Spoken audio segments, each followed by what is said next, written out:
Mic was muted. Sorry about that. I said, yo, yo, yo, yo, yo, everybody, welcome in. Today we're going to be taking a look at the AnchorMake M5 3D printer. You guys know I've been excited about that for a while. Let me see if I can't get it to... Oh, which camera is that? Okay, hold on.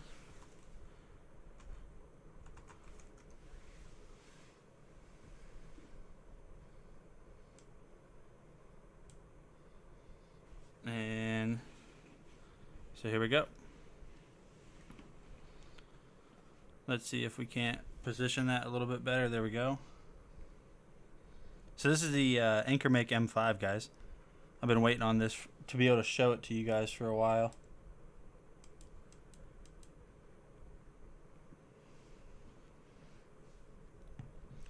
So let me see if I can turn this a little bit. I don't have much play in here. Are we zoomed in? We are a little bit. So here's the AnchorMake M5. Removable PEI sheet right here. Direct drive extruder. There's a camera over here on the side that's automatic AI tracking. A HD, I'm pretty sure, touchscreen right here. The removable plate on here is another PEI sheet, which I'm a big fan of it, and this can print at 250 millimeters a second. So we'll go ahead and turn it on.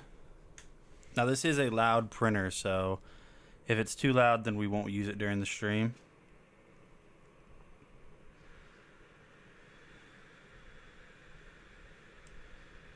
So if we take a look up here on the top left, so there's actually two different ways that you can mount the filament on this printer. You can mount it up there in the top, or you can take that metal mounting pole and you can mount it over here on the side if you want to, obviously. You don't have to. So it's a super fast printer.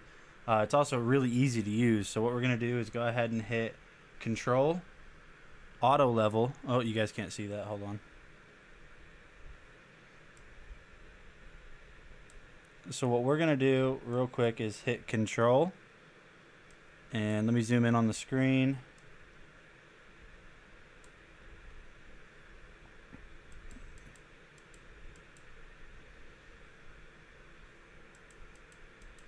So here's the touchscreen for it. So whenever you have this booted up, all you're going to do is just you have different controls here. So everything is controllable through the app, or you can control it through the software on your computer. So you have start right here. When you hit local, you'll actually be able to see the model itself before you actually hit print, which is pretty cool. Hey Delbert, what's up, man? So you can hit preheat right here. You can control the temperature from the AnchorMake. You can hit control, you can move the axis if you want to. It's going to home itself real quick. So if I zoom back out, you guys are going to notice that it is auto homing itself. We're going to go ahead and save this as a preset update.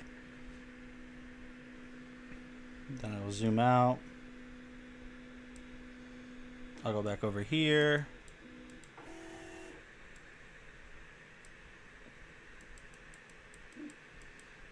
And so as you guys can see right there, it's now homing itself automatically. What's up, Wiley? Okay, so it's homed itself, so now we have full control over it. If we want to, move the axes up and down, we can do so. Pretty loud printer, but it has to be when it's moving that fast. You can there's an automatic replace nozzle feature over here on the button. So if we zoom back into the screen real quick and look down just a little bit, so here is where you can control everything. So if we hit auto level and then start auto level, it's going to heat up that extruder. But before we do that, with this printer, one thing I've noticed that makes it a little bit easier to get this thing leveled out correctly is if we go to extrude and then retract it a little bit. So what it's going to do is it's going to heat up that nozzle and it's going to pull filament. It's going to pull it up. It's not going to push it out. It's going to pull it up, because whenever you're auto leveling, you don't want any of the filament to be oozing out, because it does heat up to auto level.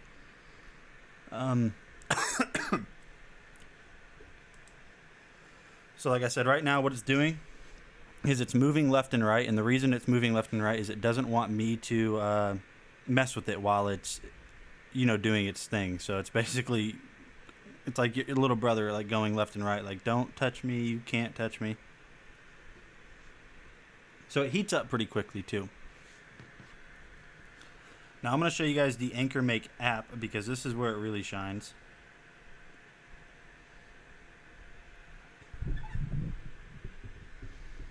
So here in the Anchor Make app, if I go to my overhead camera, so this is the app that you can download. It's free. I mean, obviously the printer's not, but what you can do is you can actually go in and live view it. So we can see that right here. Let me go ahead and turn this over.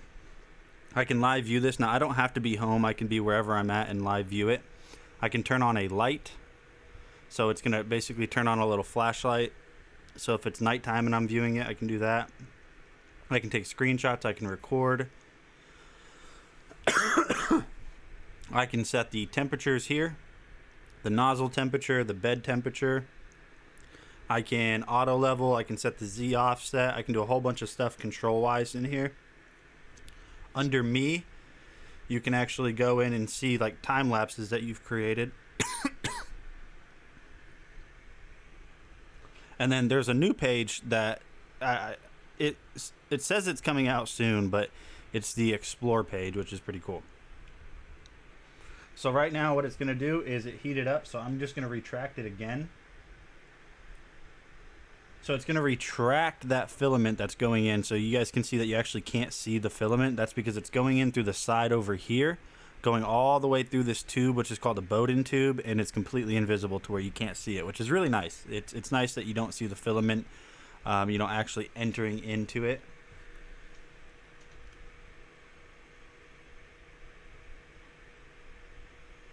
So we'll go ahead and, all right, so now that is retracted, what we're going to do is go back over on the touchscreen here, and we are basically going to just straight up auto level it. Now the auto leveling on this printer takes a little bit longer than other printers I've tested, just because it uses a 25 point auto leveling. So it's gonna use 5 different rows and 5 different points on each row to auto level. It's a lot more accurate too. And then after that, just like the Anycubic Cobra, we're gonna set the Z offset. While this is auto leveling, we're gonna go ahead and jump forward and take a look at some of the other products that we have in the carousel today. So you guys can see that we have a few different colors of Duramic 3D filament. One of them is actually going to be this guy right here. One of them is going to be this filament that we're going to be printing with today. So let's see if I can't show you. So we are going to be printing with this filament right here, which is the Duramic 3D white filament. Fantastic filament. It's a little bit shiny, but nothing too crazy. So we're going to be printing with that today. And then if you look in the carousel, we have a few others from Duramic. So what we'll do is we'll print something quick, because everything does print quickly on the Anchor Make, and then we will simply just change out the filament. I'll show you guys how to do that. Is there clear filament? Yeah, there is, but I wouldn't say it's like glass clear. It's more of like a plastic clear in a way. Yeah, it's more of a plastic kind of clear. So we have white, we have copper, we have purple, bunch of different things, but right now we're waiting on this to auto level, so we'll switch over to these One Audio headphones. These are the A70 headphones.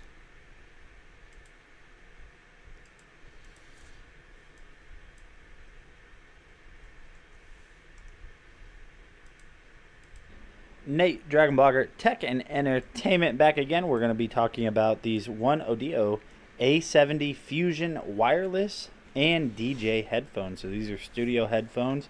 Let's go ahead and get these open and take a look and give you guys my initial impressions on these.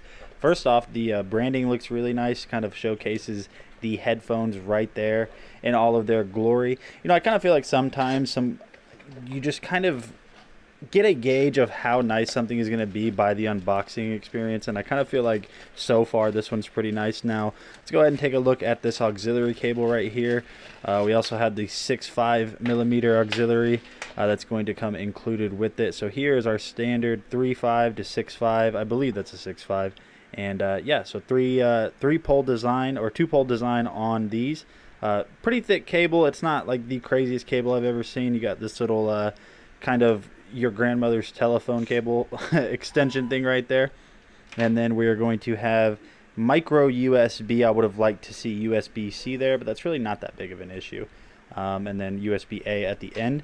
And then we have our 3.5 millimeter 3-pole design, or 3-pole to 2-pole design now.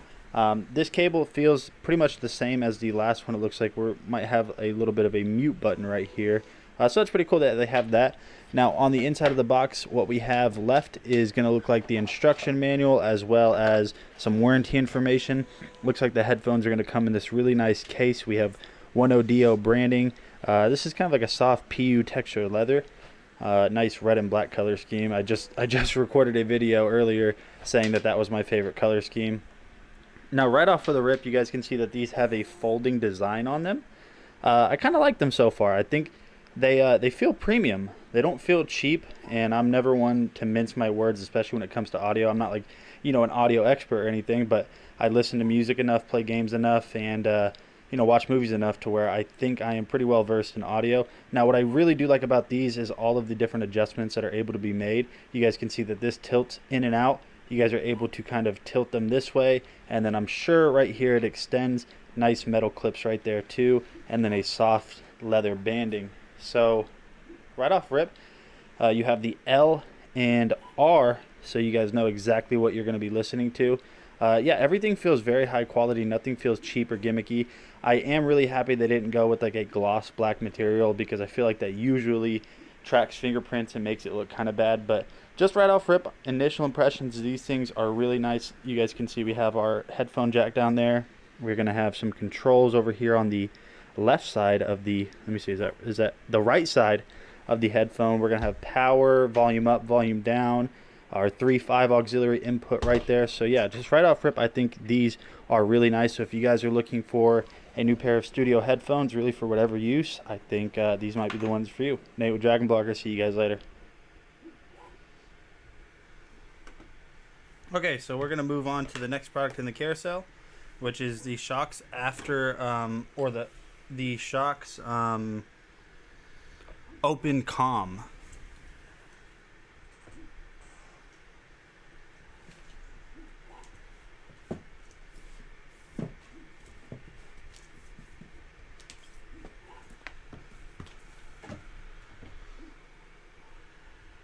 So that's going to be these guys right here. So these are bone conduction headphones that are entirely Bluetooth enabled, with a custom, or not a custom, but a premium mic built into these. So if you guys need bone conduction headphones, which is a big benefit to those, is the fact that you are able to hear everything going on around you. So these are going to have a 2-year warranty, which is really nice. Noise canceling microphone. They're going to have a 5-minute quick charge feature. So if these are dead and you need them for a while, if you just charge them for 5 minutes, they will last you for 2 hours. 16 hours of total battery time whenever these are fully charged. Hey Dano, multifunction button for one-touch control. Obviously bone conduction technology.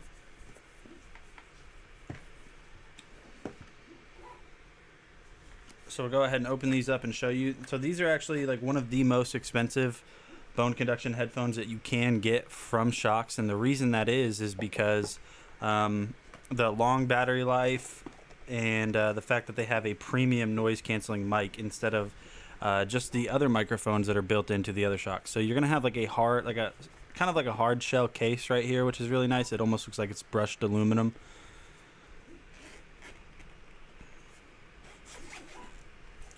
Opening this up, on the inside you're going to have your charging cable, instruction manual, as well as your warranty card, and then you're going to have the headphones themselves. Now these only come in black, but in my opinion these just look really nice and really simple.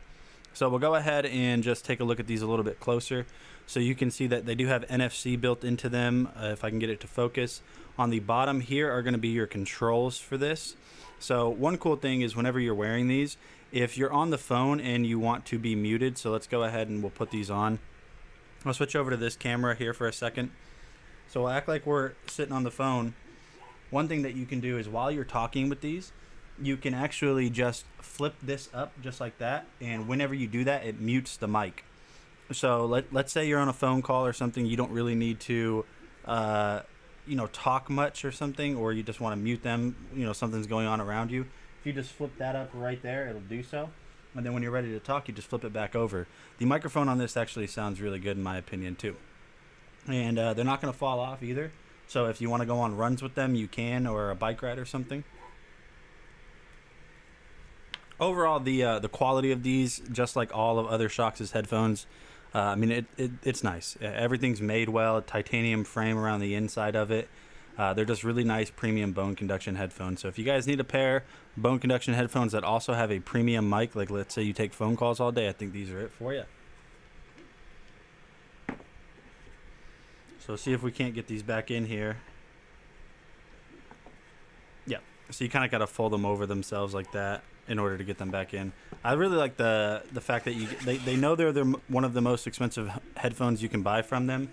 So the fact that you're getting it like a premium case just makes it a little bit more worthwhile. So I'll go ahead and put everything back in here. And those are the Shox Open Com. Now they also make the Open Com UC, which comes with a USB-A dongle or a USB-C dongle, so you're able to plug these into your computer and use them as a computer headset.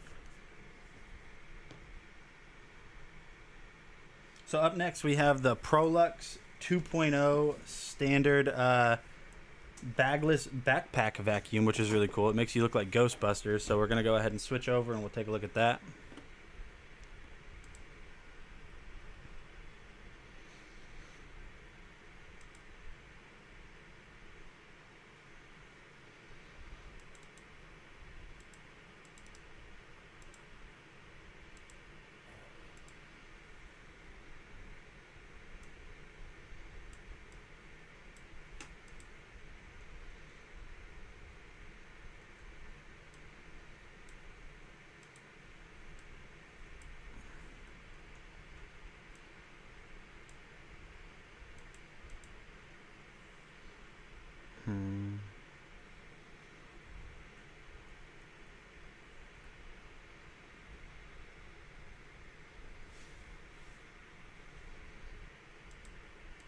Yo, what is going on, guys? Nate with DragonBlogger Tech and Entertainment, and today we're going to be testing out this ProLux 2.0 backpack vacuum. So this vacuum comes with a ton of attachment heads. It's super easy to get set up, super easy to use. Let me go ahead and show you guys this. So just taking a look at it, you guys can see that overall it might look a little bit confusing, but it's very simple. You have your canister right here. You have your hose, which is attached to the actual suction end right here. On the right side of it, as you're wearing it, you guys can see that you have the long cable that has its own little housing right here. Now the padding on the ProLux 2.0 is super thick. I'm gonna go ahead and throw this on and show you guys what it looks like while you're wearing it. Now I'm not gonna lie, I almost kind of feel like a Ghostbuster when I'm wearing this. So now you have the option to install whatever attachment head you want. You guys can see that I'm going to be using an attachment head that doesn't have any bristles to really test out how good the ProLux vacuum works. I'm going to go ahead and get this plugged in. We'll vacuum in here and see how much this picks up.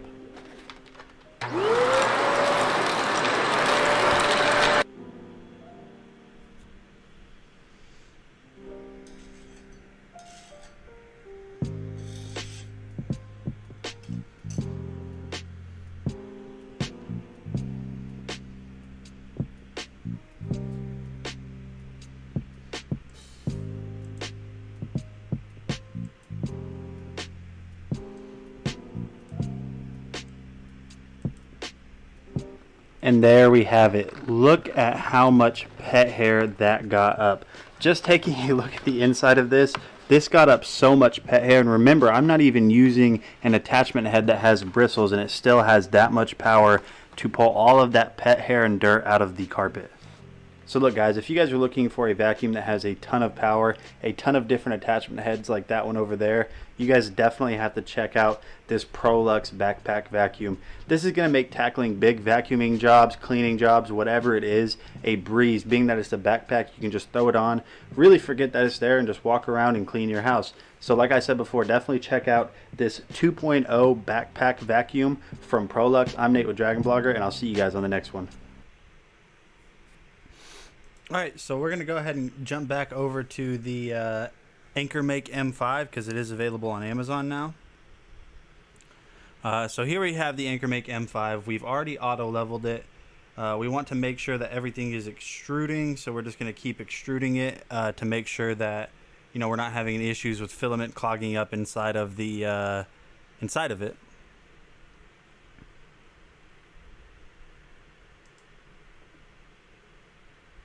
So right now what it's doing is it's just heating back up to 200 degrees and then it'll start extruding.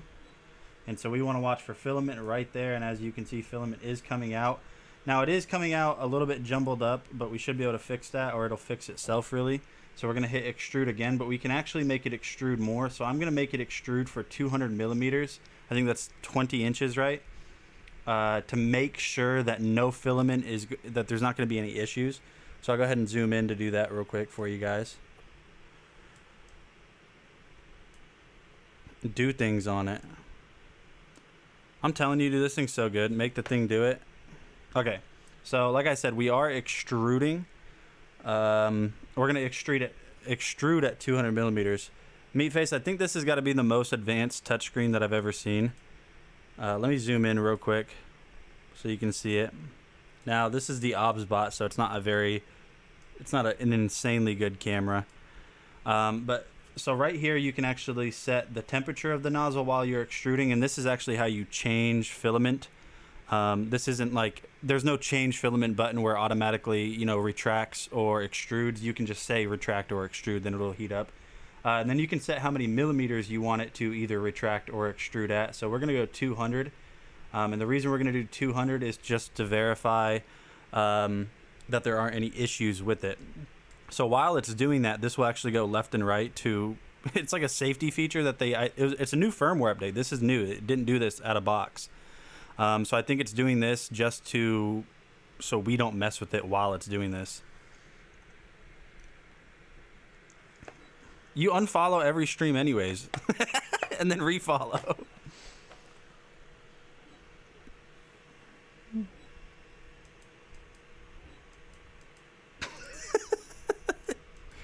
Oh, John. Dear John. Wow, look at all... Dude, this 3D printer sucks, dude. It's not doing anything. This is supposed to be Goku.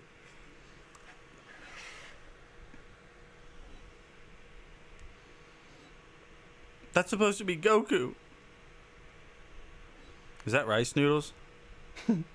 Dude, I ruined a pan last night because I was making homemade mac and cheese like from scratch, and my wife is I don't know, she has celiac, I'm pretty sure. She can't eat gluten, so I was doing brown rice pasta. And I don't know what the secret is to boiling rice pasta, but dude, I don't know if I put too much water or not enough water, but like the water got like almost creamy in a way. And then I tried to pour it down the sink, and the sink clogged, and the pan was scorched. Like it was terrible. I had a terrible time yesterday. I'm not kidding you, dude. Brown rice pasta, I don't know. It doesn't boil the same way as just regular, wheat pasta does. So I had a bad day yesterday after the stream. Like legitimately a terrible day because of that. Okay, so now that that is done extruding, did you add salt? No, but I don't think that really matters. It shouldn't matter. All right, let's can we zoom back out? Back up. Okay. So we know it's extruding, we know it's auto leveled. Now what we need to do is choose something to print, but we printed a whistle yesterday, like a 3D printed like alert whistle. It took 19 minutes on the Anycubic. So I wonder how long it's going to take on this. So to do that, we're going to open up the Anchor Make software, which, like I told you before, it's exactly like the, it's basically Cura but skinned. So we're going to open this up. Let's see, open file or not. That's cool too. Yeah, this is fun. I like this. I like when it just doesn't work. Yeah, this is exactly what I wanted to happen right now. Okay, watch this. Control Shift Escape. We're gonna print a whistle that apparently it only took 19 minutes yesterday. It was after you left. It took 19 minutes on the Cobra, so it's probably gonna take 8 minutes on here. I don't know how long it's gonna take. Let's open up the Anchor Make software. That's the first time I've ever had it crash too. I've never had it just not respond. There we go. Downloads. There we go. Files. Keychain whistle. Okay. I shouldn't have to do any. Dude, I'm not kidding you. This is so loud.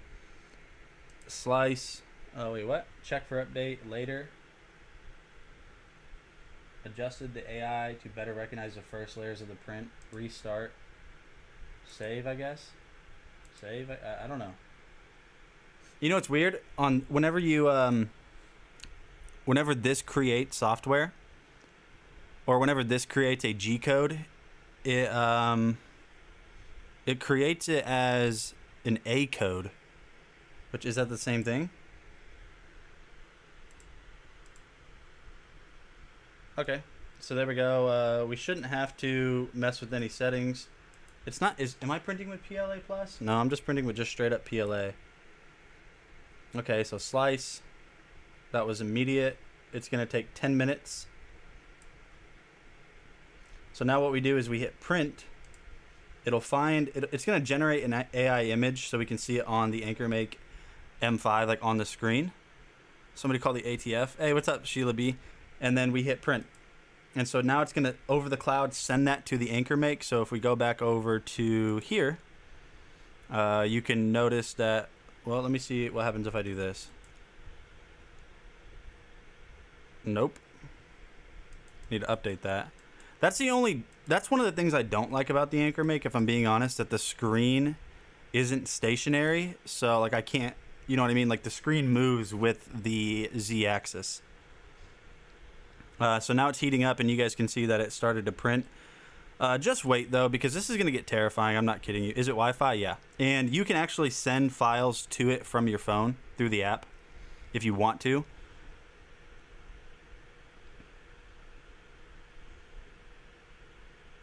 So it's heating up. It's going to go to 210 and 60.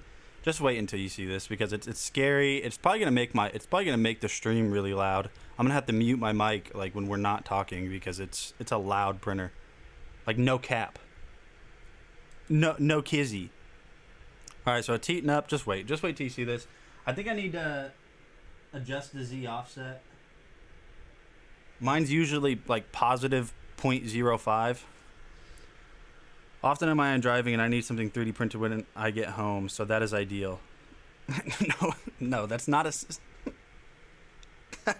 situation. I'm not gonna reach that far. That's not a situation that people ever find themselves in.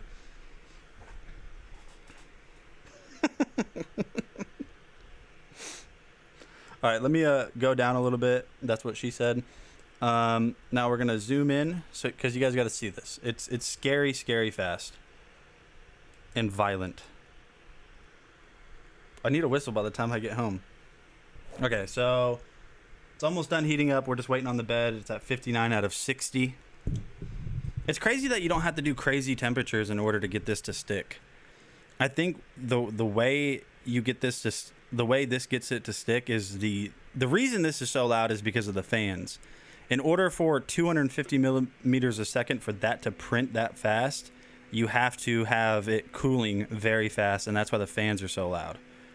I mean, obviously, when the axes are going left and right, up and down, and stuff like that, it's going to make it really quick too. But watch this. All right, so it's starting this print. Hopefully, I, have this dialed in right. I don't mess with this printer too much, or I haven't because it hasn't been on Amazon. All right, watch this. All All right, after it homes, here it goes. 3, 2, 1, and go. All right, so it's doing its first layer. Is it not extruding? Oh, there it goes. Dude. It's actually not that loud, but once it starts doing anything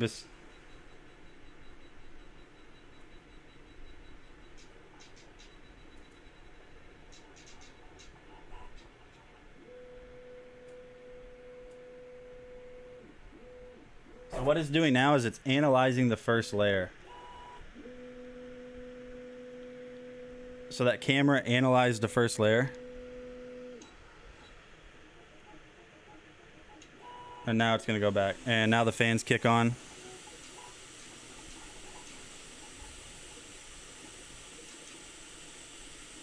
So it says it's only going to take 9 minutes. I mean, it shows right here over on the screen. It says 9 minutes remaining. For this, I mean, the whistle's small. Don't get me wrong. But over there on the screen, it does say 9 minutes.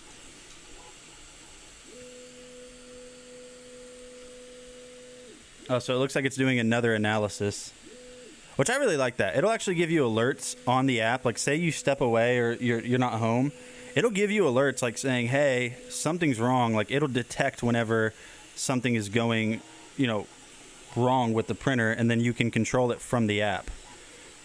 But just look how fast that is. Let me see how loud this is when I stop talking. Yeah, you guys can hear that, right?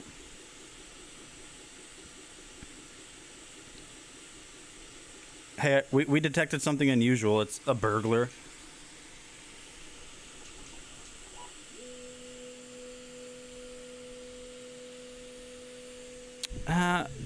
No, it's not that loud. In person, it's obviously noticeable.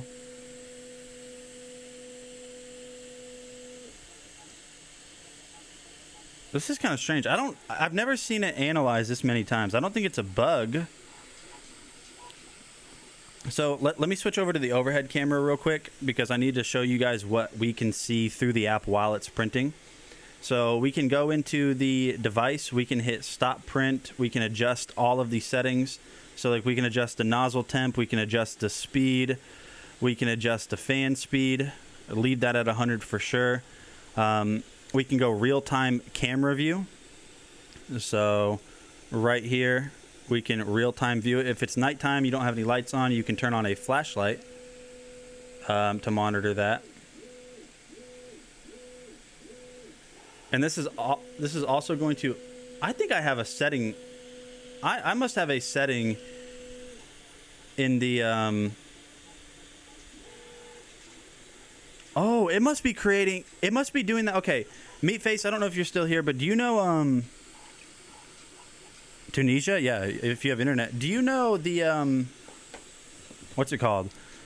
Octoprint. You know how Octoprint's G code tells it to lift up and go away? Yeah, it tells it to lift up and go away every so often in order for it to create a really nice time lapse. I think that's what this is doing. But now here's the issue with that is it's creating it's creating stringing right here, see? So I don't know. Maybe that's a setting because this only started happening after I updated the AnchorMake software just now. Let's take a look at the AnchorMake software again. Let's see if that's something that is a new setting or something. Local. Okay. Slice. Special modes. No. Settings. General. Machine.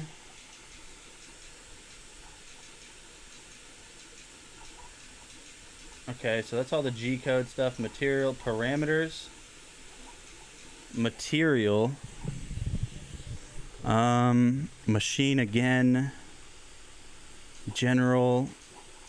Dude, something's going on. I don't know what that setting would be though. AnchorMake FDM settings. It might not even be here. Preview maybe? Device. I don't know. Something changed. Something changed since we updated the software. No, okay. I mean, it's fine. I'll see how the print turns out. I bet you were meddling. I don't know.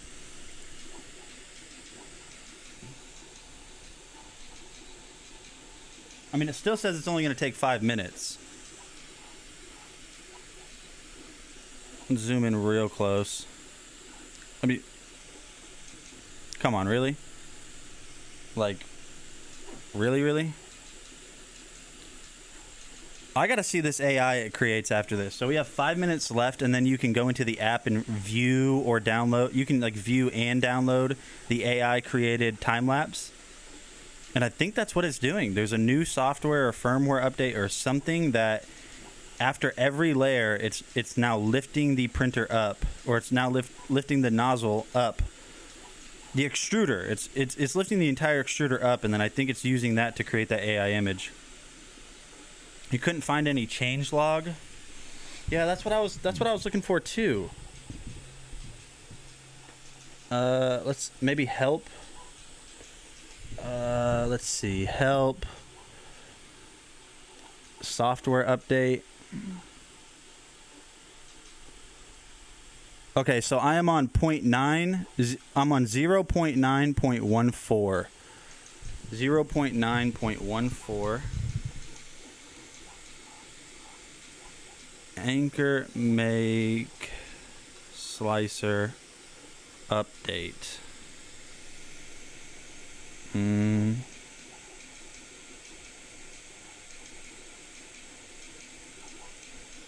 trying to see if I can find a change log. I don't know if I'm going to be able to. They should have it somewhere, right?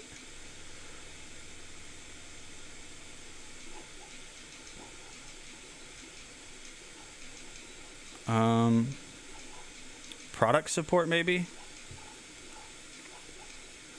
Still need help. Live chat? No, I don't want to call anybody.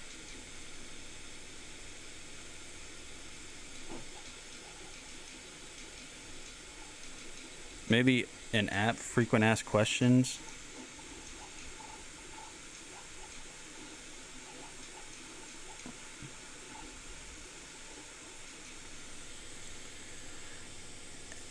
Let's go. Anchor, control all, anchor, make, slicer, change log. It's like not here. Unless it's under the anchor make blog.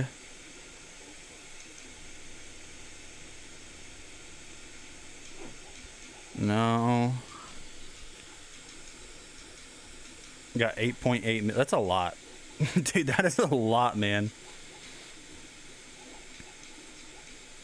Okay, well, I found something on their blog that says the Anchor Make Slicer upgrade plan. We hear you, and we're making changes. We've decided to overhaul the Anchor Make Slicer. These changes won't happen overnight, so we've identified the steps we'll take to make updates. Step 1, enable M5 and Cura. Enable the M5 on Cura and the Prusa slicer, so it should have an automatic built-in slicer. Or it should be... Cura and Prusa slicer should be able to... support that. You just choose that. Expand AI and remote control capabilities. Okay, so it doesn't say anything about that. Nope. Future planning. Bi-weekly. Yeah, it doesn't say anything. Yeah, it doesn't say anything. Let's go. We have 1 minute left on the printer. Yeah, there's 1 minute left on this.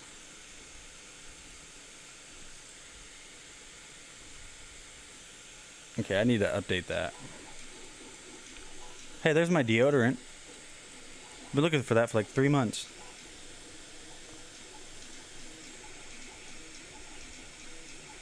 I want to see how accurate this is in total. I want to see if it actually gets done as soon as it says it's going to get done.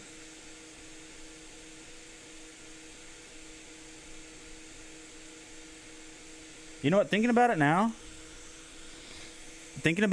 Oh, okay, so it actually updated the time. Thinking about it now, it hasn't gone up anymore. Like, it hasn't done that thing that I thought it does.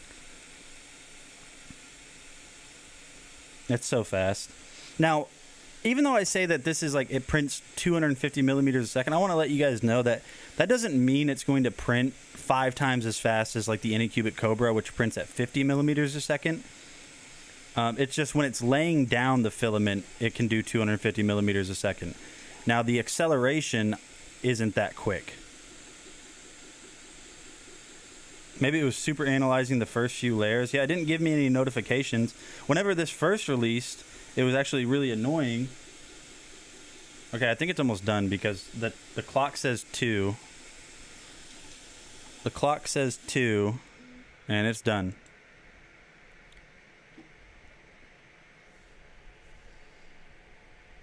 Okay, well, I actually see 0 issues with that print at all.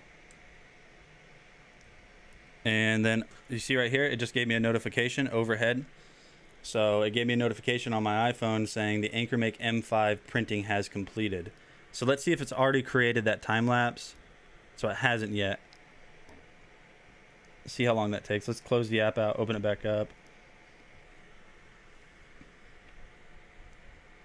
Okay, it's done. It's a 1 second time lapse. Oh yeah, it's literally 1 second. You can't even tell what's going on. Okay, so it wasn't actually... Meatface, it wasn't lifting up that printer, or it wasn't lifting up the print head to better create AI. All right, but it is done. So, all right. So we do have some stringing from analyzing those first layers. Nothing crazy. Stringing is just whenever the printer, the nozzle is traveling from one point to another point, and if it doesn't retract enough, then it'll like kind of pull a little bit of filament. You can adjust the retraction rate and the retraction distance to try to adjust that. But here is the first layer on it. No issues there. The finish layer is super clean as well. If you guys can see that, you barely see any line marks. But you can actually almost kind of see the internals of this whistle. Yeah, you can. Look, you can see the internals of the whistle. Let's test it out now. It's going to be loud probably. If it works, the one on the Anycubic worked. This one should. Yeah, that's so loud. That's pretty... Oh, this camera. It's pretty cool. Now let's actually print something a little bit larger. But we're going to change the filament because we do have a few in the carousel. We're going to go to a copper filament. I need someone to choose something.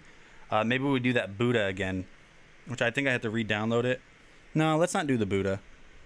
Can we please see the Daft Punk hat? That is in a different room underneath a bunch of other products. How that logo come out yesterday? It came out good. It came out good. I printed it too small, so it was that, being that it was so small and it's not a resin printer. I mean, you know what happens when you print something with details very small. I mean, you could read it, but it didn't look great. Start mass printing the whistles and go to craft shows to sell them.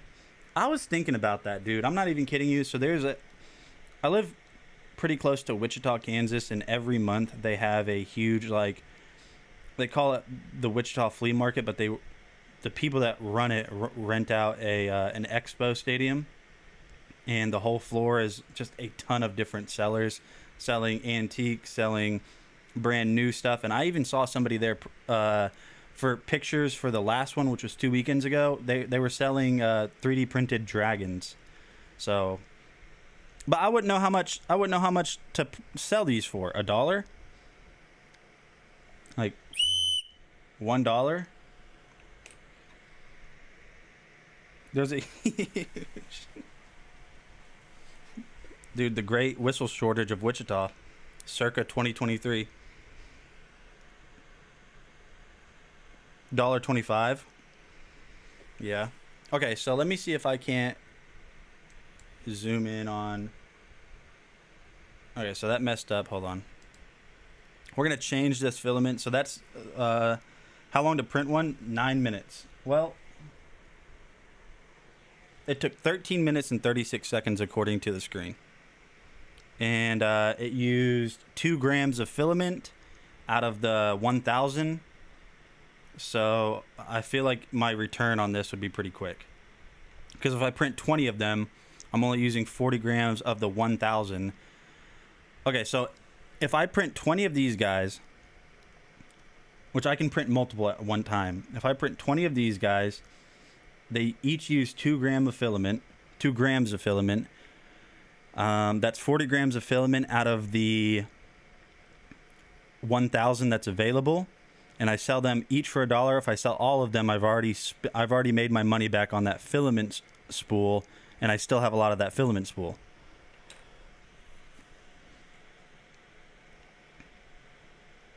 And travel expenses, yeah, I wouldn't drive 2 hours away just to sell 3D printed whistles. I would probably print a bunch of different stuff in a bunch of different colors. I drive 2 hours away in what is it? I have a 2000 Ford F-150 V8 truck. It costs me $80 in gas just to get there and back, and I just sell $20 worth of whistles. Stonks. Hashtag stonks.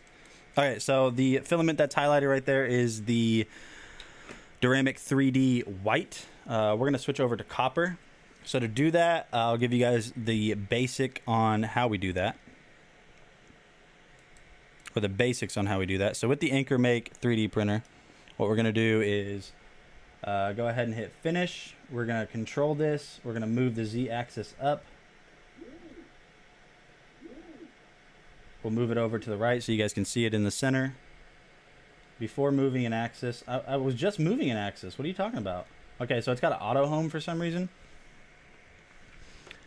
Well, if you do in-home rapping and singing, messenger services on the way, it might work. I suggest printing Thingiverse 5479848 in copper. Yeah, but here's the thing. When you print stuff from Thingiverse, not that anyone's ever really going to know, but like some of those files are copyrighted. You know what I mean? You have to design your own. Which I don't imagine designing. Well, you don't have to. I mean, who in Wichita, Kansas is going to be like, I saw this on Thingiverse, I'm contacting the authorities. So, like, that's not going to happen.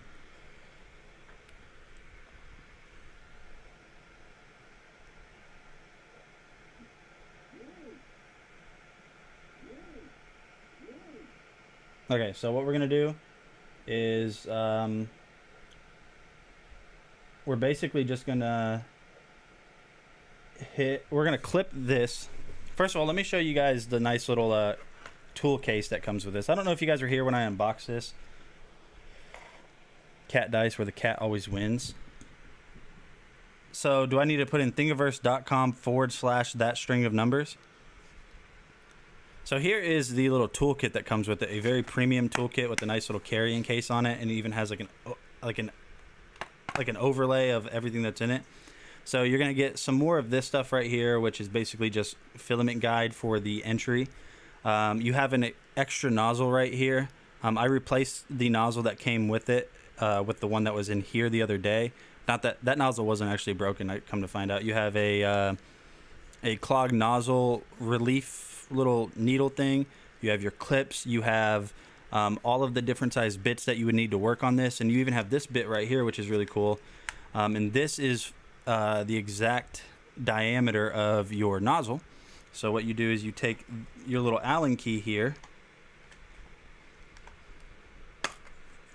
You take your little Allen key, and then you can, it can orientate anyway.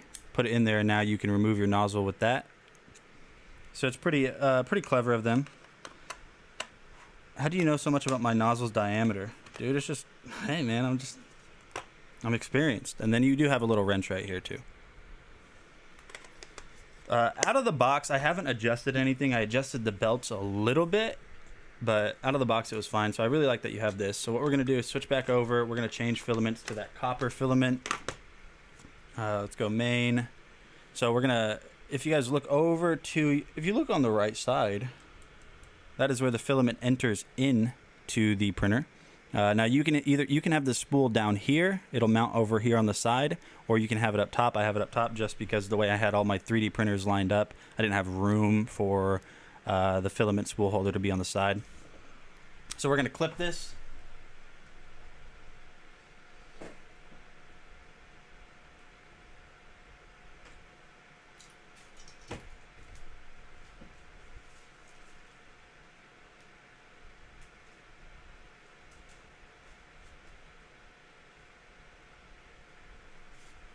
Now, Meatface, have you uploaded files to Thingiverse, or actually, better yet, have you ever custom designed your own stuff?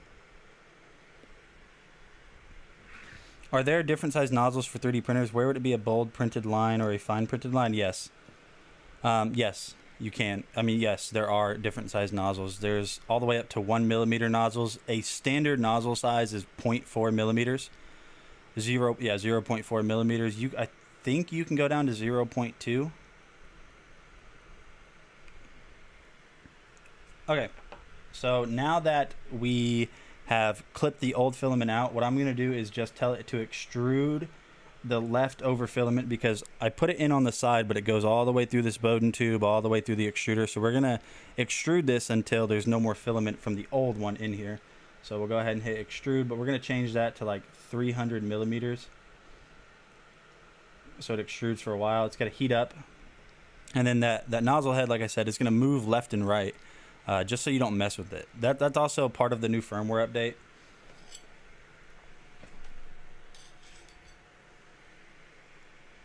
We're going to scrape off all the old filament from the last print.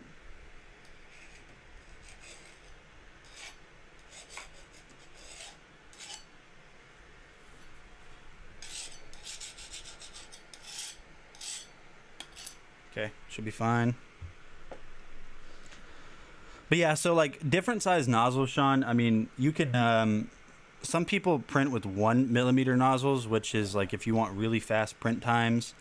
I don't, honestly, I'm not sure if it goes below 0.2 millimeter nozzles.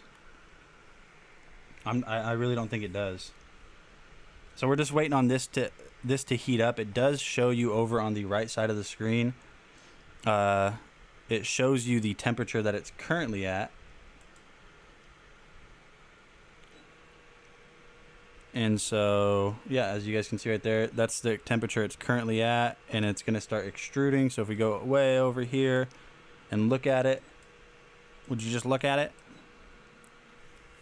You can see that it's extruding. Now we're just getting rid of any of the old filament that's still in there, and we're going to do this until it's extruding, but nothing's coming out at all. I want everything gone. That's the easiest way to change the filament on this. It does take a little bit longer than like changing the filament on the Anycubic Cobra, but it's still definitely, I think it's a better way to change the filament, just because it's a little bit more automated. Okay, let's hit okay, so the max you can set it to is 200 millimeters. So we're going to extrude it again. I want all of the filament that could be in there to be gone. What it's creating right now looks like what I did. Like when my first 3D printing experience was with a 3D printed pen, like a 3D printing pen. This is what it looked like when I was trying to print stuff. I don't think you need a smaller nozzle for anything. I use standard and printed working screws that were tiny. If you need that much detail, maybe you go resin. Yeah. Resin is really cool, but also it's just annoying.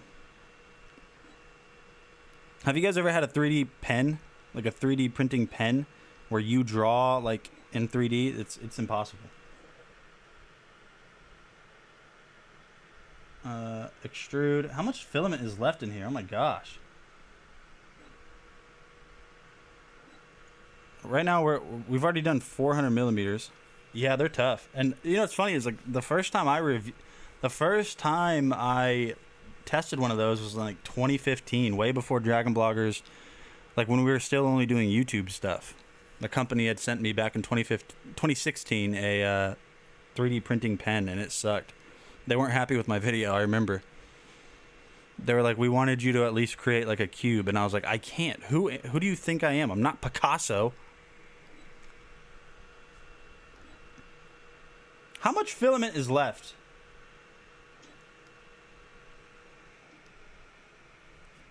We're going to keep doing this until all of the filament's gone.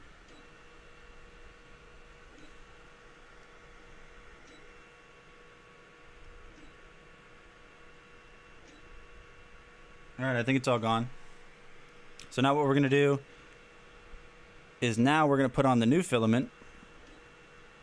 So like I said, we're going to be using this copper one.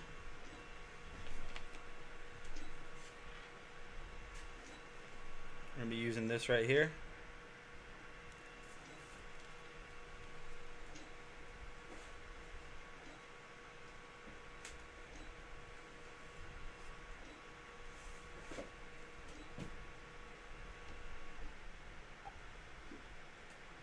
So changing, or like, oh, hold on.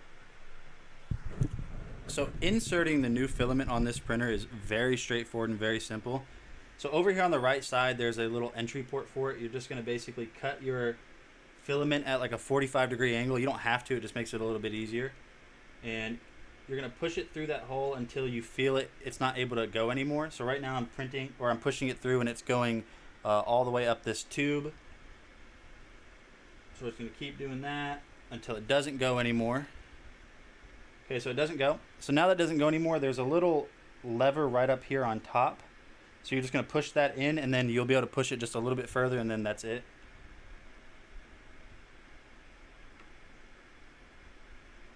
Okay.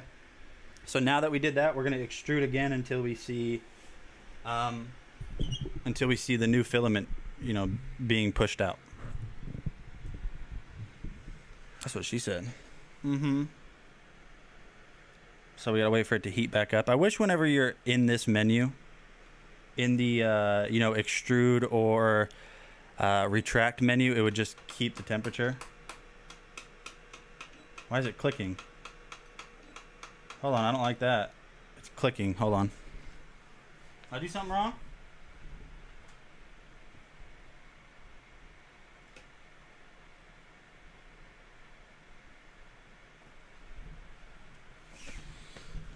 I did something. Let's try again. What did I do? I mean, I know that's the procedure.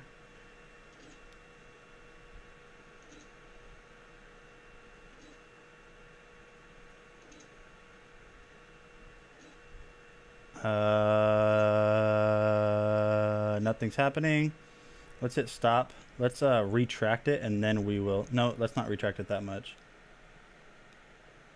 Let's retract it 40 millimeters, and then we'll make it extrude.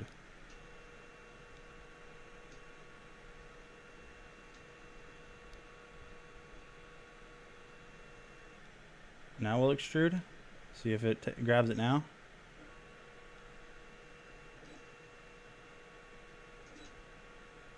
Huh.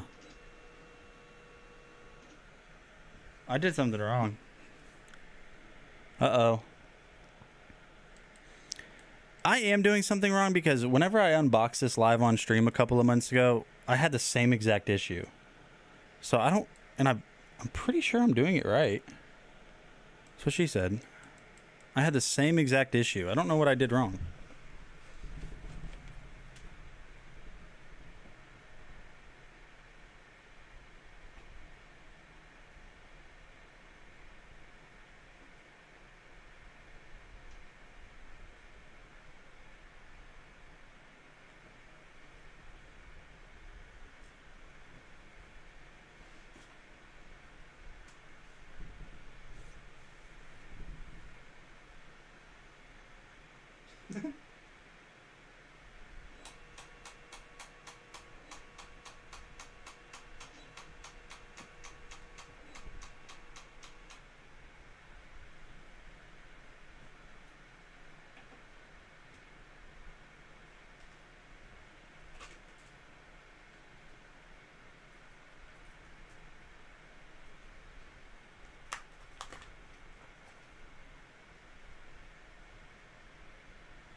All right, let's see if it's broken forever.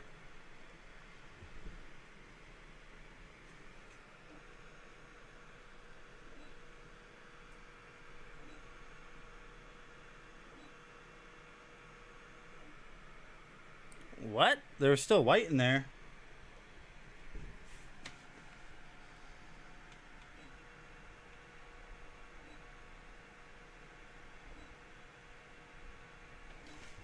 It's a bit weird.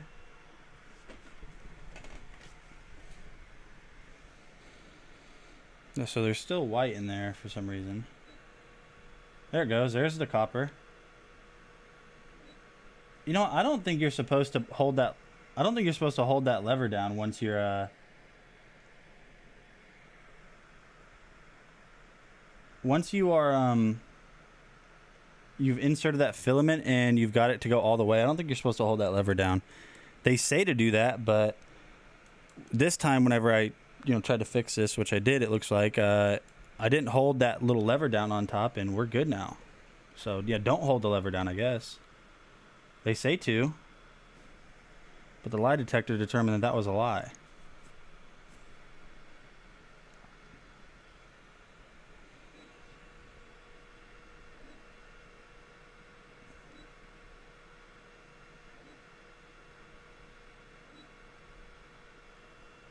Yeah, we're good.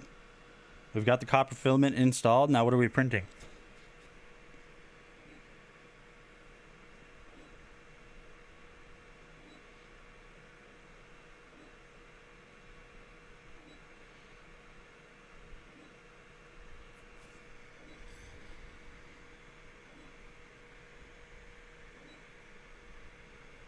I don't know what to print.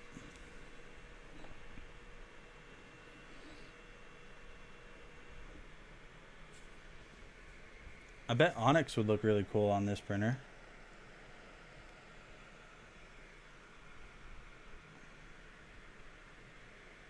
Like, I'll just toss that on the ground.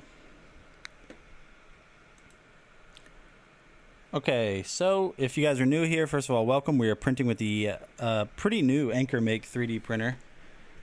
For today, I think what we're going to do is print onyx at a pretty large scale. Been live for an hour.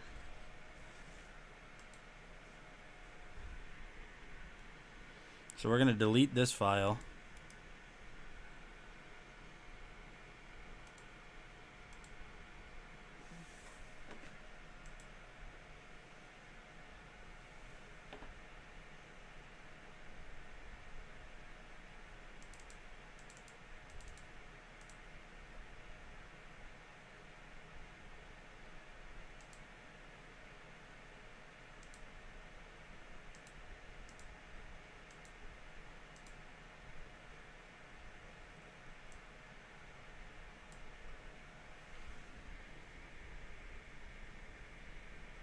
You can't print Lego? Like legally? Alright, I'm gonna look at the settings here and see if there's something I need to change.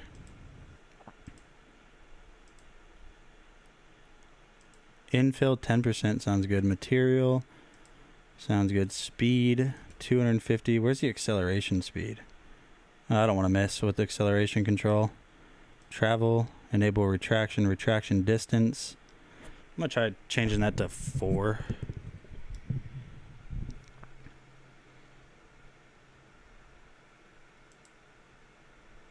All right, let's see how long this takes.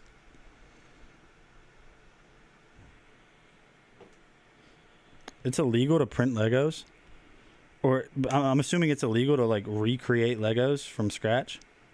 What?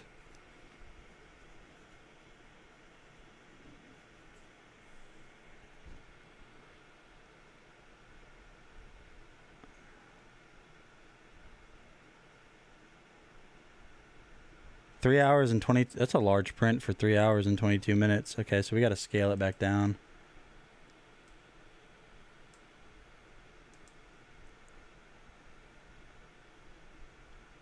So this is probably going to be 2 hours, maybe an hour, 50 minutes.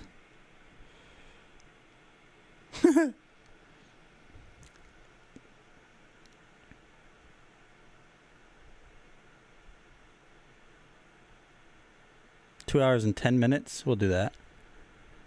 Yeah, we'll do that. Filament 38 grams, 2 hours and 10 minutes. We're going to redo it one more time because I'm just going to make it a little bit smaller and slice. Because the whistle took longer. But I think it was due to that first layer adhesion stuff that was going on, which is weird. Now this should put us at an hour 45, I bet. Which will be roughly an hour 50. Hour 39, so we'll probably end up printing for an hour and 45. Print, generating that AI image to send to the printer. Imagine getting sued because you made Lego. You made custom Legos. Print.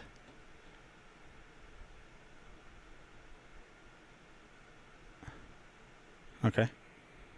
So now the printer it has received that file. See how it says analyzing right now? It says analyzing over here on the screen. It's going to preheat to 60 on the bed and then 210 on the nozzle. And that's it. We'll come take a look at that here in a little bit. Okay. Let's go ahead and take a look at this this bad boy right here. The Anchor Nebula Capsule 3. And we have another filament that we'll be taking a look at here in a little bit.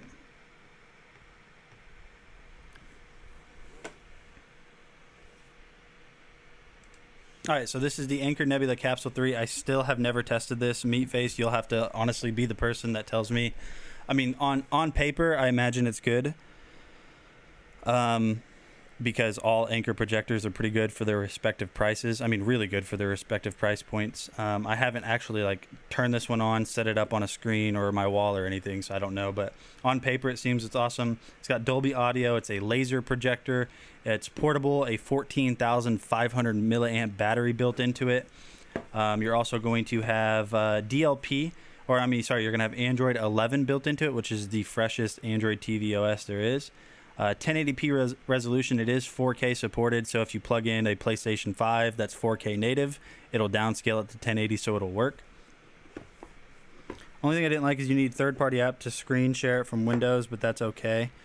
Yeah, I don't think Windows natively supports Chromecast, does it? Like if I want to what is it called for AirPlay? Is it AirPlay? Apple AirPlay, yeah. If I want to AirPlay on Windows, I got to download this thing called Parrot, I'm pretty sure. Got a tripod mount down here at the bottom with a rubber footing, so if you have it on a desk, it's not going to move around. Autofocus, auto keystone correction. You have all of your controls right up here on top. In case you lose your remote, you're still able to control this. On the back side, you have your power button, and then this right here, whenever this is on, if you press that down, basically, it'll switch it over to a Bluetooth speaker. It'll turn off the lens and keep the speakers on to where you can pair it with your phone and just use it as a Bluetooth speaker. You have USB-C in for charging. Now, this does have a built-in battery, 14,500 milliamps, so you can charge it up and then still turn it on and use it for a little bit. You have HDMI input for your PlayStation or Xbox, and then you have an auxiliary output for 3.5 millimeter, so you can pair this with a better surround sound system. Overall, this seems like it's a really good projector. I have not tested it. It wasn't sent to me. Shout out to Anchor Adam. He was the one that sent it to me. Epson projectors can wirelessly project. I imagine there's some weird license issue stopping them. It's probably the same thing with why you have to do this weird stuff to get Netflix to work. So I do have this charged up. So you guys will see here in a second.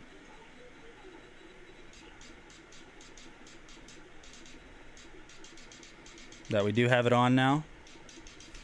And you guys can see that it's loading up.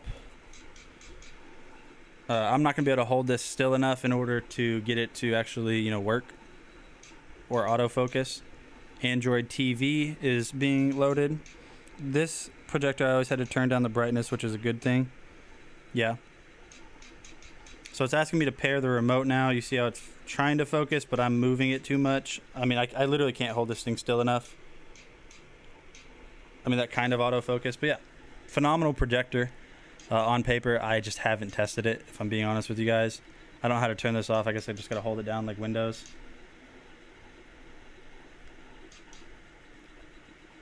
There we go. You do have a remote. It does have Google Assistant built into it, so you can use voice control. That's the Anchor Nebula Capsule 3. We have some Comply foam ear tips up next. You know, I sold a projector on eBay, and I'm not even kidding you. The guy wanted to return it because he said he couldn't see it.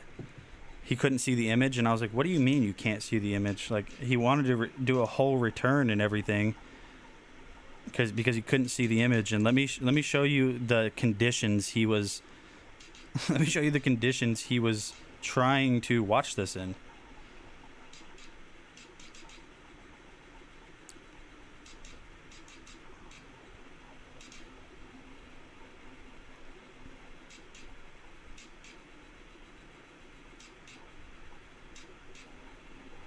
These are the conditions he was trying to watch it in. Broad daylight with, I mean, his blinds are closed, but like the overhead light on and everything. I'm like, what do you think this projector is, man? Like, it's not a replacement for your TV.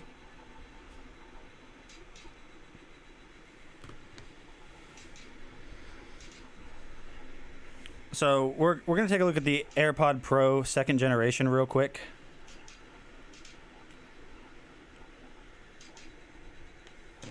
So here are the AirPod Pros. They have a speaker on the side of them. In order for they have a speaker on the side of them, so you can actually use Find My. So if we go to on your iPhone or your iPad or your computer or Mac or whatever, if you go to the Find My app and you find your AirPod Pro 2, you can hit play sound. And so, like, if you don't know where they're at in the house, you can basically, hear them. It'll show you on a map roughly where they are at. Now, I'm not going to zoom in too far. I don't want you guys to see everything. But, yeah, it'll show you on the map where they're at, which is really nice. They have spatial audio as well, which is pretty cool. The ear tips that come with them are silicone, and they're extremely comfortable. Now, one thing that these do better than the first generation of... one thing that they do different than the first generation does is on the side right here, if I get real close, you guys can see that little notch. So that notch, whenever you're listening to these, you can actually kind of like just swipe your finger across the edge of the you can swipe your finger across the edge of this, and you can control the volume by just going up and down. So let me show you what I mean. So we're paired, and so if you guys look, I'm trying to make it think it's in my ear right now. There we go. It should work now. There we go. So it says it's connected. So if I'm playing music, I can control the volume. It's hard for you guys to see. Maybe it'll be better if I go to the music app. So here's the volume level right there, that little bar. So you can just swipe while you're listening to them to turn the music up and down. If you want to play the music, you can just tap on the side like this. Or I don't remember. Oh, yeah, so you got to hold it down for a second. So just kind of put your finger over that for a split second. Pause. Play again. Control volume. Do all that good stuff directly from this. So I think it's pretty cool that you're able to control everything directly from this. Active noise cancellation works great. Transparency mode, where it only lets voices come through, so you only hear voices, are great. So the AirPod Pro 2s are really, really nice. They are expensive, but for good reason. They're premium headphones. But maybe you guys don't like these silicone, the silicone right here on the ear tips. Comply, which is the last product in the carousel, they make replacement ear tips for the AirPod Pro 2s.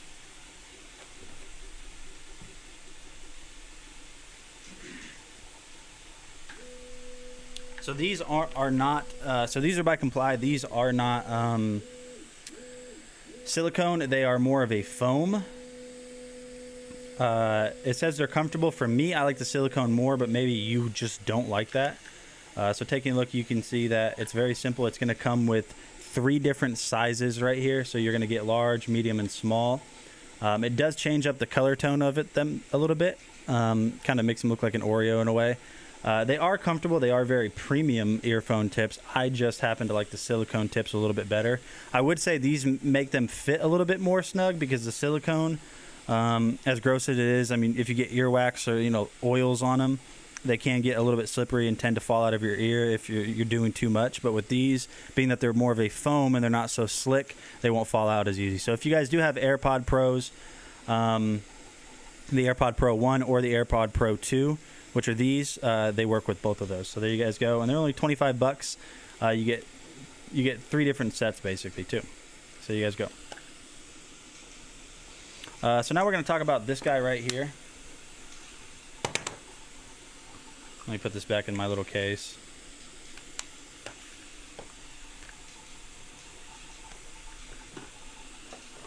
So now we're going to talk about this, which is a very new webcam from Logitech.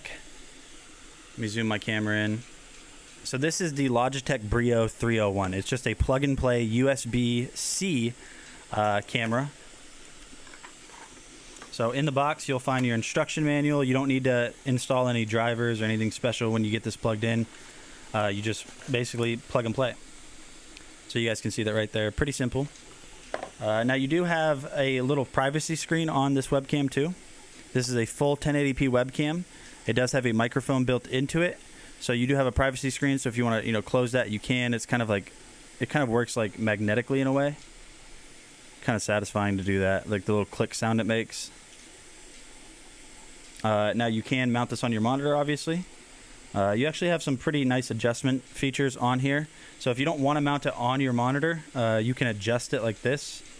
And if you want to place it on your desk, you can do so just like that because of this little foot at the bottom. But now to place it over your monitor, it's pretty straightforward and simple. You just basically line this up over the edge. You're going to line this up over the edge of your monitor and then adjust this little foot or this little leg until it's tight on your monitor. So we'll test this out. I'll go ahead and get this plugged into my computer and just show you guys the quality that you get from it.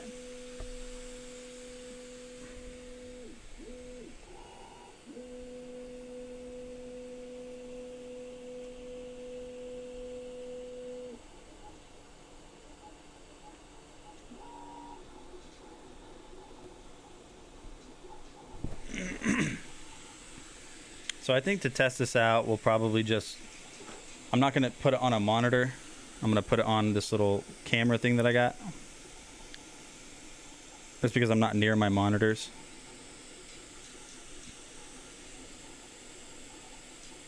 There we go. All right, so like I said, it does plug in over USB-C, which is pretty cool.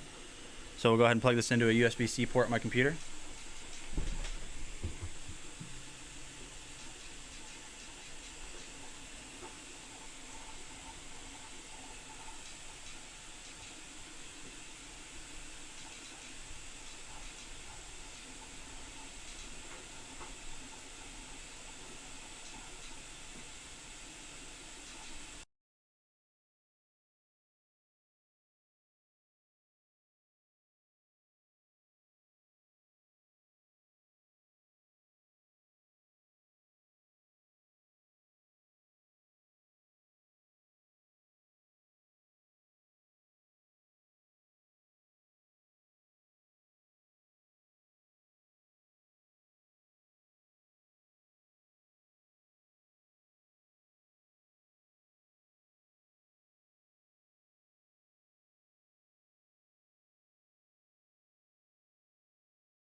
All right, you guys hear me again? You do? Okay, so we've got the Logitech Brio also plugged into the computer. So let me go ahead and activate that as a scene so you guys can see the quality you get from this. Now, obviously, take this with a grain of salt. This is not going to be as good as, you know, this camera, but this camera is also a, not a webcam. It's a $700 mirrorless, or a $700 camera. So give me 1 second. We'll switch back over here. Transition.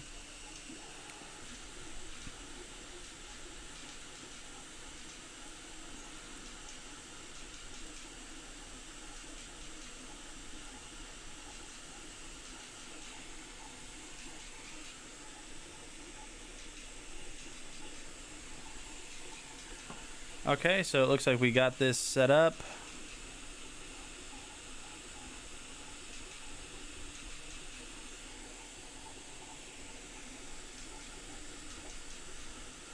And give me 1 second.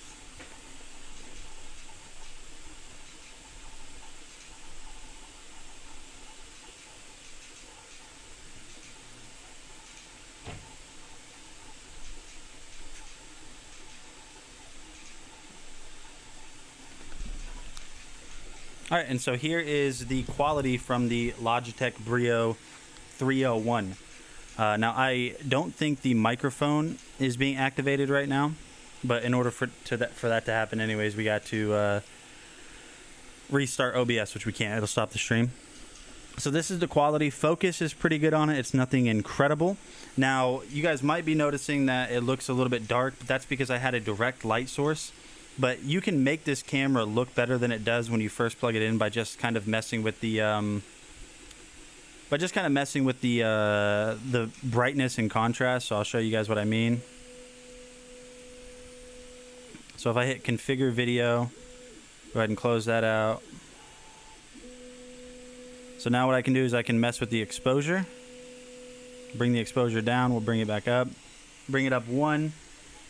I can mess with the brightness and all that, so I can increase the contrast, decrease the contrast, increase the brightness a little bit, and just kind of get it dialed into where it sounds pretty good. Woolrick the Junior subscribed for 1 month, and Lady Bacon gifted us a sub on Twitch. Hey guys, I appreciate that. Thank you. We can play with the white balance. We can play with saturation. You can do all that stuff. Just kind of get it dialed in to exactly what you think looks best. So this is the Logitech Brio 301. $70. Is it worth it? In my opinion, maybe. If you guys just want a very simple webcam that's USB-C, yes. But in terms of quality, I would say there's better cameras out there for the price. But yeah, you guys can make it, you can make it look pretty decent. Just, you got to play around with the settings a little bit. Increase the contrast, bring the brightness down a little bit. Like, this is kind of the vibe I like. A little bit darker, a little bit more moody. But yeah, there you guys go. This is the Logitech Brio 301. And there is the anchor make. Bada boom, bada bang. Printing. Wow. Wow. All right, so the next product that we're going to talk about is going to actually be the microphone that you guys are hearing right now, which is the Beacon microphone. This is a USB-C dynamic microphone. And what a dynamic microphone means is that whenever you are talking into it, it's going to basically keep the same volume regardless of how loud I'm speaking.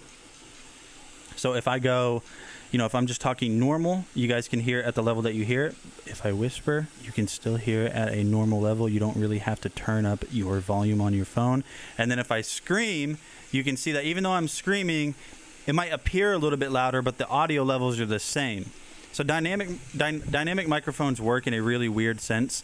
Let me go ahead and show you guys the build quality of this. So it's going to be hard for you guys to see. You have this little arm that comes with it, so you can attach it to boom arms like this. It is USB-C.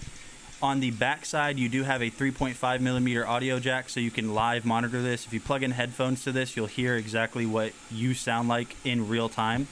Plugs in over USB-C. It comes with the cable that you need for it.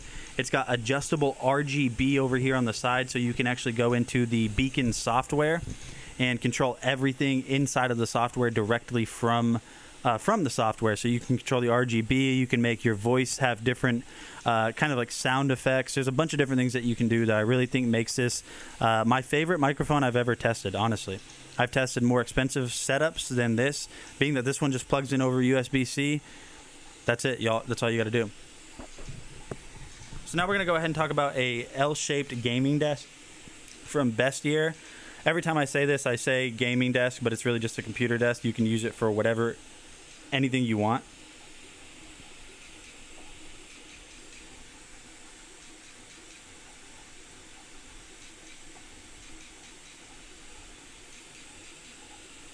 Hey, what is going on, guys? My name is Nathaniel with DragonBlogger Tech and Entertainment, and today I am super excited to showcase to you guys the Gryo Gaming Desk by Bestier. This thing looks super awesome online, so let's go ahead and hop in. We'll get it built, set up, and we'll see what this thing's about. Alright guys, so we're going to go ahead and start getting this thing built up. There's quite a few pieces, as you can see there, so let's jump in and get it done. The first thing you're going to want to do is grab one of these leg frames, and you're going to line it up with this little back support bracket, and you're just going to screw it in. It's pretty easy. All you'll need is a Phillips head screwdriver, and when you're done, this is what it's going to look like. And then what you want to do after you get one of these set up is you're going to go ahead and jump over to the next one. It will come with included screws that will tell you which screw goes where, so that's not an issue. And then once you're done, you'll see that you have these set up just like that. Alright, and continuing on, what you're going to do now is you're going to grab one of these cross support bars. What these cross support bars are going to do is they're going to allow a flat surface for the actual tabletop to lie on. It will come with screws like I showed you earlier, so just go ahead and grab the right screws and get it screwed in. One thing you want to make sure when you're screwing this in is you want these holes facing up. If you don't have those up, then you're going to run into issues later. For now, right here on the other side, you're going to leave those unhooked. And now what we're going to do is we're going to grab this little half oval triangle shaped bracket thing, and we're going to line them up with the holes on the unscrewed side that we just did, because what this is going to do is it's going to allow it to penetrate through that little triangle frame, and when you're done with that, this is what it should look like. And one thing you want to make sure that I did wrong is make sure those little feet that are sticking out are on the bottom and not the top of that little triangle frame. So now we're ready to go ahead and get the wood tabletop pieces, and we're going to go ahead and put those on the table that we just built. So once you get those lined up, make sure that the holes are facing down, because that's what we're going to screw into to align it with the frame. And you want to make sure you have no gaps whenever you're putting it on top of the frame, otherwise you'll just run into issues tightening them later. Those longer screws you just saw are against to the desk. I think it looks really clean, really simplistic, but modern at the same time. As you can see here, the cup holder works awesome. It doesn't quite fit these little round cups that you might see everywhere, but it works pretty cool nonetheless. And then your headset stand right there is just a nice added addition. We'll hop back over to the wood grain texture just so you can get an up-close shot of what it looks like. I think it looks really nice. And this is a gaming desk, so what would a review be if I didn't turn off the lights and show you the RGB? The RGB pattern that comes with this comes with a bunch of different modes, and I think this thing looks really awesome. This desk has been sturdy, it's been really easy to build, it's been easy to operate out of, and I highly recommend it. So there you guys go. That is the Bestier L-shaped gaming desk. So I just realized while I was messing with my camera settings that there's a filter on... My lips aren't red, okay? There's a there's a filter on the Sony ZV-1 that makes it to where only red comes through. So like, watch. So here's my finger. If I like make the blood go to the tip, that's wild. Let's try a Coke can. What? That's kind of cool that you can do this. I don't know why you would want... My lips... Okay, it makes it look like I'm wearing lipstick. I'm not. I'm not, alright? Let's go ahead and mess with the settings a little bit more.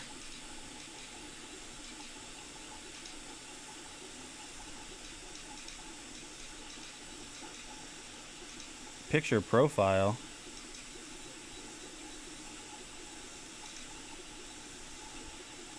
Oh, you can save profiles. That's kind of cool. ND filter. What does that do? I don't know what it does. So we're going to turn it off. Turn it on. Turn it to auto. On. Exposure comp. We'll play with that a little bit. There we go. Oh, this looks much better. This looks much better. It has an old movie look. It's weird that everything was just red though, right? I mean, there's a lot of... I didn't realize on the Sony ZV-1 there's so many like built-in like little menu options like this. Like I can go... Where was that at? Creative style. Vivid. Yeah, it does look more vivid. Doesn't really look like a good camera though when I do that. Portrait. Sunset, black and white. Sepia. It's kind of cool. Picture effect. Toy camera. Whoa, this is weird.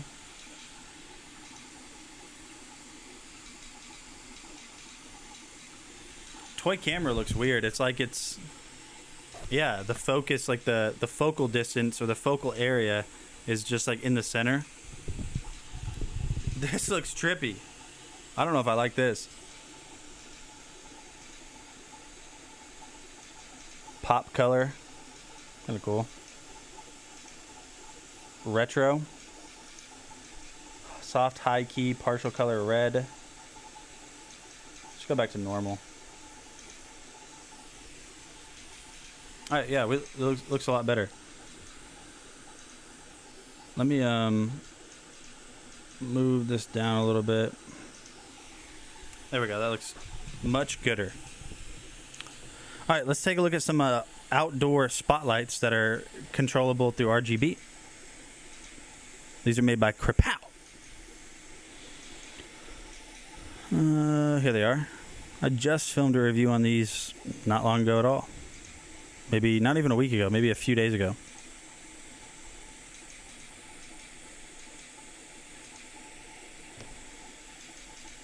Yo, what's going on? Nate, DragonBlogger Tech and Entertainment, back again with another video, and today we're going to be talking about some really awesome lights that are going to really, in my opinion, give your home a really modern or an RGB look. These are the Krepow RGB spotlights for outdoors. We're going to go ahead and just jump in and show you everything that comes with it, and then we'll go ahead and test it out afterwards just to see what it looks like. So first things first, I'll show you everything that it comes with. So you are going to get 6 of these little metal spokes right here, which are just going to be very easy to install. You're just going to basically loosen that all the way off, and the fact that they're metal is really nice. You're going to get an instruction manual telling you how to use these, but they're going to be pretty straightforward. I don't really think you'll need them. And then you're going to get not one, but 2 different remotes, so you're actually able to control the lights manually from these right here. Now there's no app control, but it's not a big deal because I think they're going to be really cool. And then of course you're going to get the spotlights themselves. So the spotlights themselves are going to be an all metal construction. I apologize if there's a kind of a loud sound right now. We'll just go ahead and take a look at them. They're going to have long cables in order for you to be able to install these and kind of space them out. And just taking a look at the actual lights themselves, full metal construction on them, but I don't really think this is what you guys care about. Let's just go ahead and jump right over, and we're going to take a look at what they look like once they're installed. I think something like this is just really going to add a really nice effect to your home and just really, you know, display any type of vibe that you're into. And right here you guys can see that I am showing that I am a computer gamer. Overall, I think these look really awesome. I think you guys would really enjoy them.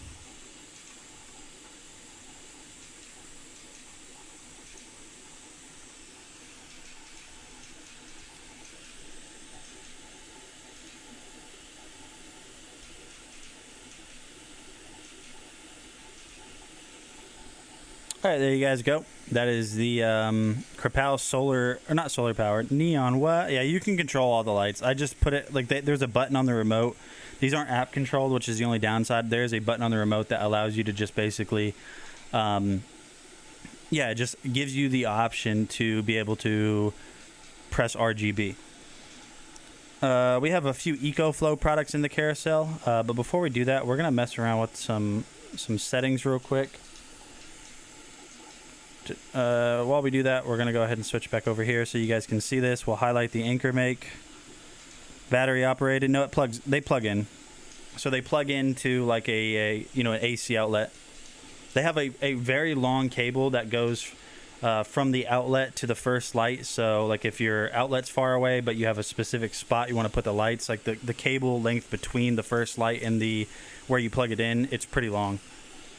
What are you making? So right now we're printing Onyx. I don't know if you know Onyx from Pokemon. We're printing a little articulated Onyx on the anchor make. So this recently just released on Amazon, like within this week, I'm pretty sure. So let me go ahead and zoom in so you guys can kind of see how fast it prints. So that's the cool thing about this printer is it prints extremely fast.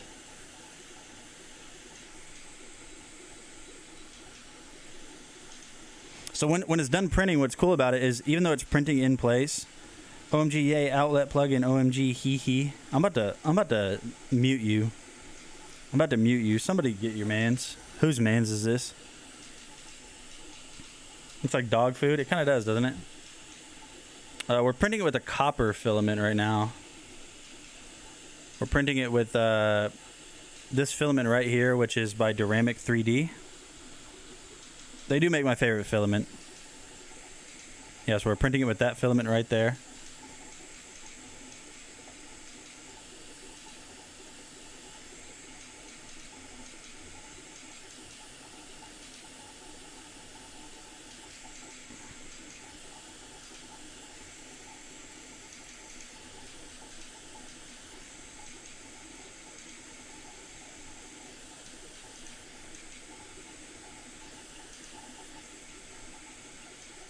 There we go. And updates. Now I should be able to just click one button and it goes to what I want you guys to see. And then I click this and it should just zoom automatically right back in. Yep. Is this fake something?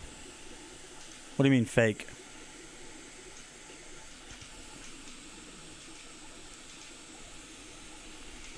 I don't know what you mean by fake.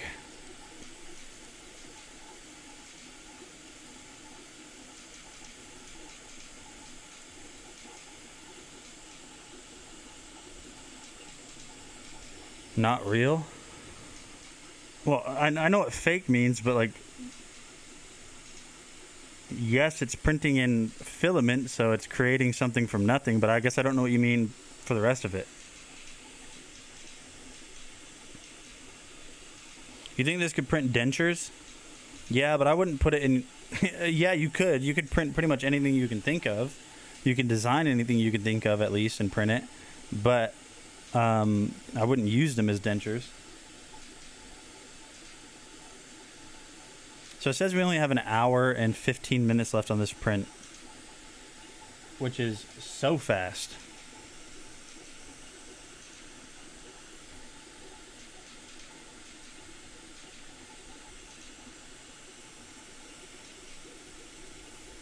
Okay.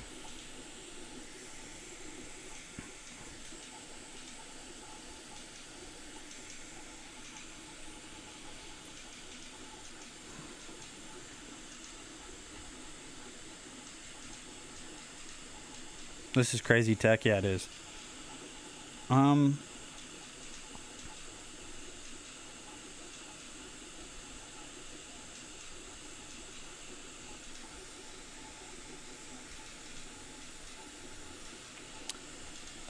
So it's going to be 17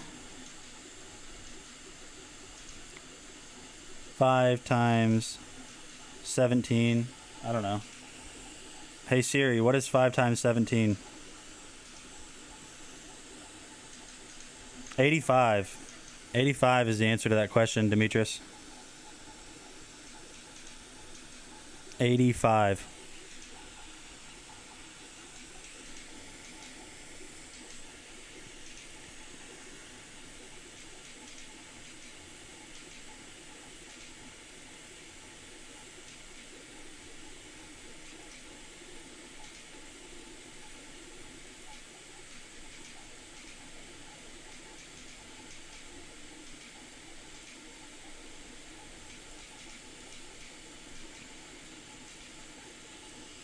Main cam. Uh-oh.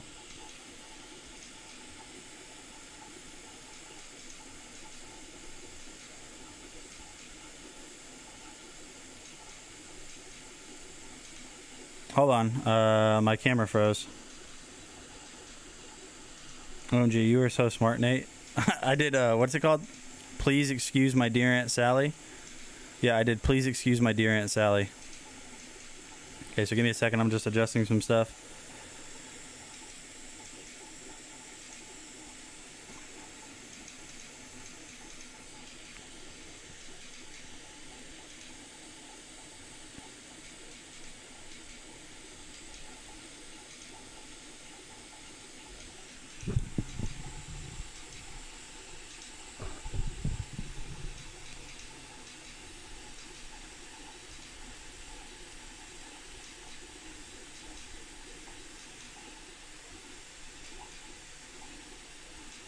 Alright. Video capture device. ZV1. Now we need to choose... Oh, I can't see anything. Hold on.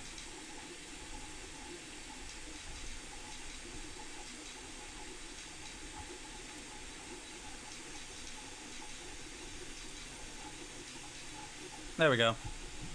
Now I got a new camera, or not a new camera, I got this set up. NVIDIA Broadcast, where it's just me in focus. Use a Cherry keyboard mouse. OBS. Yeah, I'm using OBS. That's what I'm using right now.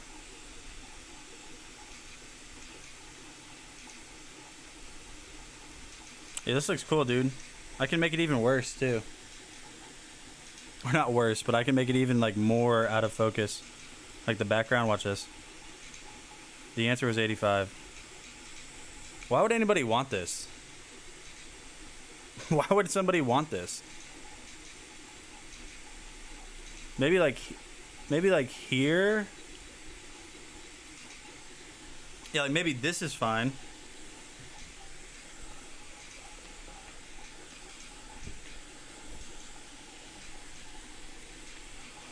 What else can I do? I can do to hide their messy room, yeah. Eye contact.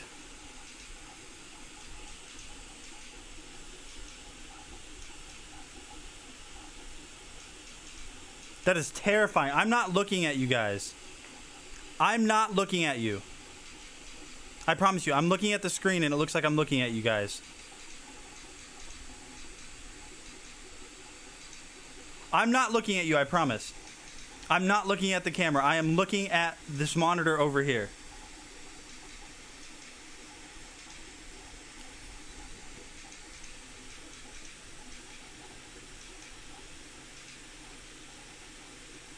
I promise you guys I'm not looking at the camera. Now I'm looking at the camera.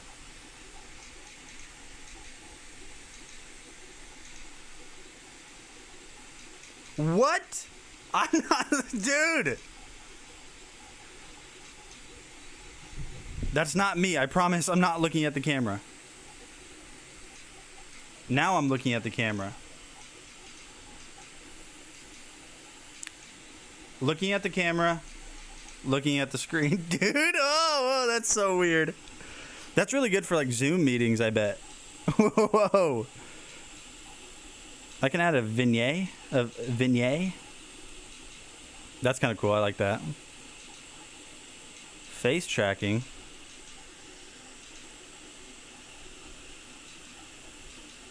That's scary, dude.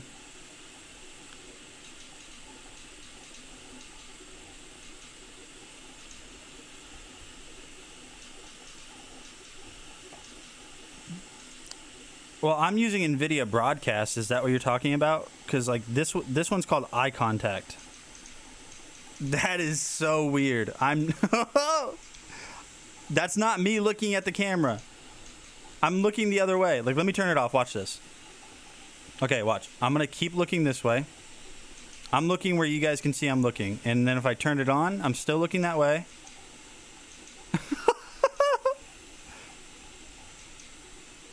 Look at the way my eyes dart over. Watch.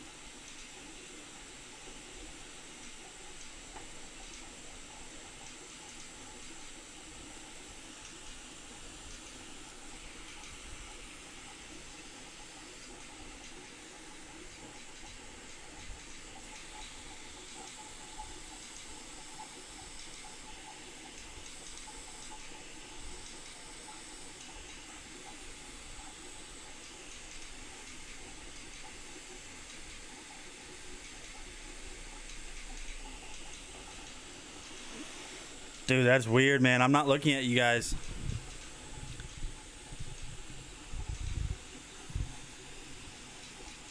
I'm not looking at you guys. I don't like that. I do like the vignette, though.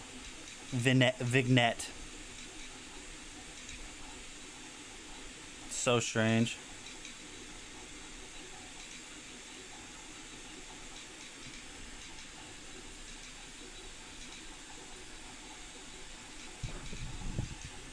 You're gonna get lazy eye that way.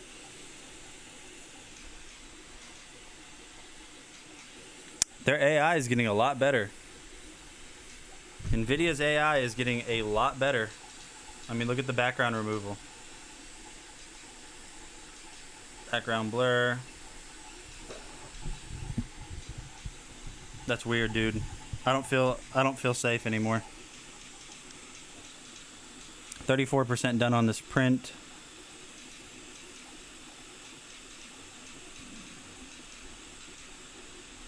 I do think this scene looks pretty good though. I mean but let me see if I'm holding stuff up. Okay, so dude, the AI knows when I'm holding stuff now too.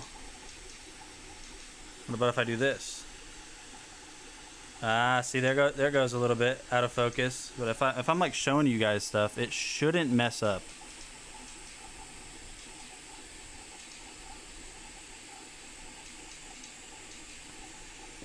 Wow.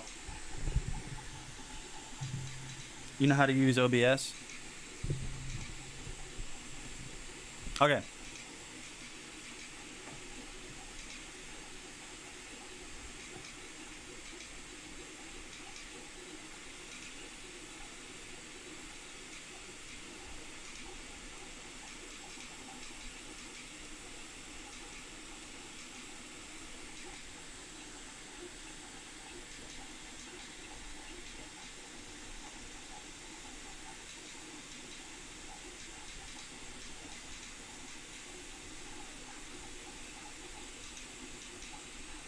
Hey, what is going on, guys? Nathaniel with DragonBlogger Tech and Entertainment, and today we're going to be taking a look at this portable power station from EcoFlow.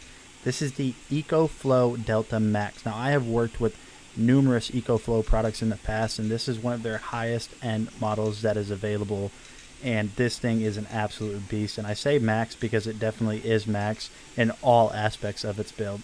It's so big that it actually has dual exhaust fans, so you can see here on the back side that it has fans to bring out some of that heat, and then on the other side it's going to have fans to bring in cooler air. And then also here on the bottom you're going to notice that you have external power to extend the life of this with other units. And this does have a ton of charging capabilities. As you guys can see here, right here on the front panel, you're going to have 6 individually grounded AC outlets with X Boost, which is going to allow you to basically power small kitchen appliances and some larger kitchen appliances for quite a long time. And then down here at the bottom you're going to have your standard 12-volt outlet that's going to allow you to charge this machine from your car or charge other machines that use that 12-volt outlet. On top you have a ton of different charging options.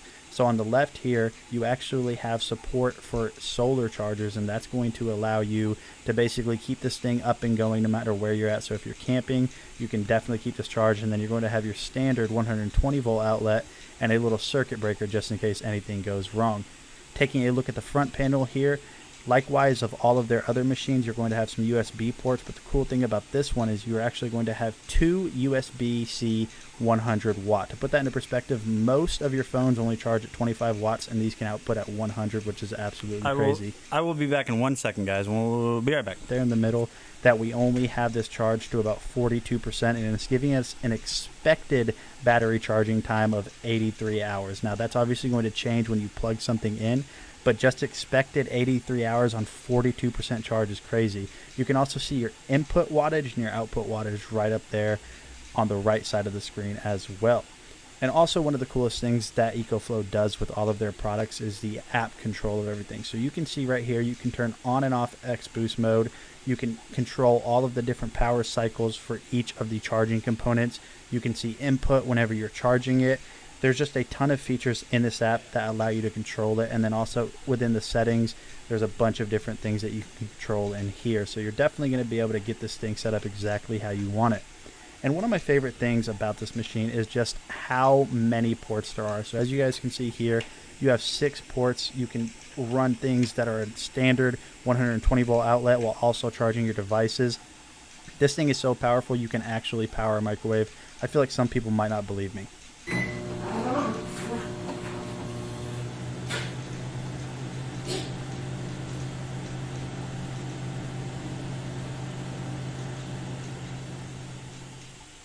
Alright guys, so this is Nathaniel with DragonBloggers checking out the EcoFlow Delta Max. This is definitely a beast of a unit and I highly recommend it. See you on the next video. There you guys go. That is the, oh, here comes my doggo. You guys want to see doggo? Come in, Inch. Get up here.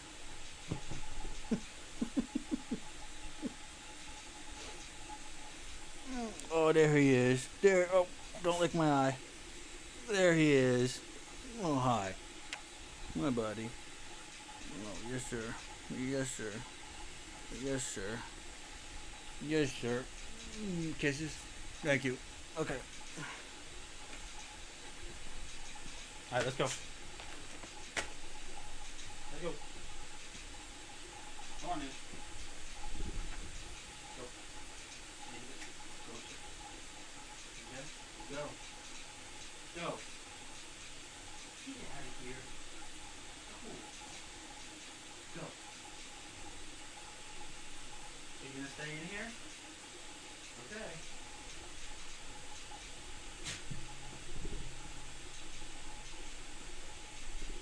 He wouldn't leave. He wouldn't leave. He was just sitting there wiggling, and every time I said go, he would go. Every time. Get up here. Get up here. Come on. Come on.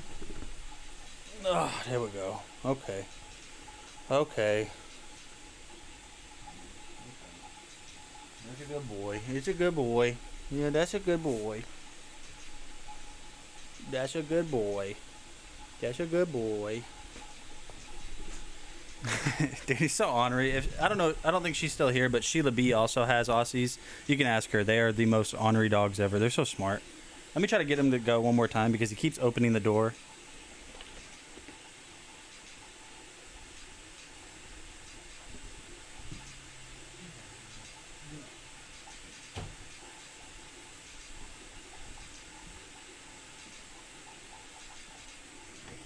Okay.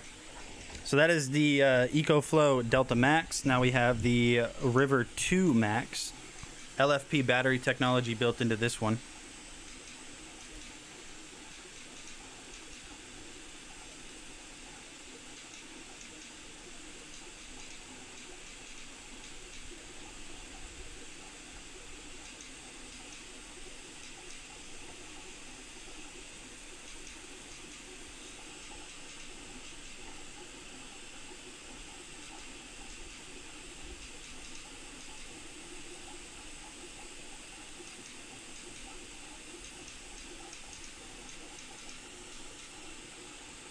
This is the EcoFlow River Max. This is the second version of that, so the River Max 2.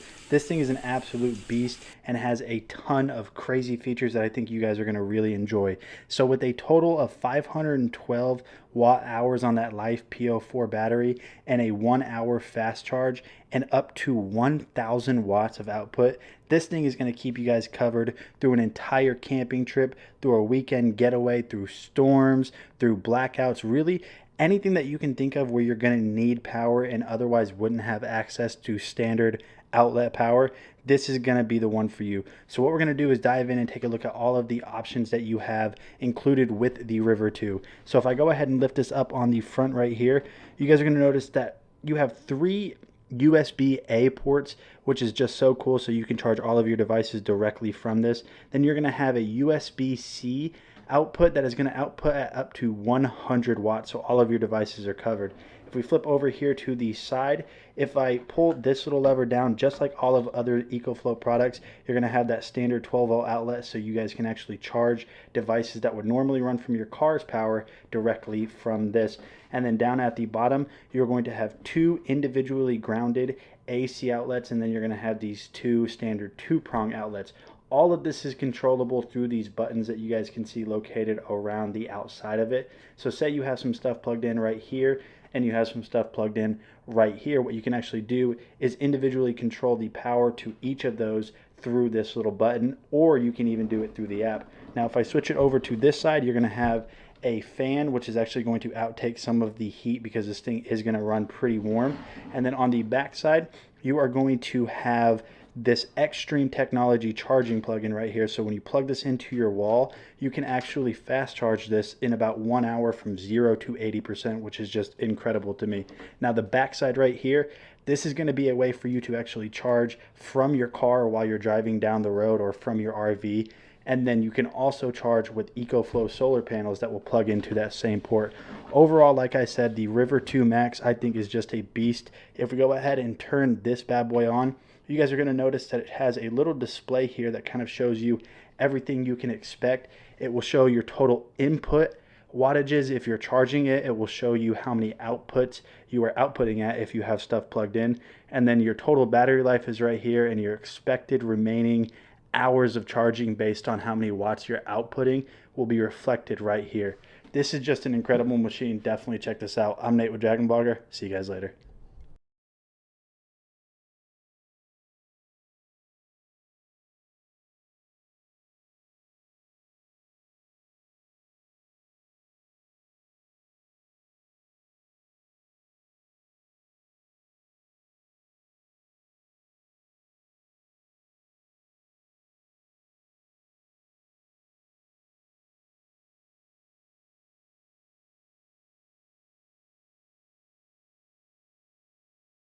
Yeah, so okay, anyways, what I was saying is, like, here's the thing with my dogs. They have a doggy door.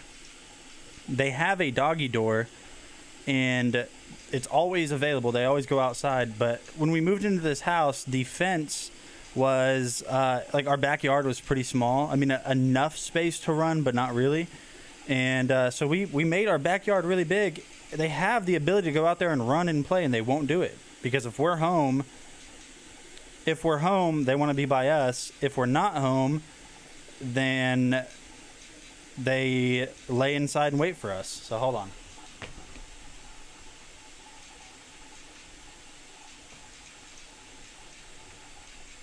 So I'm just like, when are you guys gonna, do they play fetch? Oh yeah. If like we play with them, like in order for them to be active, we have to be active with them. They won't go do stuff by themselves. Ninja partially because he's fat and lazy, but it is what it is.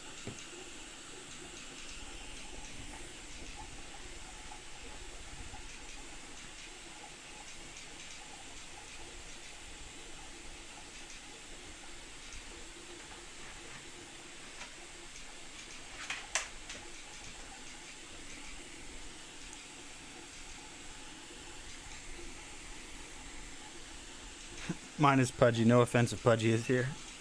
Yeah, I'll show you the backyard. Let me just wait for this to turn back on. Check up on the print. 53 minutes left. 53 minutes left on this. I gotta get my glasses back on. Blue lights mess. Oh, what's up, Jennifer? I'm doing good.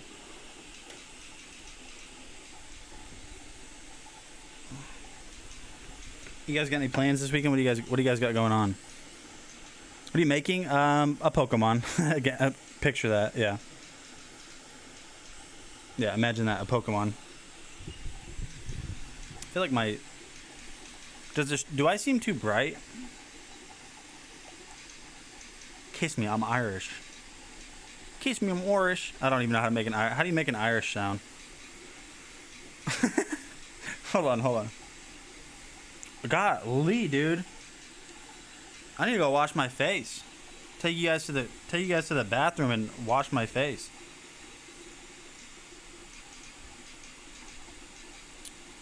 The EcoFlow River Mini.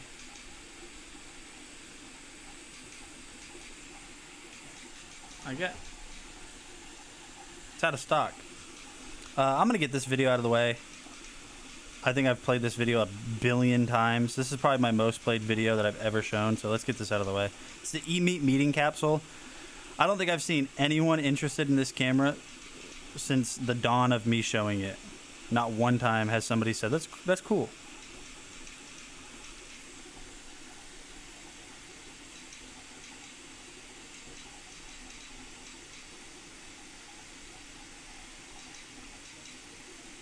Gotta stop doing what?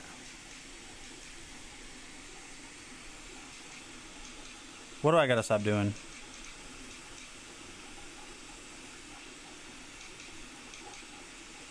Hey, what is going on, guys? Basically allow the camera complete discretion with your conversations. Now we move to collaboration mode. So what this is going to do is basically allow the camera to focus in on multiple people at the same time. Now I am only one person speaking, but what I'll do is I'll go ahead and turn this. And so when I start speaking here, what you're going to notice is it's going to pull me into a frame. Now, if there was another person talking, it would automatically pull that in. And it's trying to actually pull in multiple people here because it's seeing my screen. So we'll go ahead and rotate this. And we will switch to the speech mode. So now what speech mode is going to do is it's going to center whoever is speaking, but one person at a time. So as you guys can see here, it focused me directly. But what we're going to do is go ahead and turn this around. And if I start speaking, microphone check, mic check, 1, 2, 1, 2, it's going to focus on just me. And then once I stop speaking, say there's another person in the room, I will simulate that by just basically turning this, as you guys can see here, it focused on the person talking again. We're going to go ahead and switch back real quick to the classic mode. So we are now in the classic mode. And as I said before, there are a ton of options for each individual mode. You have white balance, brightness, contrast, image flip, angle, initial position. There's a ton of different things inside of this app. You can update the firmware. There's so much that you can do with this software and this camera. So if you guys have been looking for a new camera for your conferences or your meetings or anything along those lines, I definitely recommend this one, and I'll see you guys on the next video. Jennifer, I know what you're talking about. Chewing tobacco, right? Tobacco? Chewing tobacco? Are you yeah, it's obviously no, it's not. I think that's the only thing I could think of that I did that you were like, that's not good for you.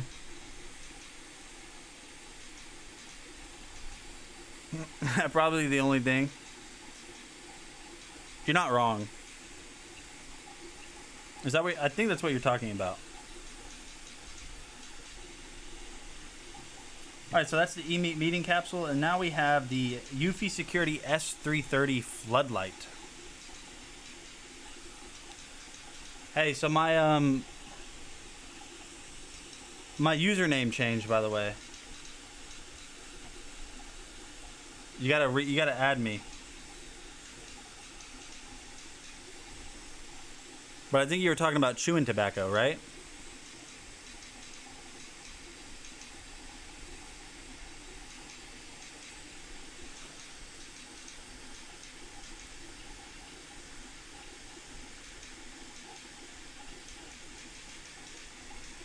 Yeah, I know. I know it's terrible.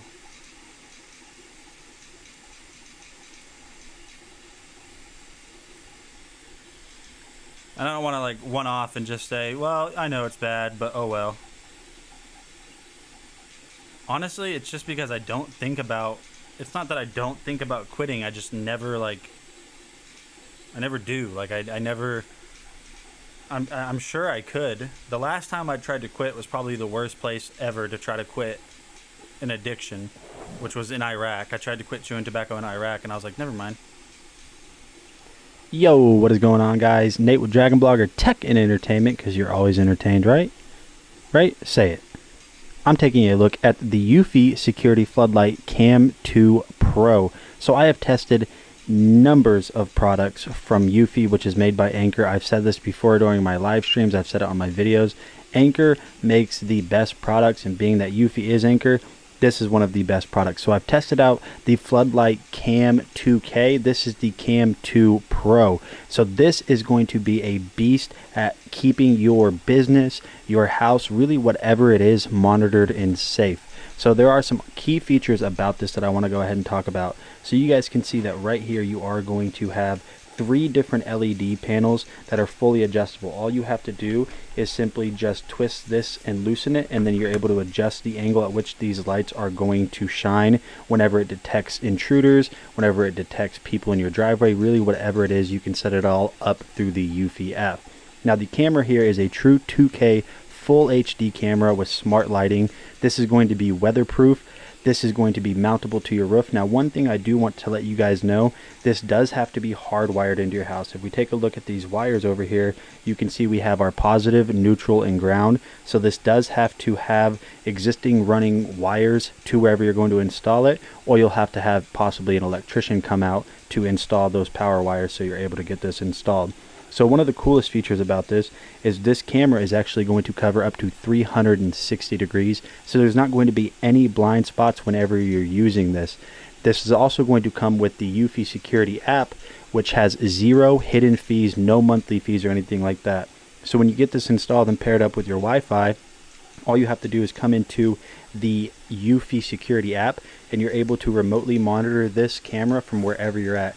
You're able to also remotely trigger alerts, trigger sounds, really whatever you want to do to deter potential invaders, burglars, really whoever's trying to get into your house, or if you just want to monitor. All right, so there you guys go. That is the Eufy security cam. Now we have this iFu mini electric screwdriver set right here. This is probably my second favorite set after I got that Fantic one, but this is great.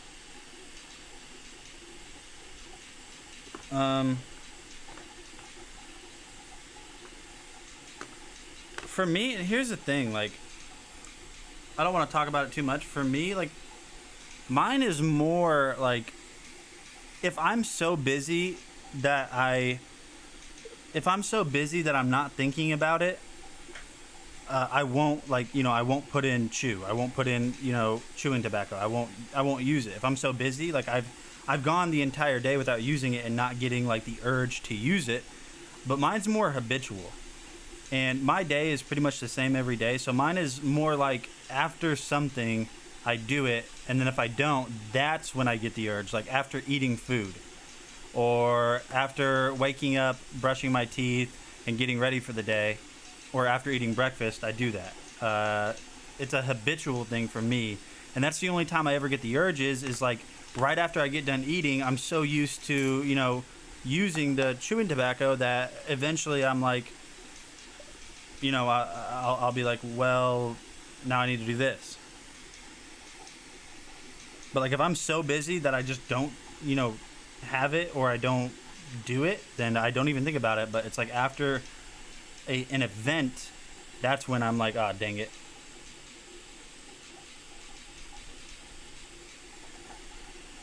Yeah, so let's go ahead and talk about this electric screwdriver set real quick. We'll zoom out a little bit. So it does come with this nice little magnetic carrying case. Be careful flipping it over. It is magnetic. And so are all of the bits on the inside. So on the inside, you'll get your USB-C charging cable. You'll get an X-Acto knife, which is in here. It does come with a it does come with a cover. I lost the cover, so just, obviously I got to be careful. You'll have all of your different bit sizes right in here. So you have Phillips, Star bit. You're gonna have some Phillips, Star, Hex bit. You're gonna have some pries right here. So this is for opening up panels on electronics. Like maybe you're changing the screen on a phone, opening up a panel on a laptop. That's what these are for. You have these little guys right here. Here's another little pry bar.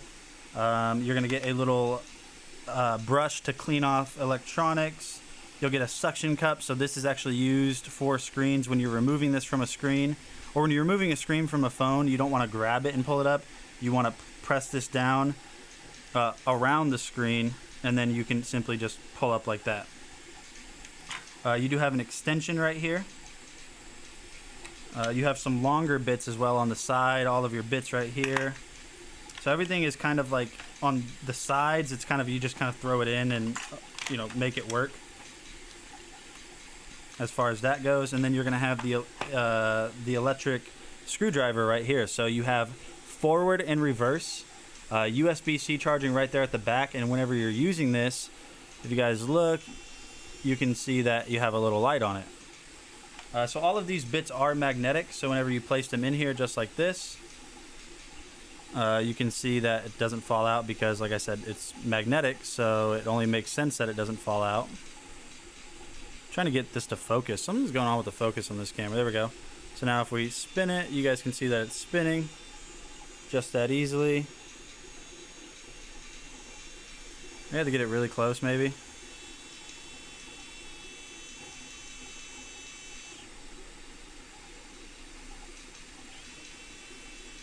And there we go.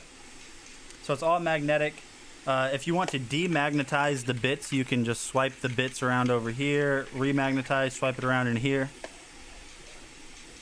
It's weird when I have been in the hospital before, sometimes 30 days, they offer you a nicotine patch, and I always refused it. Never had the urge to smoke in the hospital, but as soon as I get out within a week, yeah. It took a few times, but I finally did it. It was a smoke, yeah. I think I only started using tobacco when I was 22, maybe 23. I had vaped before, which isn't any better. As a matter of fact, this actually needs to be charged. But I got rid of the charging cable, that's right. So, but there you guys go. Nice little electric screwdriver set. Makes a great gift, in my opinion. Especially if you have like a significant other or yourself that, you know, you work on small electronics pretty often, computers, electronics, just anything like that in general. In my opinion, it makes a really great gift.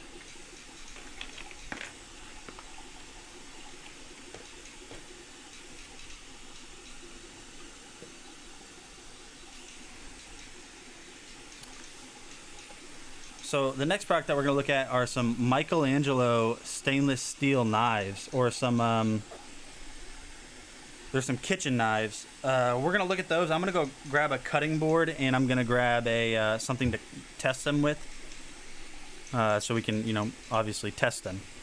So we're just going to switch.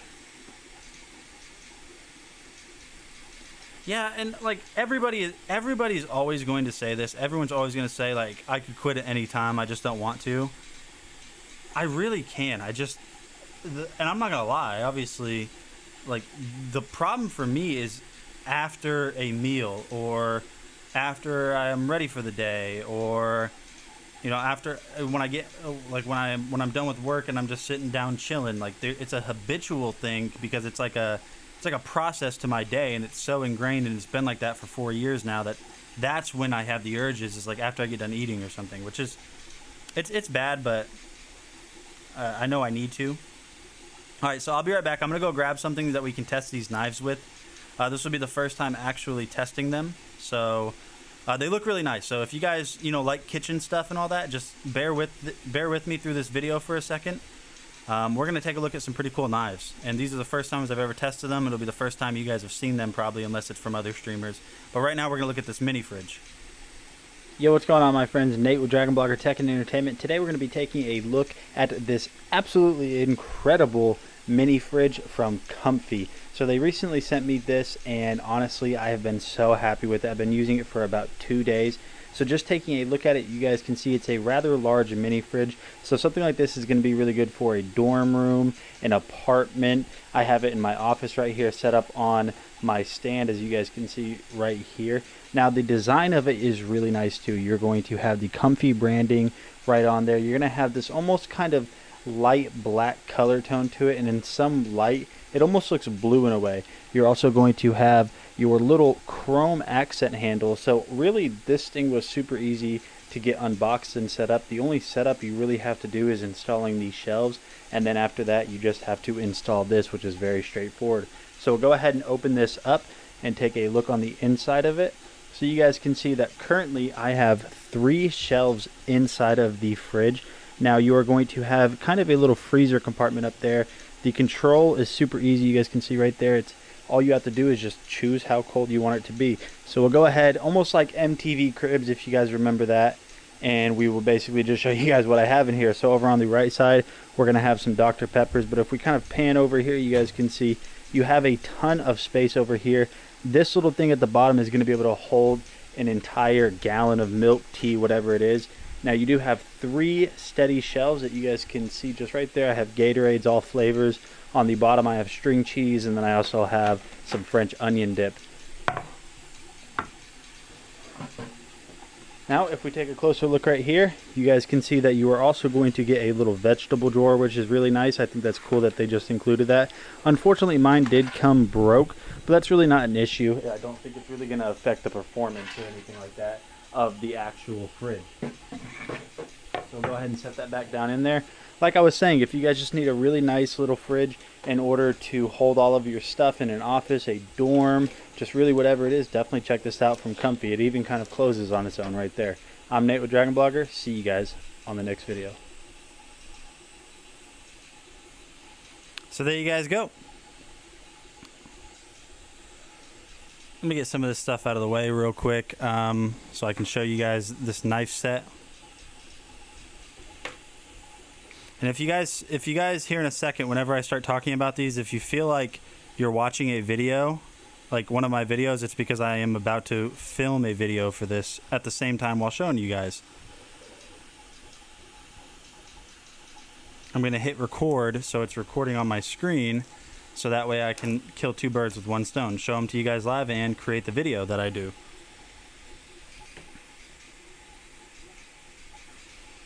But I need to make sure that I know what the name of these are called first.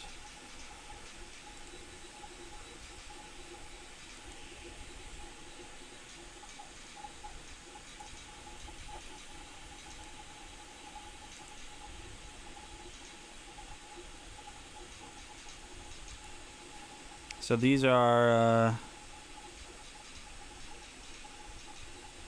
what do you call these? Kitchen knife set.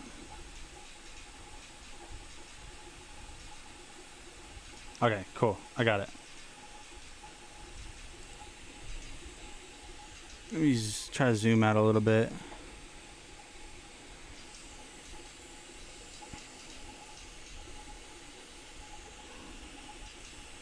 No, I know they're Michelangelo, but I couldn't remember the name of the color scheme because, like I said, I'm going to film a video for these real quick. And we're going to start that in 3, 2, 1. So right now we're taking a look at the Michelangelo 6-piece knife set. It does say it's a 12-piece, but that's because every single one of these knives come with the cover, as you guys can see right here. So initial impressions on these, the handles on these are all plastic, as you guys can see right here. I think it does look really nice. I like that it matches the rest of the blade. Now these are the Galaxy style knives. So if we go ahead and take a look at this, these knives, first of all, are extremely sharp, so be careful with them. You can see that it has the Michelangelo branding right there, and it kind of looks like paint specs or Galaxy in a way. These are just really nice. So you're going to have your 8-inch chef's knife right here. The covers are made really well. They fit good. They don't have any like wiggle room or anything like that on them. Then you're going to have kind of a longer paring knife, and like just kind of like an edge knife here in a way. You can see that it just looks pretty simple. I really do like the color scheme on these though. Now if we continue on, you're going to have a kind of like a little butcher's knife. Again, it kind of has the hammered design there too. Plastic handle. It's pretty ergonomic too. It feels pretty good. Now the knives, initial impressions, they are pretty balanced. The blade isn't too much heavier than the handle and vice versa. Then if we continue on, the next knife that we are going to have is a kind of like a cheese knife in a way, or this is like a multi-purpose knife. So if you're cutting something that is going to go everywhere, this kind of allows it to pass through. And then the next knife, it looks like we're just going to have two little utility knives. This one's actually a steak knife. You can see the serrated edges right there. Big fan of the color scheme again. Once, like I said before, just that Galaxy looks so clean and so simple. And then here is your little like 3-inch utility knife. So to test these out, we're just going to go ahead and get rid of all of these and test it out by cutting an apple. We'll just use the chef's knife for that, as you guys can see right here. Super sharp, so be careful. We do have an apple right here, so we'll just go ahead and give it a few slices and see how sharp this knife is. And right off rip, yeah, it is an extremely sharp knife. Michelangelo just always makes very top of the line products. So if you guys need a new knife set, maybe you like the design of this one, maybe you have a color scheme going on in your room, in your kitchen or something like that, definitely give this set from Michelangelo a shot. That was weird. That was weird, filming a video live. We're gonna have to wash this knife. Now I got some apples to eat too, yay. Now I got some apples to eat.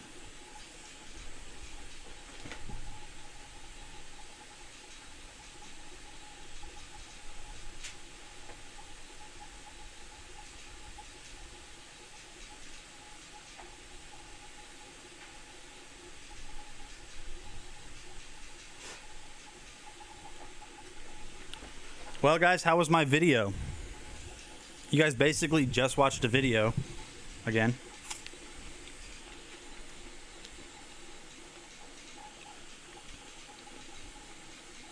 That's a good apple.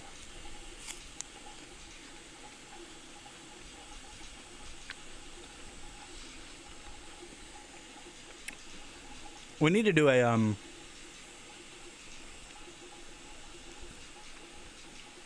another cooking stream. But yeah, no. Now that the video's done, we can actually, like, you know, just take a look at the knife a little bit more. I mean, look at that. You can't tell me that just doesn't look incredible. That is so nice.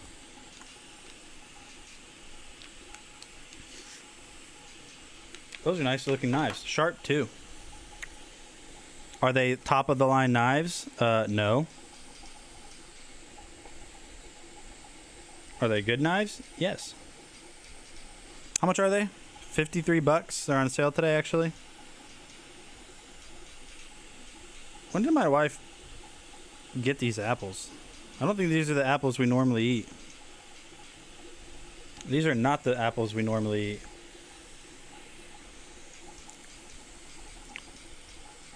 I'm acting like I eat apples a lot.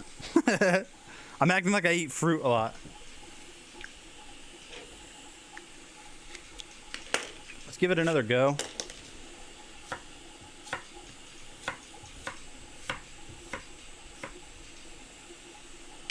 Yeah, what's up, Victoria? Boom. These are really sharp. These are really sharp knives, so be careful with them if you guys get them. I like the design the most. It's my favorite thing. I really like the whole galaxy texture that you have. Very sharp knives, nice edges on them. Like I was saying before, they are balanced pretty well, as you guys can see right there. Well, I'm actually not testing it the correct way. There we go. They are balanced pretty dang good. Victoria, how was your day?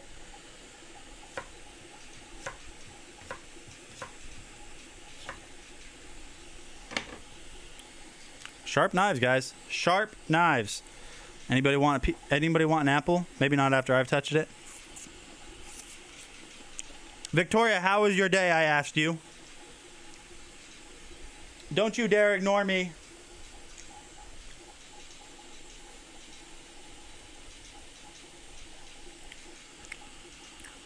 Really good. How's the baby doing? She's doing great.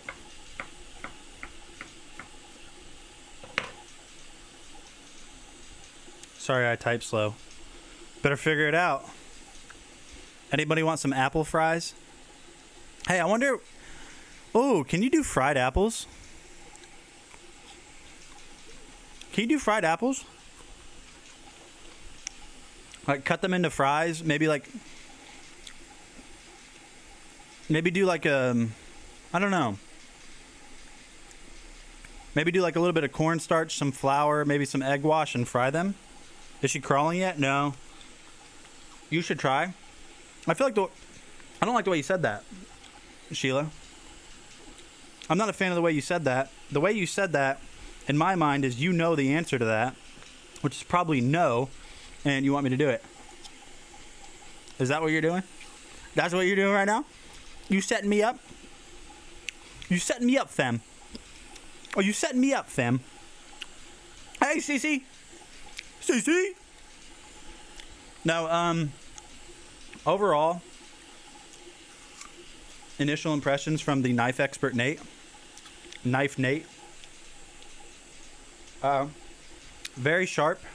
Okay, I'm not gonna lie. They're not like extremely sharp, but they're not dull either. I do like how the edges. I do like how the knife edge. Won't focus. The knife edge is separated from the texture, so you can use like a ceramic knife sharpener for this. I have a lot of apple to eat. I have a lot of apple pieces to eat now. It can create... Oh, wait. Extremely sharp, because look at how thin that is. Let me see how thin I can actually get this. Let me see how thin of a piece I can get out of this.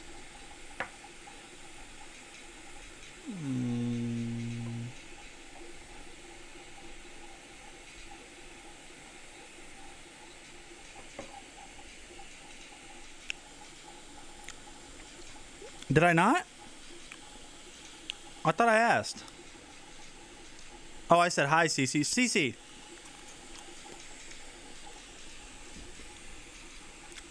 How's it going, Cece? Every time you join, I always think of Cece's Pizza. You guys remember that? I think they brought it back. Did it go away for a while? Or did they like just stop advertising for 10 years and then started advertising? Cece's was so good, dude. That's good to hear. It is good to hear that you're doing absolutely fantastic. Right now we're looking at this knife set. If you guys need a new knife set, this one's on sale today. $59.99. You get 6 different knives. You get a pretty much a butcher's knife. I mean, you're gonna get your 8-inch chef's knife. You'll get like a utility knife right here, which is basically like a butcher's knife, but if you're cutting something that happens, where like stuff goes everywhere, this allows for that to pass through. Here's your chef's knife right here. Never heard of it. These are nice knives. Oh, Cece, aren't you in the UK? Aren't you in the UK? Hey, Nate, been watching over on Twitch. Yeah, so the way I'm set up right now, all of my monitors are over there, where normally I could have multiple, I could have Twitch, Amazon, all that. I only have one monitor here and it doesn't work. No, New Jersey. Who am I thinking of that is UK? Starts with a C. Evans, do you just like watching on Twitch more? Or do you watch on Twitch because of the points?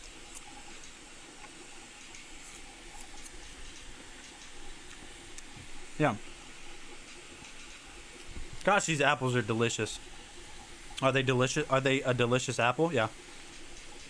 That's smart. That's actually really smart, Evans. I wouldn't have thought of that if I was like in your shoes.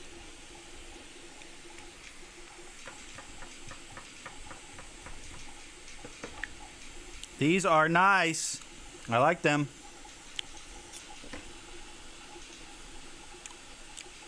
Tornado warning. Oh my gosh, where's Mel from? Wait, Mel's in... No, she's not in New York.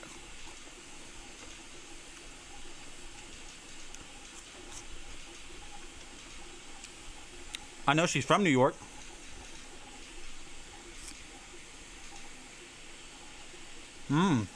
Georgia. Okay. I'm sorry. The stream right now isn't even me like doing anything. I'm just eating apples. They're delicious. How much you want to bet I can throw this in the air and catch it?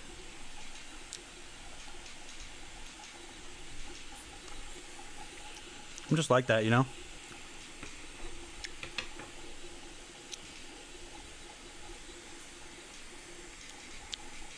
He ignores Twitch people. I know. I gotta get better. We are used to you not doing anything. Or, all right. Here's a better way to say that. You're used to me doing a lot, but not accomplishing anything, right? That's what you're used to. That's a better way to say that. I'm doing a bunch, saying a lot, not really getting anywhere. Whatever. It's Friday. You guys want to do ASMR me eating apples?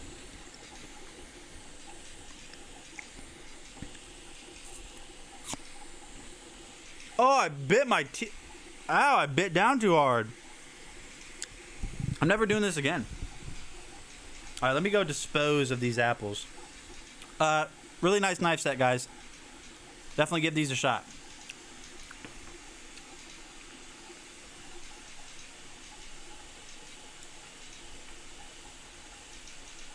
I feel like such a nerd when I have to actually... See, I'm forgetting. I was going to go dispose of these apples.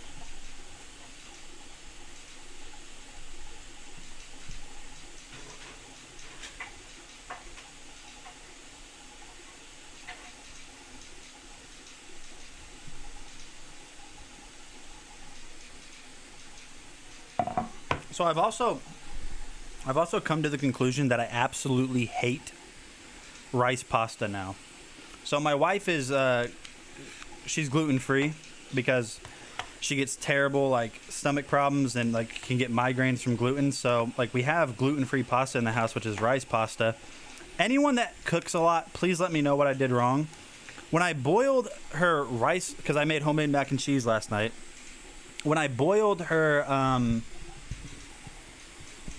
rice pasta, I put in like the amount of water I normally would with the amount of noodles or the elbow macaroni. I put in the amount of water I normally would, but after it like was on for like 15 minutes, the water became like creamy. I'm not kidding you. It became like creamy and like viscous. What did I do wrong? Somebody that cooks and knows about this type of stuff. What did I do wrong? Why did the... And then like I tried to overcooked. No, but here's the thing. The water became creamy before the noodles were done.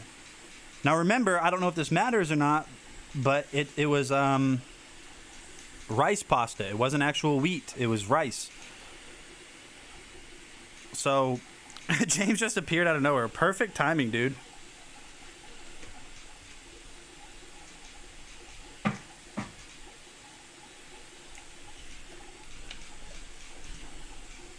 Hey, by the way, guys, you guys remember when I threw up on stream that one time, or I left the room? Who was here for that? It was like whenever I was standing up with like that little like table thing in my room. This was months ago, and like I was making bacon, and I had to cut the stream because I like threw up, or not on stream, but I like walked away and threw up. So the reason I was cooking on stream is because that's when I was doing morning streams, and I'm not like an early riser, so when I was doing those morning streams, I wasn't eating breakfast, so I was like, why not cook on stream? That'd be fun. They would like it. So I tried it and threw up. So that's great. The reason we were doing that in the first place is because I was showcasing a burner, like a plug-in 2 burner thing.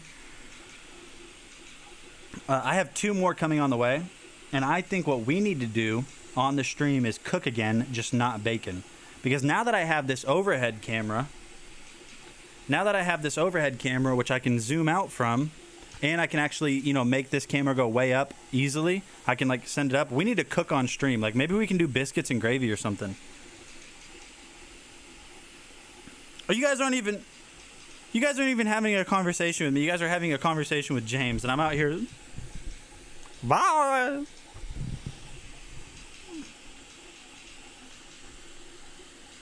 Speaking of that burner, I honestly didn't know that was in the stream. I didn't know that burner where I used. I hope that's not in the video. It's the one that's in. I didn't know this was in here today. But whatever, guys. Have fun talking to James about not cooking and having fun.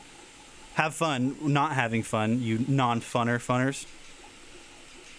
All right, let's take a look at this burner. This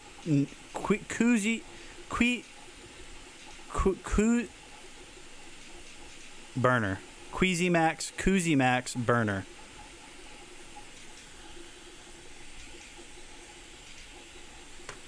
I'm not going to play this whole video because I realize like the last... I don't know. I wouldn't say the last. Yeah, pretty much since I was doing this full time, I've been like creating these videos, and 80% of the video is me not showing you the burner doing what it, or like the product doing what it's supposed to do. So like since I've realized that, I've been filming videos and only really showing what the product is supposed to do.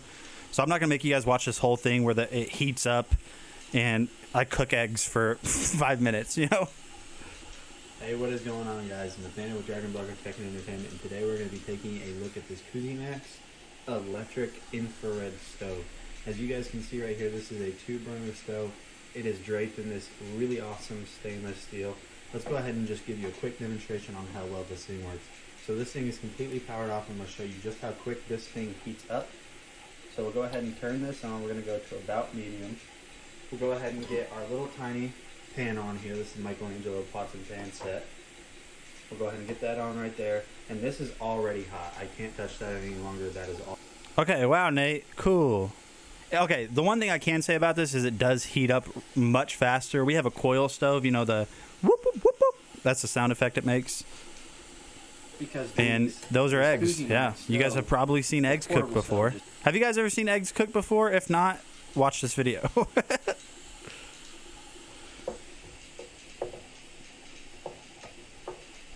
And we already are almost done with our scrambled eggs, which is crazy because we just put them on a couple of minutes ago.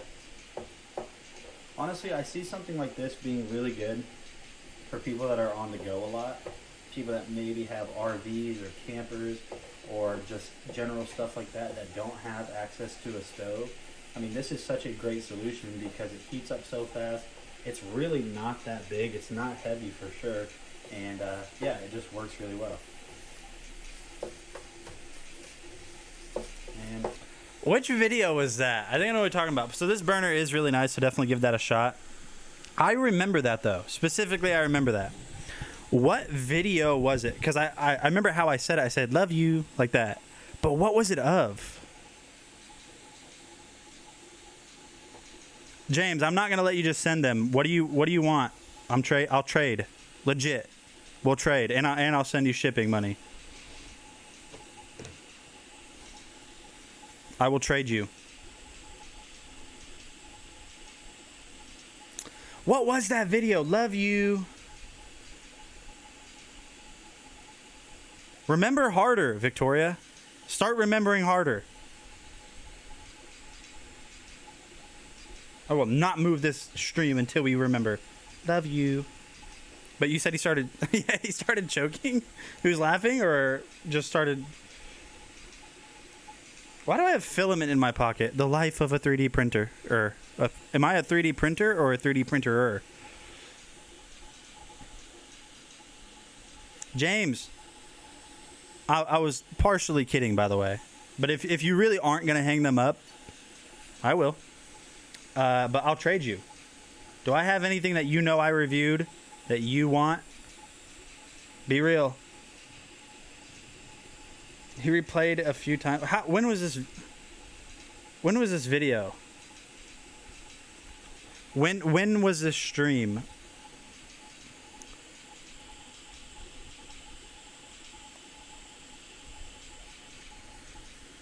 I'm trying to think if I have anything that I know you would want. Do I have anything that I've created a video on that you know for sure last week? That's going to be too hard to find.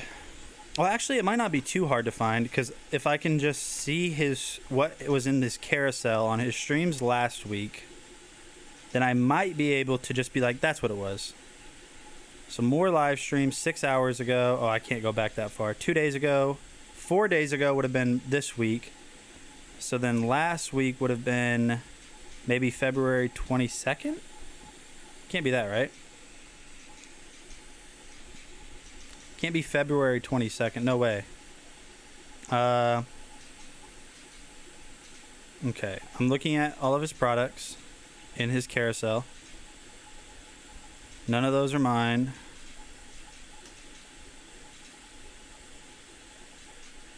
Maybe a Bluetooth speaker video. Was it the Anchor Nebula Cosmos Laser 4K video? Might have been that one. Clocky? Was it Clocky? The Clocky alarm clock? It wasn't the heated vest, I don't think. Shishiba? No, it wasn't that. Yeah, I don't know. Is this thing ever going to be done printing? I feel like it's been saying 4 hours for 8 hours. Actually, it says it's only got 12 minutes left. That's the cool thing about the Anycubic, or I mean the Anchor Make 3D printer.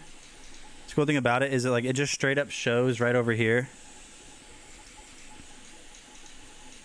Right there. If I zoom, it just straight up shows how long it's going to take.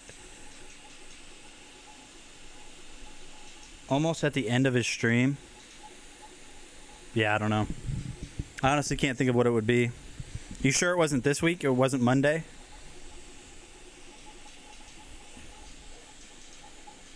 I don't even know why I want to watch. I don't even know why I want to see that video so bad. I don't.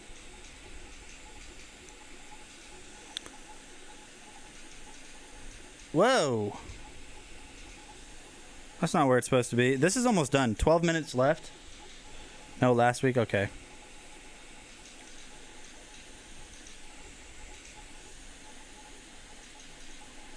Now you guys got to see my dirty room. You guys want to go on a trip on my favorite rocket ship? Going on a trip in my favorite rocket ship. There's my camera thing. It is right there.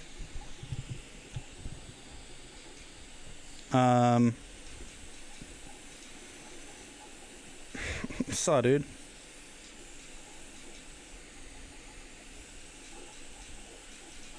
Wow, look at that. Ceiling fan. You know, that ceiling fan was actually sent to me to do a review on. The next time I got to talk about it on the stream, I'm just this is what I'm going to do. I'm just going to do this. And as you guys can see, that ceiling fan is doing ceiling fan stuff, which is pretty neat.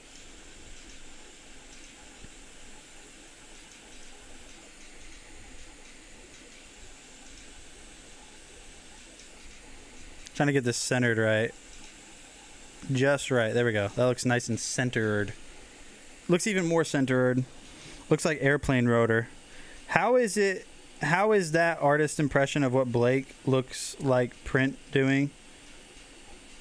Oh, the artist. Okay, how is that artist impression of what Blake looks like print doing? That was a terribly written out question.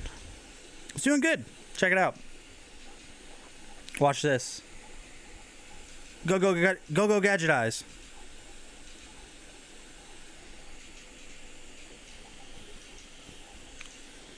Pretty neat. Pretty neat. We have... I can't see it from this angle, so I'm going to just be lazy and not lean forward a little bit to see it on the screen and do this. 9 minutes and 30 seconds. This print is definitely taking longer than it said it was going to on the software. And in what manner is the artistic representation of Blake's physical appearance as conveyed through the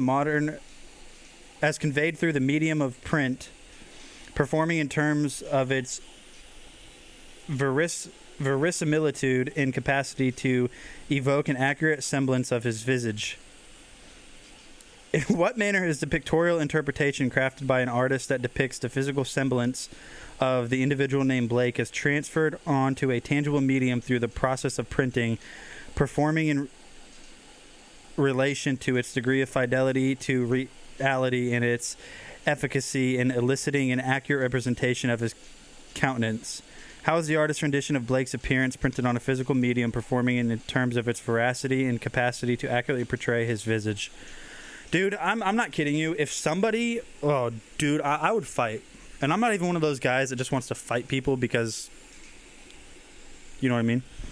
But if somebody wanted to talk to me like that, I'm fighting you. Don't ever talk to me that way. Headbutt sentence, I know. Like, I'm not saying you have to just say... I'm not saying you have to walk around saying lit and fam and stuff like that. But also don't do that. Find a nice medium. Something like me, with less stuttering, preferably. Okay. Let's look at this fridge. It's a fridge. It does fridge stuff. You'll see when I play this video in 18 seconds, because OBS is weird, that... No, it is nice, though. It's an under-counter refrigerator. It's expensive, but it's premium. It's designed to be used indoors or outdoors. It's dang near commercial grade, too. Yeah, it is commercial grade. Hey, what is going on, guys? Nathaniel with DragonBlogger Tech and Entertainment, and today I'm super excited to showcase to you this Ice Jungle under counter indoor outdoor fridge. This thing is made very, very well. As you guys can see right here, it is all stainless steel. And hey, I got a question. Has anybody been on Alex's stream this week? Anybody in the chat at all? Have you guys watched Alex's stream this week? Look how many cans of soda on the product page. Yeah, I know. Has he been doing Pokemon at all? And if so, have there been any good pulls this week? Has anybody pulled any great Pokemon cards? Let me know. Yes, he has angry haircut. Any good pulls that you guys can specifically remember? on the handles, it has this really nice, very, very well, and they just feel very solid, which is just a good nod to Ice Jungle's production quality when it came to making this. Now, the cool thing about this is this fridge does have controls on the inside, so you can turn on and off the light if you want to. You have a power button over here, and the temperature on this goes all the way up to 68 degrees. As you guys can see right here, I'm just going to go ahead and keep tapping it. So having this have the ability to go all the way up to 68 is really awesome. And then if you guys want super cold, possibly even frozen, it goes all the way down to 32 degrees. And this thing does a very good job of holding temperature too. So when you set it, first of all, it doesn't take that long to get to temperature at all, and it just makes your drinks icy cold. So if you guys need a refrigerator that can get to various temps, this is definitely the one for you. It's super easy to set with that digital display, and as you guys can see right here, when I pulled this water out, it is condensating. But honestly, I want to show you my favorite thing about this, and it is the night light feature. So in the middle of the night, if you wake up thirsty like I do often, you can just open this thing up and you guys can see right there, it is very well illuminated, so you guys can see in the dark and pick out your drink. And honestly, I'm just very impressed with this Ice Jungle mini fridge. So if you guys have been looking for a new outdoor, under counter, indoor fridge for whatever reason, I really do think this would make a great addition to your home. So definitely check it out, and I will see you guys on the next video.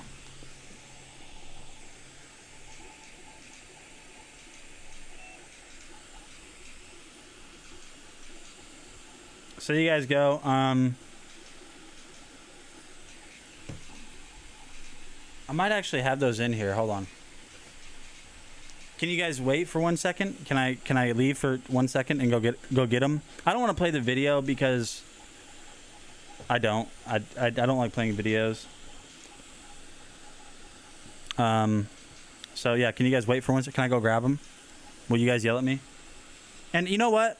Here's the thing. I'm really upset that Pudgy keeps pulling fire cards. Not upset at Pudgy, but I'm just upset because you guys have to understand, I try so hard to pull like the best cards out of sets, and I never do. So after we take a look at these handbars, I was not going to open these, but I just don't really care anymore. Like, I really don't care. So after we take a look at those handbars, we are going to be opening up these two ETBs. We're opening these because I'm tired of everyone else pulling the best cards, and I never do. I pull good cards often, but I never pull the chase cards, ever. So we're going to probably be disappointed. But yeah, I'll be right back, guys. Give me 1 second.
All right, I'm back. I'm sorry. Did we get banned? Did we get shut down? Dry your eyes. Yeah, I know. What a first world thing to complain about, right? I didn't get the Pokemon card I wanted. Can you believe that?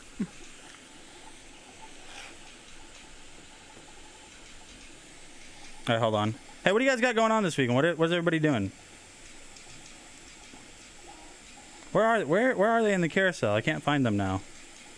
Here they are.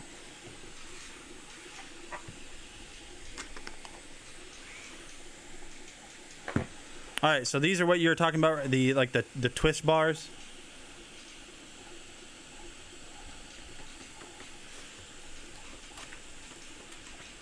Okay.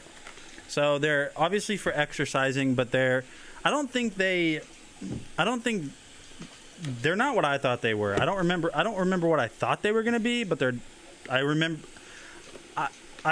remembering they're not what I thought they would be whenever I opened them the first time. I don't remember what I thought they would be, but they're not what I thought they would be. All right, so this is everything that comes with it. You have an instruction manual, I think. No, you don't. Yeah, you do, but I threw it out. It just shows you the different types of exercises you can do with these.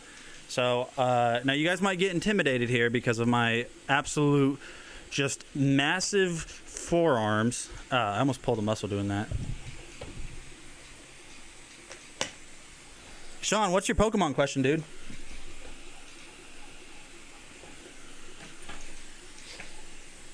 What's your Pokemon question? Okay, so you have 3 of these, high quality. They're just a high quality rubber. Now the difference in colors are the resistance levels. So this kind of like light green teal color is light resistance. Then you're gonna have medium on the blue, and then you're gonna have heavy on the red. So these are basically to increase grip strength and increase forearm strength, as well as maybe even some biceps and whatever this muscle group right here is called. Your lats. Are these your lats? Laterals? So there's different types of workouts you can do with these. So one of them, first of all, I'll just go ahead and show you. What you can do is you can grab here and hold your wrist straight like this. So don't have it like this, don't have it like this. Hold it straight out, and then you can basically just twist your wrists in. And so right now, the muscle group that I feel that's working on is my inner forearm here, my upper arm here, and my lats. No, they're not. Sean, to answer your question, no, they're not. So you can do that. So that's one workout.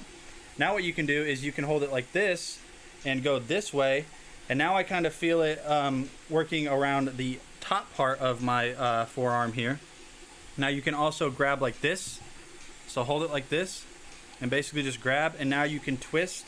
And that is strictly going to be mainly grip strength around your wrist. It's strengthening your wrist up a little bit, and then also like the rest of your forearm too, because if you look while I twist, you can see the muscles that it's working.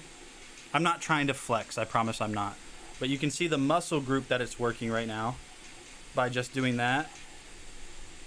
And it depends, like which one of your arms is being worked out depends on which one's on top, because right now I'm basically just holding this one still. On the bottom I'm holding it still, so when I'm twisting here, this arm's not doing anything. You can see that it's not doing, like, there's no muscles being tightened. It's just strictly this one, because that's the one that's actually doing the twisting. I have dad arms. I have dad forearms. Right? Or am I tripping? And then you have heavy. Now there's also there's other ones that you can do like this. Oh, this is medium. And the print's done, so we'll take a look at that here in a second. But there we go. So that one is definitely working out like right here. Now the heavy one, you can also do these ones too, where you kind of like bend in. I wouldn't recommend it, but you can do this. You can do these workouts right here. This isn't, honestly, like, if you're strong, and I'm not saying I'm strong, but these, like, even on heavy, like, this workout is pretty tough, and I would have to do a lot of reps in order for it to, like, really start to affect, you know, my forearms. But, like, that's not that tough for me. So like maybe for men, like, you know, just average men, like this isn't going to be that tough. I mean, it's still going to strengthen regardless because of like the muscles that you're working, but like this isn't that, the ceiling for this isn't that tall because I can just, I mean, I can do this pretty easily.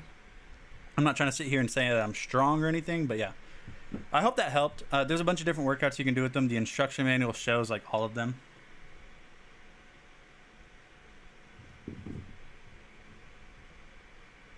Tinnitus or tennis elbow? Oh, tendonitis. Tinnitus. Who's the pay-per-view? It's not Jones and Gain already, is it?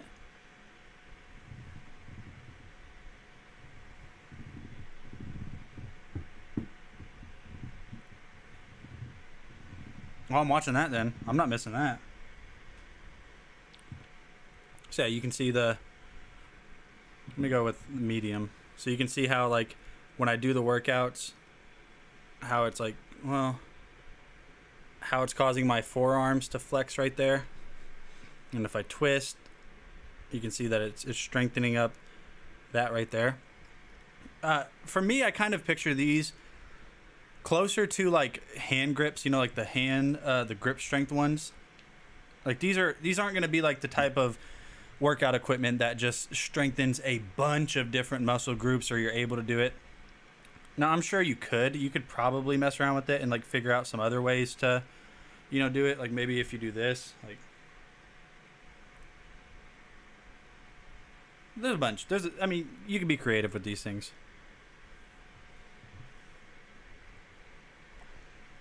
Let me check that fight card real quick.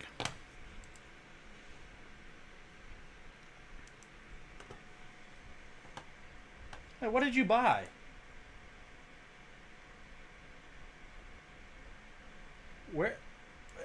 Where'd you get those, Sean? Yeah, so I hope that helped. I hope, you know, if you were thinking about getting them, like my demonstration was, you know, enough for you to make your decision on if you're getting them or not. I put everything back in the box now that I don't use because I find it's a lot easier to maintain and organize stuff than when everything is not in the box anymore. Yeah, they're not really worth anything. I mean, right now they're not, but maybe in, you know, 10 years, especially a box like that, you keep it sealed or something. It's a collector's item, so if it's still sealed, then, you know, it might be.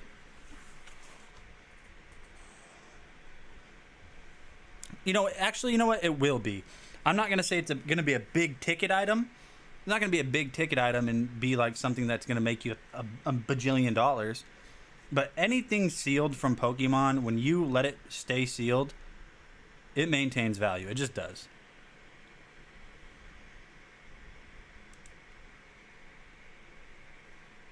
And usually increases too. And I can't guarantee it will. You never know what's going to happen. But our anchor make print is done. I don't have any glue, unfortunately. I know I do. I know I have glue somewhere, like super glue. I just don't remember where I put it. So I'll just show you guys.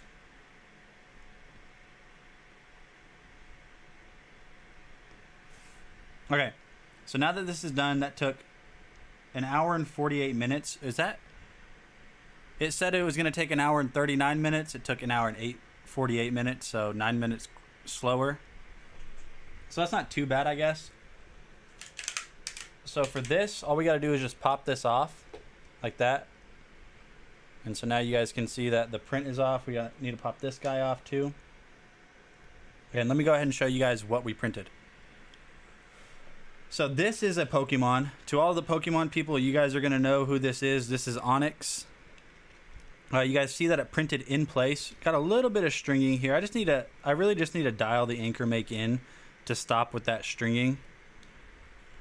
The stringing you can just pull off.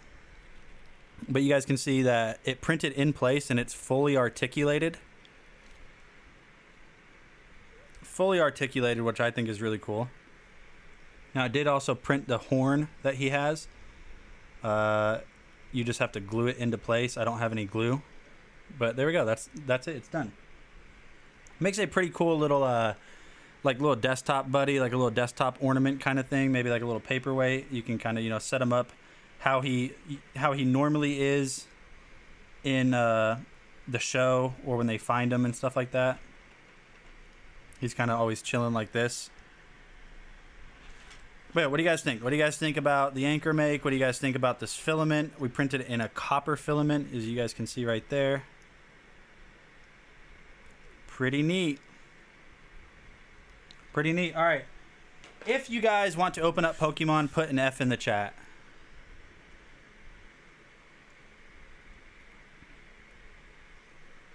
But if and only if you want to.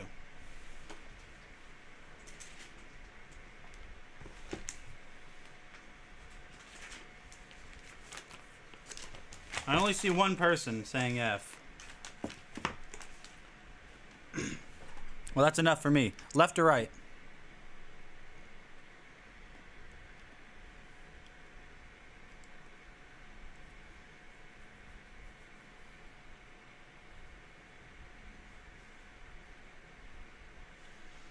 Well, first I gotta add them to the carousel. Hold on.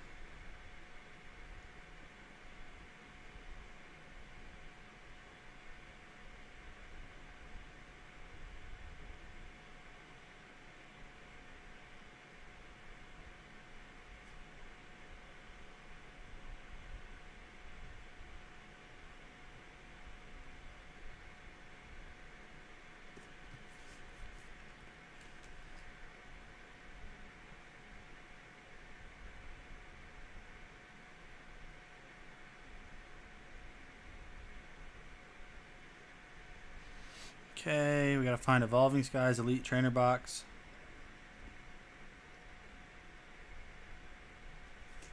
There we go.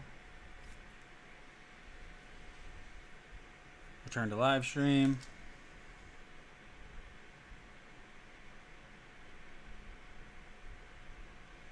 So just so you guys know, the price that's in the carousel, this is directly from Pokemon, but Evolving Skies have a markup on them because of that one card you can pull from it.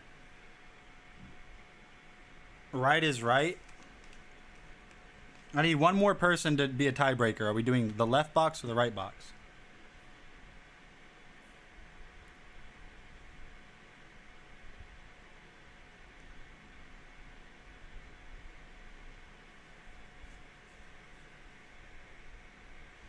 I need one more tiebreaker. Right? Okay, it looks like we're doing right.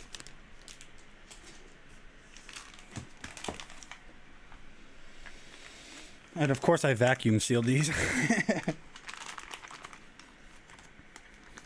Is it easy tear?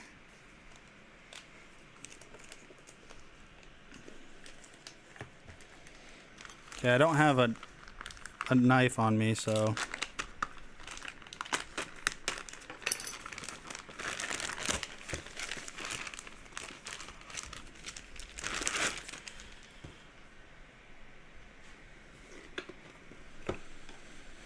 Okay, so we have the Evolving Skies ETB. I'll show you guys everything that comes with it, even though some of you guys have probably already seen all of this before. Yeah, the majority of you guys have probably seen this before.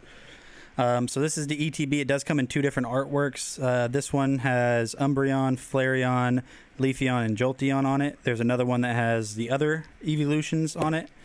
Completely factory sealed. See if we can pull some fire. Oh, come on, just please let it be fire. Let this be some absolute fire in here, please. Where's Evans? Why isn't Evans here? Evans likes Pokemon. So you're going to get the little welcome pamphlet, or the little player's guide, I mean, that'll show you the cards. It won't show you the alternate arts or the secret arts. It'll show you, you know, basically the base cards that you can pull from this. There's Evans. I say it's not gonna be the same without Evans here. Hey, did you guys know this? I never noticed that. On the inside of the box of these ETBs, there's artwork. I didn't know that. What? On the the outside box, the very first one. I didn't know that. That's cool. Okay. So on the inside of the ETB, you'll have this little divider right here. You'll have, of course, some Evolving Skies sleeves. Don't use these sleeves for your cards. They've been known to scratch cards. You're going to have your QR code if you guys are a fan of the TCG Online game. Go ahead and screenshot now if you play. You'll have dividers. These are deck dividers. So if you actually play the game in real life, those are to divide your different decks that you have. You're going to have all of your energy cards right here.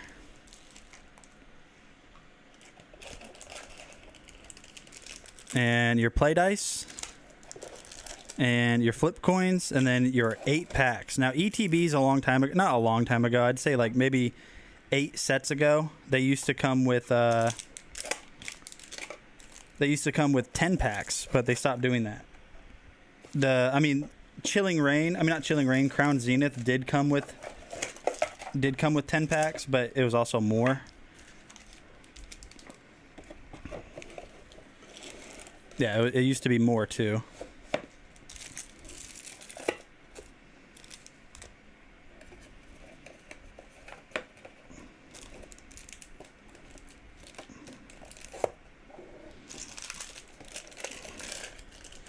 All right, please, everybody.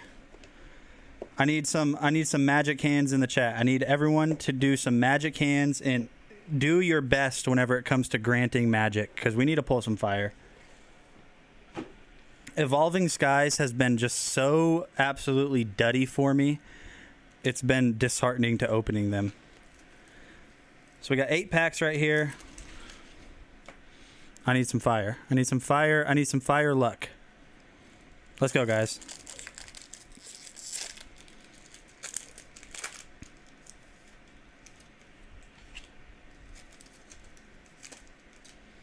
One, 2, 3, 4 to the front. And here we go. We got Fighting Energy. Rapid Strike Scroll of the Flying Dragon. Scrafty. Rubber Gloves. Dino.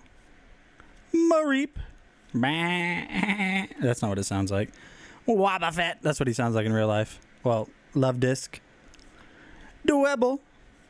Nick it on the holo reverse. And in the back, we've got a non-holo rare Stoutland. Non-holo rare Stoutland. Come on. I know we can pull this fire. I know there's absolute fire in this box because 2 of you guys said to open right. I didn't want to do that. Dang it. 1, 2, 3, 4, 5. And here we go. We got Tropius. Fire Energy. Braviary. Golduck. Evolves from Psyduck. Swoobat. Seedot. Woobat. Eevee. Timple. Cutie Fly, and in the reverse spot, we've got a holographic or holo reverse holo Thievel. All right, let's see. That was 2 out of 8. We're not in the heart of the packs yet. We're not in the heart of the packs yet. Come on, come on. 1, 2, 3, 4 to the front. Lightning Energy, Psychic Energy. Okay. Hey, maybe because that's Umbreon.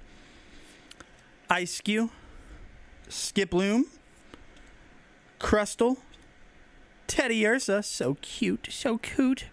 Let's get you guys a little bit closer, huh? Teddy Ursa, Mareep again, Zorua, Tentacool. Come on, fire.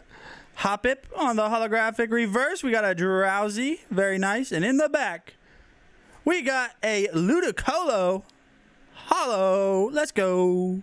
Let's go. Ludicolo. That's nice. I haven't actually pulled that card. Kind of makes me thirsty for some reason. It's kind of making me thirsty. I don't know why.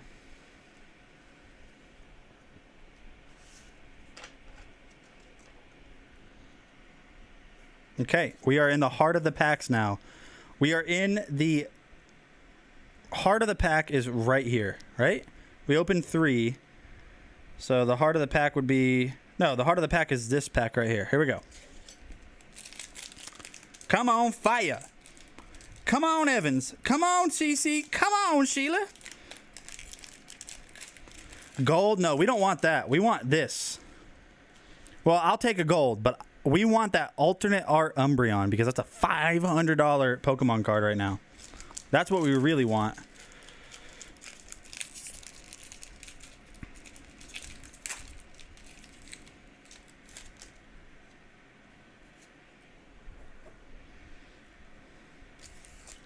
That's what we really want to see here. 1, 2, 3, 4 to the front. And Steel Energy. Oh! That means there's fire in this pack. That means there's absolute fire in this pack. I guessed right. Well, I said steel. That's what I think it is. It's Metal Energy, but I guessed it right. Hypno. Oh, that means there's fire here, my friends. I guessed the energy right. That means there's something good in this pack. Spirit Mask. Rapid Strike, Scroll of the Flying Dragon. Drowsy. Flababy. Rock'n'Roller. Psyduck on the reverse. Oh, yeah, I lied to you. Swablu on the reverse. We got a Copycat. And in the back, is there fire? Oh, we got an Umbreon V. Let's go. No way. Oh, let's go. With the Umbreon V. Yes. Yes. It's not the Umbreon we want. It's not the VMAX alternate art, but I'll take it. Let's go with the Umbreon V. Fresh. Fresh. Oh, yeah. Oh, yeah, yeah. Oh, yeah, yeah. Look at the, oh. I want one in real life. I want an Umbreon in real life. Come on. Told you guys guessing the energy card works right. Works the way we wanted it to, at least that time. Okay, heart of the pack right here. Maybe that means there's other Umbreons just chilling, waiting to be discovered. A lot of Eevees. This is the Evolution box set.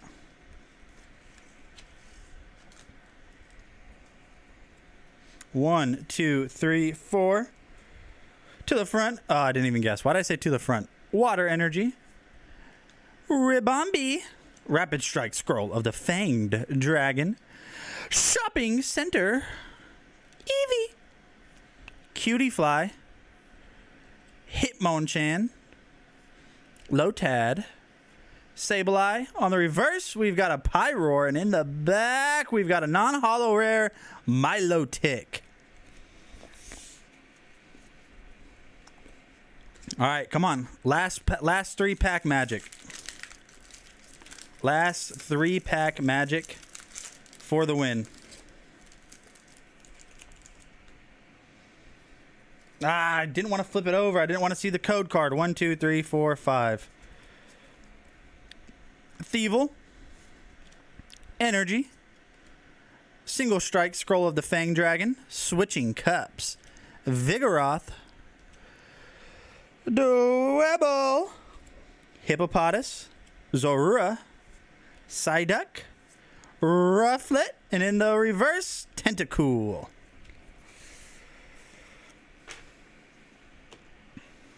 Come on, 2 packs left. Can we pull an alternate art Rayquaza? Can we pull an alternate art Umbreon? Maybe a Duraludon? Hide that code card so we can't see what it is. Oh, wait. No, wrong way. 1, 2, 3, 4. Grass Energy. Oh, let's go. Grass Energy. I was right. I was right. What's up, Edward? I was right. Come on. That means there's got to be fire here. Grass Energy. Rescue Carrier, Tentacruel, Gordy, Fletchling, Scraggy, Hippopotas, Timpole, Litleo, reverse. We got a cutie flying in the back. I guess my theory is wrong. Appleton, non-hollow.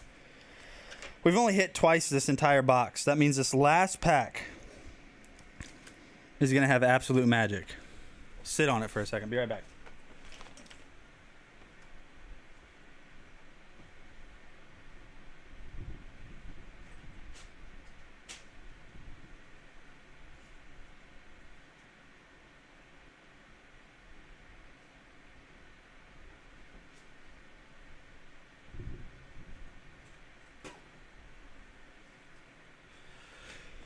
Last pack Magique. Last pack Magique, my friends. Come on, please. Somebody, give me some fire. Give me some fire hands. Give me some magic hands.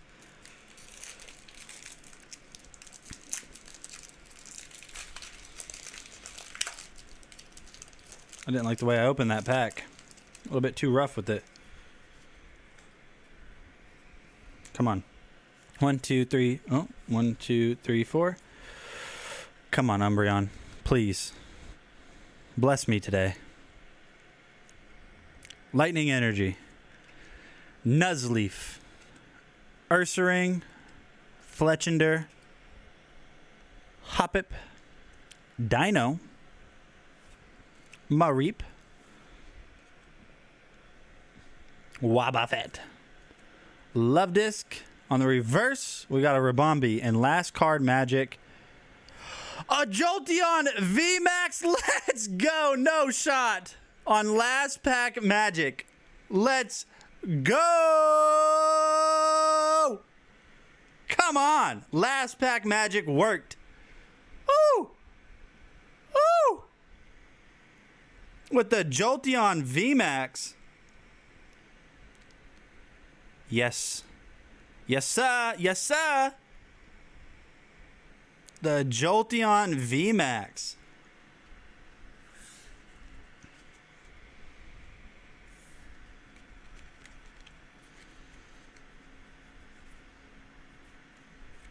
So, we only hit 3 out of 8 packs, which isn't that great, but we got Ludicolo, Umbreon V, and the Jolteon VMAX. Look at the two evolutions. Look at the 2 evolutions. Let's go. 2 cards I haven't pulled before. 2 cards I haven't pulled before. I'll set these to the side so I can sleeve them after the stream. Is it good? I don't play. Yeah, it's a good card. Pulling a VMAX is always good. But now the question is, do we say yes and open this one, or say no and not open it? What does the chat say? Do we open this one? We're not going to show everything. We'll just do the packs. But what does the chat say about opening this? Let's see if right was right. Do you guys want to see if the right was the right choice or if left was the right choice? All right, let's go. Come on. Somebody say magic box. I need magic box in the chat. Let's bless the box before we ever even get it opened. Magic box. That's what we need to do. All right, guys, let's go. Whew.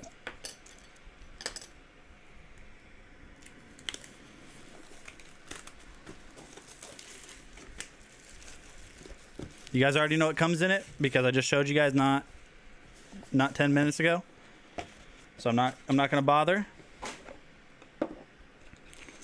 Just gonna get these packs out of here. See if I can keep everything else the way it's supposed to be.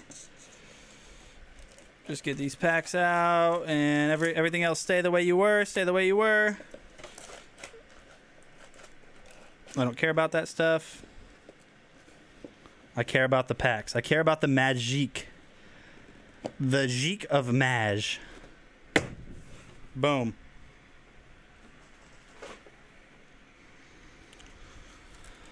I'm feeling this pack. No, actually, I'm not even. I'm just gonna leave it up to the Pokemon gods. I'm not gonna guess anything. I'm not gonna do anything to try to. I'm not gonna jinx anything. I'm just gonna open the packs and let the Pokemon gods do Do with me what they will. Come on. 1, 2, 3, 4. Fire hands in the chat. Let's go, guys. Come on. Fighting Energy. Boost Shake. Elemental Badge. Palpitoad. Swablu. Zorua. Cryogonal. Petalil. Bergmite. Rubber Gloves on the reverse. And in the back, to start it off, we got a Sharpedo.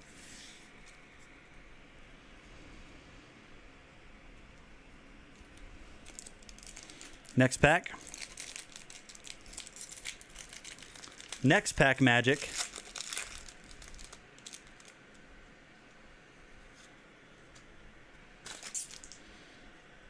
One, two, three, four. Let's go. Dark Energy, Lombre, Pyroar, Ribombee, Hitmonchan, Lotad, Sableye, Teddiursa, Mareep, reverse. We got a full face guard and in the back. Oh, no way! Ah! No way! We just hit the Espeon V alternate art. No way. Espeon V alt art. Second pack. Espeon V alt art. No shot. No shot. We just hit that. No way. Yeah, this box is already better than the last box. The Espeon V alt. No way, my friends. No way. No way. No way. I am happy I didn't sell those boxes. I had someone that wanted to buy those boxes from me. Let's check. I know it's not the most valuable one in the set. That's fine. It's not the most valuable card. Oh my gosh. It's so hard to pull alternate arts out of Evolving Skies. 77. Look. $77.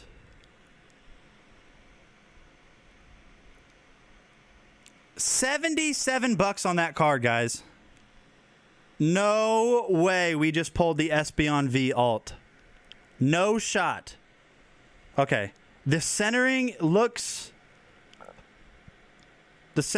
minty. Surface scratches. I'm trying to be very careful with this card. Surface scratches. I don't see any surface scratch. No way.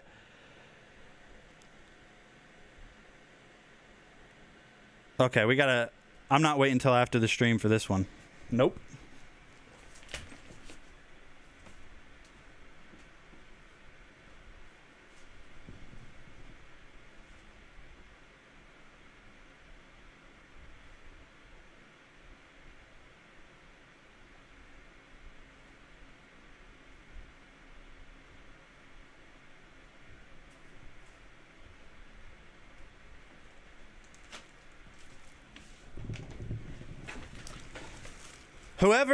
Whoever said left on the first box, you will now pick from now on.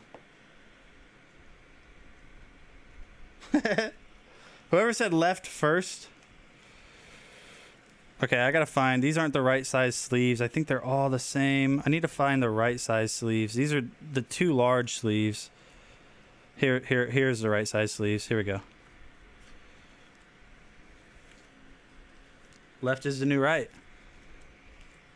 Dude, that is so awesome, man. I'm so excited I opened this box. I am so excited I opened this box. Nice and gentle like. Nice and gentle like. Okay. Let's just... Oh, come on, guys. Today, Fire Friday. Fire Friday, apparently. Somebody screenshot this right now. Somebody screenshot this and go share it in Alex's general chat for the other Pokemon fans that aren't here to see. Let me know when you guys have screenshotted it. Yes. Awesome.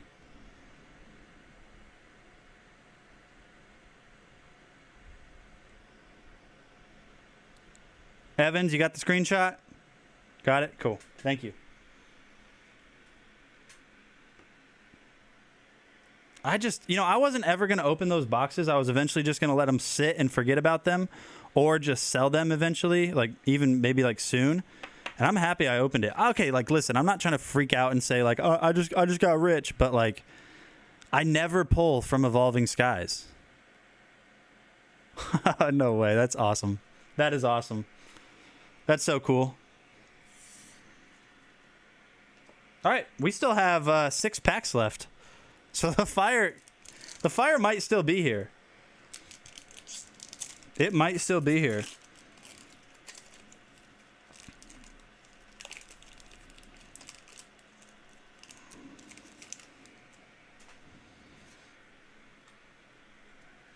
Come on, guys. Let's go. We got to keep that one. We got to keep that one visible. 1, 2, 3, 4. All right, let's go. Can we do it again? Can lightning strike twice? No pun intended. Raihan. Shopping Center. We've got Elemental Badge. Hitmonchan. Lotad. Oh, Sableye. Teddy Ursa. Mareep on the reverse. We got a Vigoroth, and in the back, a non-holo rare Ampharos. Dude, it is so hot in my room right now. Golly. Why did it get so hot? I gotta turn down the AC. Oh, why is the fan off? Who turned the fan off? That's why. Where's my fan remote? Yeah, I don't know who turned the fan off, but that's why. Snow Gengar. Hey, I'll take that, though. That's awesome. I'll take that any day. I gave up on Gengar because he gave up on me a long time ago. Gengar gave up on me a long, long time ago, my friends. 1, 2, 3, 4. Come on, guys. Let's pull some more fire. Leaf Energy. Braviary, Avalugg, Swoobat, Hippopotas, Lillipup, Nickit, Bergamite, Roggenrola, Reverse Nickit, and in the back,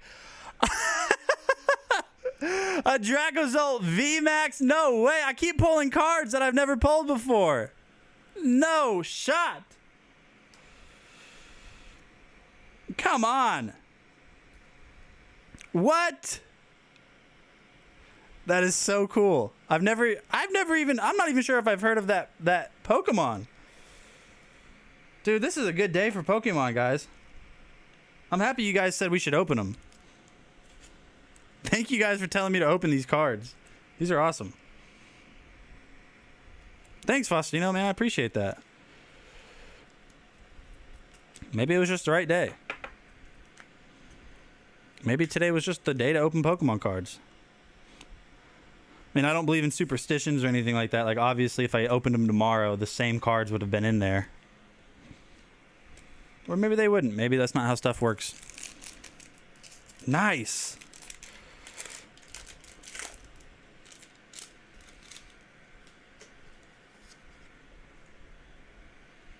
Can we keep it going, though? Will the fire continue? Will it? 1, 2, 3, 4. Will the fire continue? We're going to find out. Wait. Uh-oh.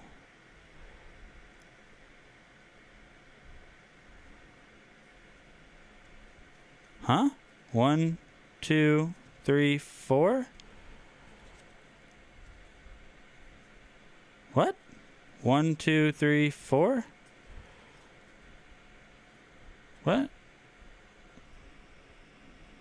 What is going on? I'm losing my 1, 2, 3, 4, 5. Did I do 5 on accident? 1, 2, 3, 4, 5. 1, 2, 3, 4. I don't want to ruin it. Okay, you know what? Oh well. Thanks, Evans. I appreciate it. Hey, I don't know if you were here, but we also just pulled this out of the last pack.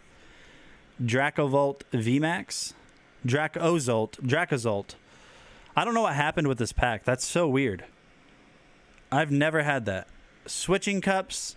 It could be any card. If there is a hit, it could be any card because I don't know what's going on. Single Strike, Scroll of the Fanged Dragon. Nuzleaf. Sun and Moon Badge. Or Moon and Sun Badge. Sableye. Teddy Ursa. Mareep. Tentacool. Altaria. Okay, so that must mean the good, if there is a good card, it's after this. What happened? How many cards are there? So these need to go forward. This needs to come up here. Okay, so Palpitoad. Oh. Lotad. Altaria. And in the back, a Smeargle. Oh, wait, Energy. What? How many? There should be 11 cards. 1, 2, 3, 4, 5, 6, 7, 8, 9, 10, 11, 12, 13 cards? What? There should be 11 cards. 1, 2, 3, 4, 5, 6, 7, 8, 9, 10, 11, 12, 13. What? Okay. Oh well. Oh well. Strange. If somebody... we can't really say resealed because I feel like if somebody resealed these packs, they would have taken that card. That is weird. That's just like... This one is... Whoa! This one's full too.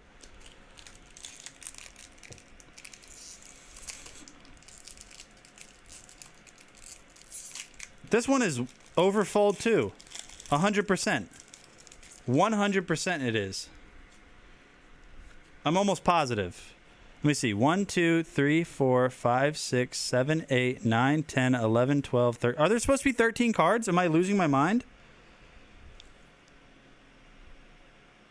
1, 2, 3, 4, 5, 6, 7. 1, 2, 3, 4. What? 5, 6. Okay. Weird. Energy. Ice Cube. This doesn't make any sense, dude. This is not... Yeah, this is not supposed to be the way this is supposed to be. This is not the way it's supposed to be. Crustle. Golduck. Swoobat. Lantern. Chinchou. Dino. Pumpkaboo.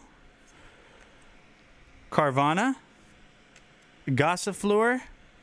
Jumpluff on the reverse, and I think we already saw it. Talonflame non-holo rare. What is going on, though? I mean, I'm fine if we don't hit anything else in the last two packs because... Okay, so that's a normal pack. So is that. Those two packs were overfilled. Oh, strange. Okay. Is it bad that I've opened up so many Pokemon packs that I know immediately by holding the pack that it's overfilled? Is that bad? Do we even want to talk about it? 1, 2, 3, 4.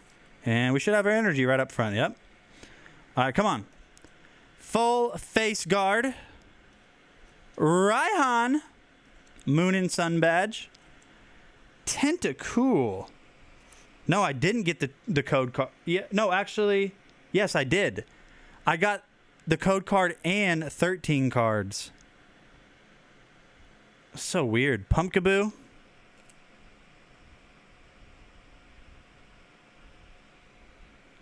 Bagon. Love Disc. C-Dot. Lucky Ice Pop on the reverse holo. And in the back, a non-holo rare Ampharos again. All right. You guys, last pack magic treated us great on the last box. So come on, guys. Give me some last pack magic. Let's go. I didn't look at them.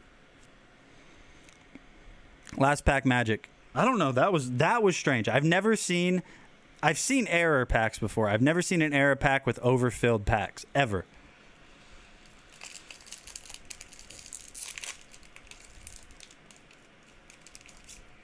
So weird.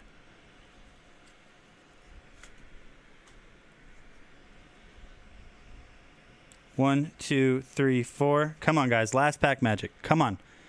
Come on. Be something here. Come on. Bless me. Let's go. Lightning energy. We got Pyroar. Lombre. Golduck. Dino again, Teddy Ursa, Feebas, Hoppy, Heatmonchan on the reverse. We've got a Moon and Sun badge, and in the back, an Umbreon VMAX Rainbow. No way! No way! Umbreon VMAX Rainbow Secret. What is going on? What is happening?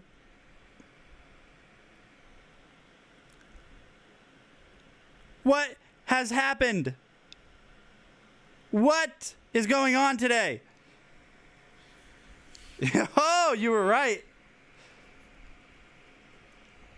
No. Stop.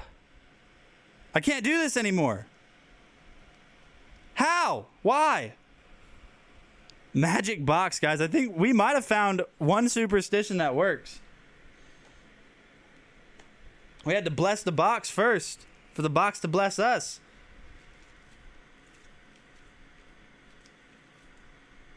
No shot. No shot. No shot.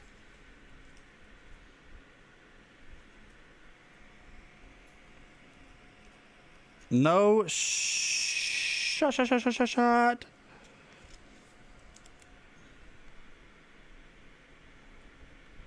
Wow.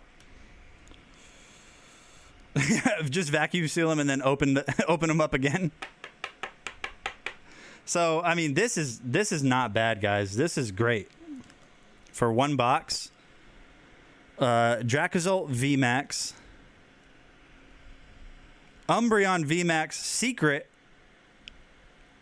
And the Espeon V alternate art. All in one box. Like, get rid of this. That's fine. Those two in one box? I'm happy you guys told me to open that box. But where's that rainbow at? Espeon VMAX. What do we got? What do we got on price on that VMAX? What? Oh, Umbreon. What am I doing? Not Espeon. I'm tripping.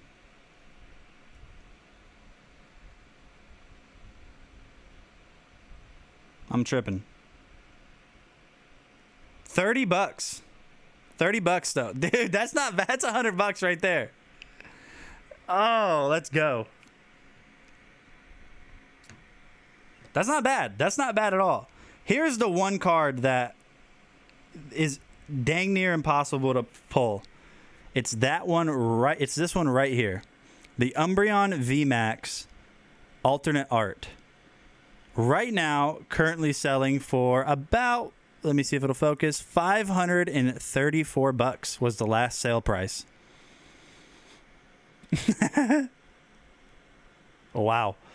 And then the next one, in terms of value, we'll go price, high to low.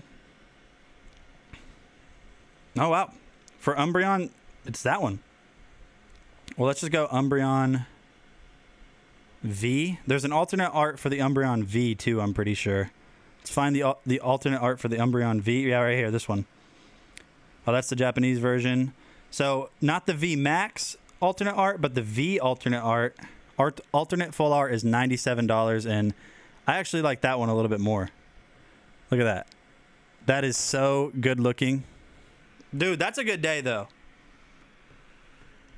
That's a good day. Thank you, guys. Not a bad day at all.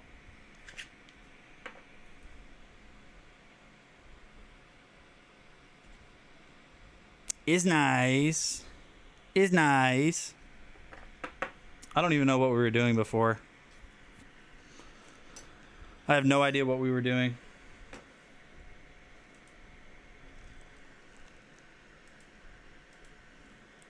I don't remember what we were doing. But hey, I'm here for it. I'm here for it regardless.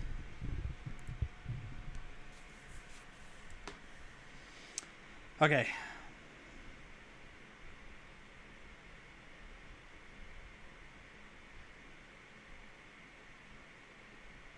There's no way it was that long ago, right? There's no way it was that long ago. We didn't go from creepy eyes to Pokemon. What? We did. Okay, what did we do before I did the Onyx print?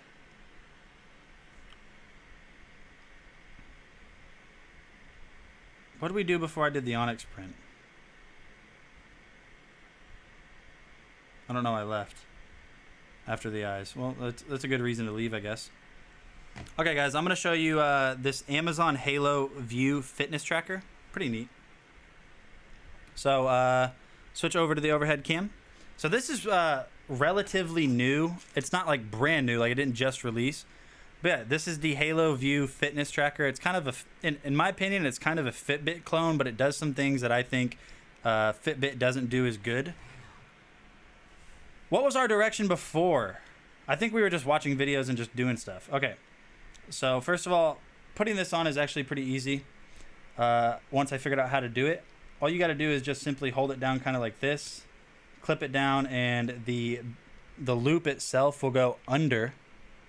It will go under the other part of the strap. So just like this, you got to put the strap just like that, and we're good.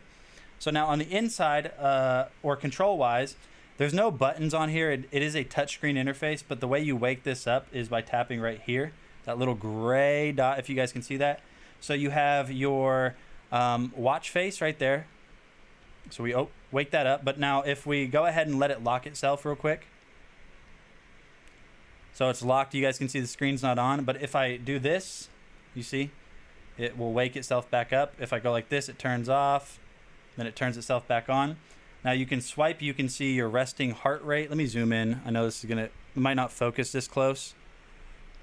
Okay, so you tap the screen, you see your watch face, the time, you see your resting heart rate, you see, basically this is a score. It'll give you, out of 100 points, your activity level score for the day, so how much you've done. 0 steps, but I also haven't been wearing it, I just put it on. How many calories we've burned.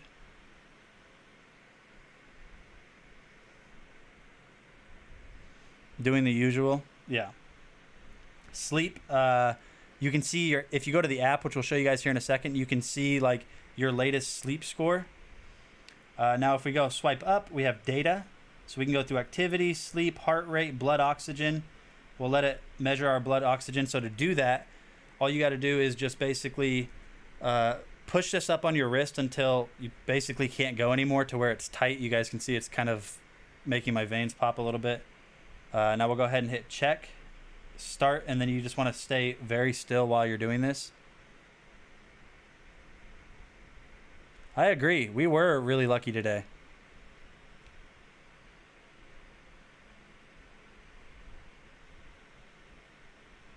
So it takes looks like it takes about like 30 seconds or so.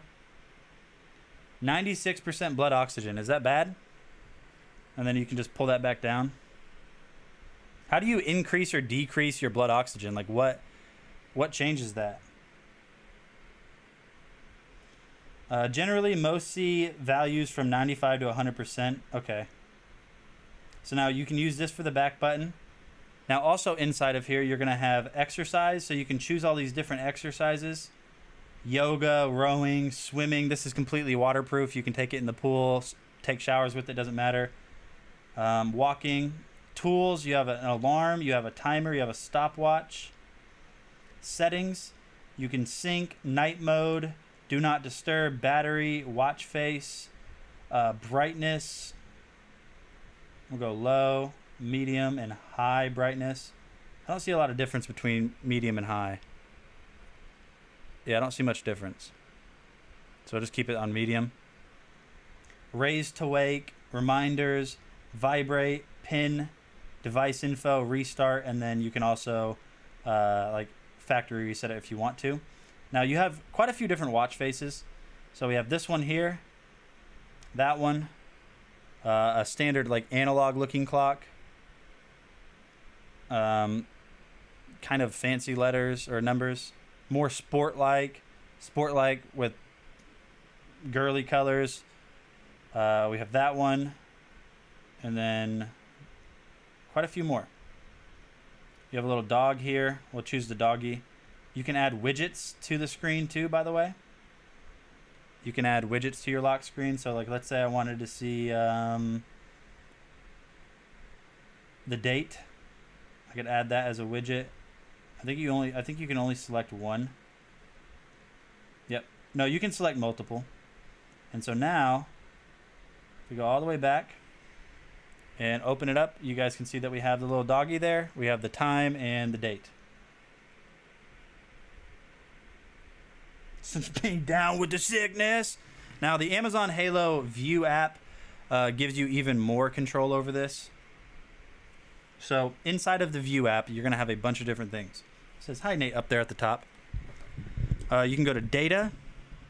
You can see your activity level for the week, or however long it does in week segments, but you can see like all of that stuff there. So, if you wanted to look at nutrition, you can go to Get Started. A healthier you starts here. You can hit create my menu and then choose any dietary restrictions that you might or might not have. It'll create meal plans for you. You can go to your body, and this will actually, like, you have to take pictures, or you have to like stand in front of the camera or something like that. It's kind of weird.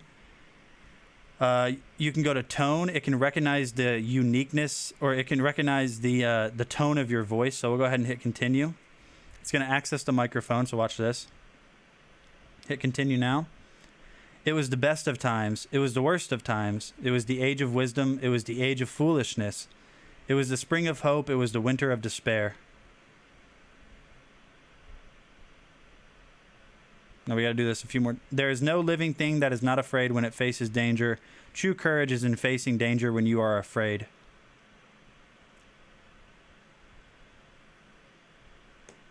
Learning does not make one learned. There are those who have knowledge and those who have understanding.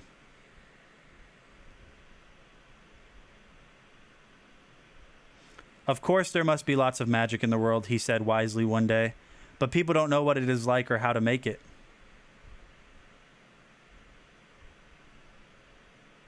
The fact is, the time traveler was one of those men who are too clever to be believed. You never felt that you saw all around him.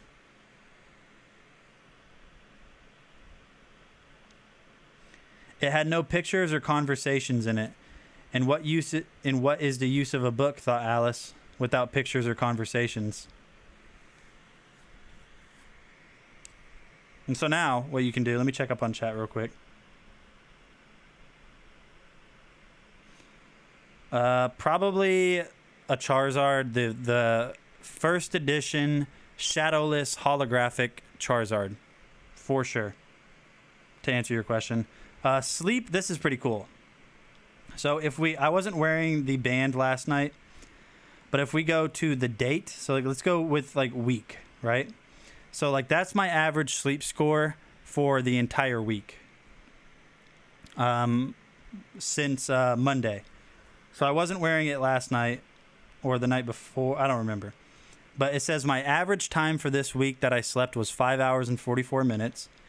Average time to fall asleep was 14 minutes, and then my average time awake, which is like waking up in the middle of the night and then falling back asleep, is 44 minutes. Now, what you can do is you can go to specific days by just going to day, and we'll go a week before, or the day before. So I only slept for 2 hours and 44 minutes. On March 2nd. Time to fall asleep, it only took 14 minutes, and time awake, 18 minutes. So you can actually see in this graph what type of sleep you were in. So I was in a light sleep there. I was in a deep sleep. A disturbance right there for 6 minutes. So I was awake for that long. Light sleep, deep sleep, light sleep, and I never even hit REM sleep. Not once did I hit REM. Now we'll go back to the last date. The day before yesterday, March 1st, I was asleep for 5 hours and 45 minutes. Time to fall asleep, 9 minutes, and I was awake for an hour and 38 minutes. So here is REM sleep right there. I did hit REM for 33 minutes there, 47 minutes there. I was awake for an hour and a half there. I must have taken a nap or something. So then you can see all of the different data, such as time asleep, REM, time awake, sleep efficiency, sleep temperature, disturbances, all of that good stuff. So there's a bunch of stuff you can do in the app. Weekly insights, nutrition, activity, movement, tone, body. Like there's so many cool things you can do. Using live mode. So right now it's listening to the way that I am talking and it's giving me feedback. So if I start to sound like I'm really panicked and like I feel like everything's really going bad right now and I'm just kind of I don't really know what's going to happen because of the way that this is, you know, the way I'm speaking right now, something crazy is going on. It says unconfident, skeptical, and uncomfortable. But now if I talk like this, you're going to see that the way I am talking makes it seem like I really do know what I am talking about. Because if we're being real here for a second, the app and the Halo View Plus, in my opinion, is really cool. So I think this is a great way. See, it says I'm proud, elated, appreciative. It's weird. There's a lot of things. REM, that's Nate in the corner. So that is the Halo View right there, guys. Highly recommend it. Pretty cool.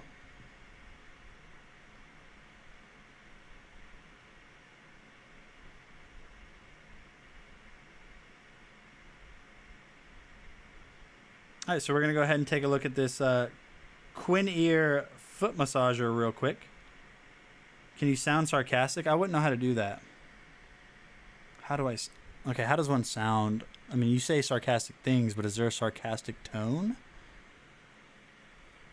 Let me try. No, actually, yeah.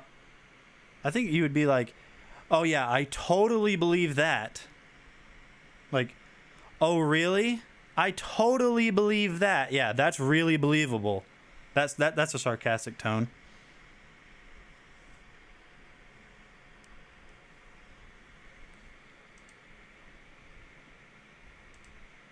Yeah, that's a sarcastic tone.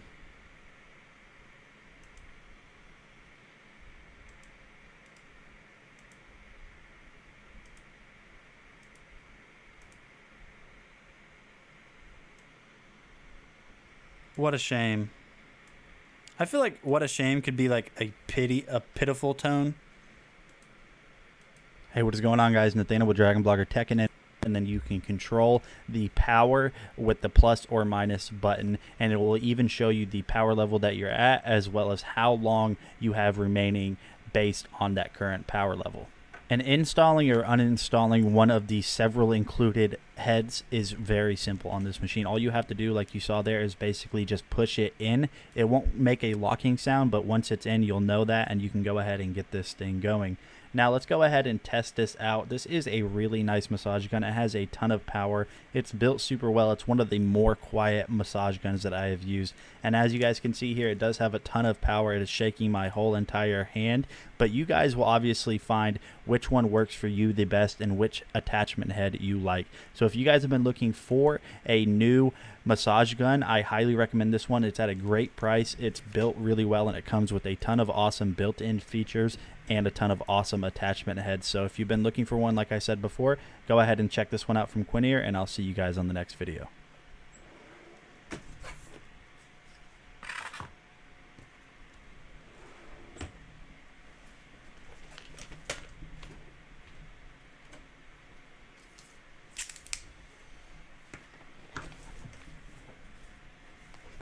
All right, guys. So we're going to move on from that, and we're going to take a look at this multi-tool hammer real quick. So this is made by RAK, or Rack Products. They make really cool, interesting little, like, kind of like fun little tools. Oh, hold on. Why? But why? But why did we freeze? Okay, that's fine. We'll just use this camera right here.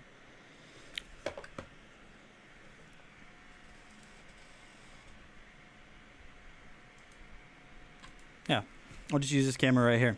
So this is the Rack multi-tool hammer. It's a 12-in-1 hammer tool hammer set, hammer multi-tool. Inside, you're going to have the tool itself that comes with this nice little carrying case, and it does have a strap here, so you can put this around your belt loop. Take a look at the quality of it, or quality-wise. Well, you guys heard that. Very solid hammer. If you take a look right here, you can see that you do have the hammer itself. Now, the way that this turns into a multi-tool is the hammer has your nail claw, the hammer itself, so that's 2. Then you're going to have flat pliers, pipe pliers, and then wire cutters all right there. And you're able to lock that out by just simply pushing this up or pushing it down. So if I push it down, it's locked out so I can use it as a hammer. And now I can open it up and use it as those pliers. All metal construction on this. The rest of your tools are going to be right here.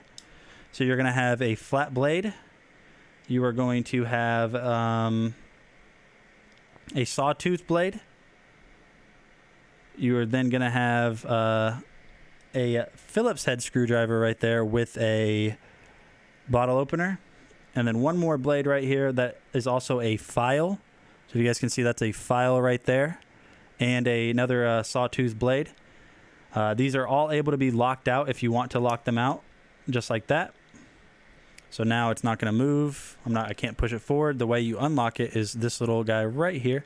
So you just push this in, and now this will release. Yeah. And the logo on it is just like a piece of tape, so it's already starting to peel off. But overall, this is a great little gift, in my opinion. Be careful. Yeah, Justin. Be as careful as you can with this multi-tool axe. It's super sharp. Be so careful. It's so sharp. Don't let your kids around this. Then the video just cuts over. He has a Band-Aid around his finger and cut his finger. So you guys go. I think that makes a great little gift. It's pretty cheap too, 26 bucks. Why did my camera decide to not be chill? Hey, camera, why don't you start being chill again? Did it overheat? I wonder if I need to set the heat setting. Does it feel warm? No, it doesn't feel...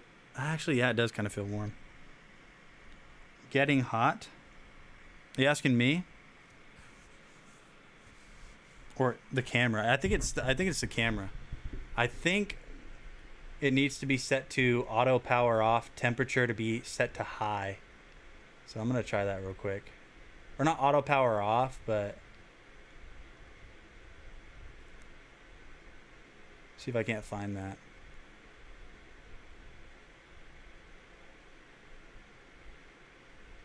Oh, I went too far.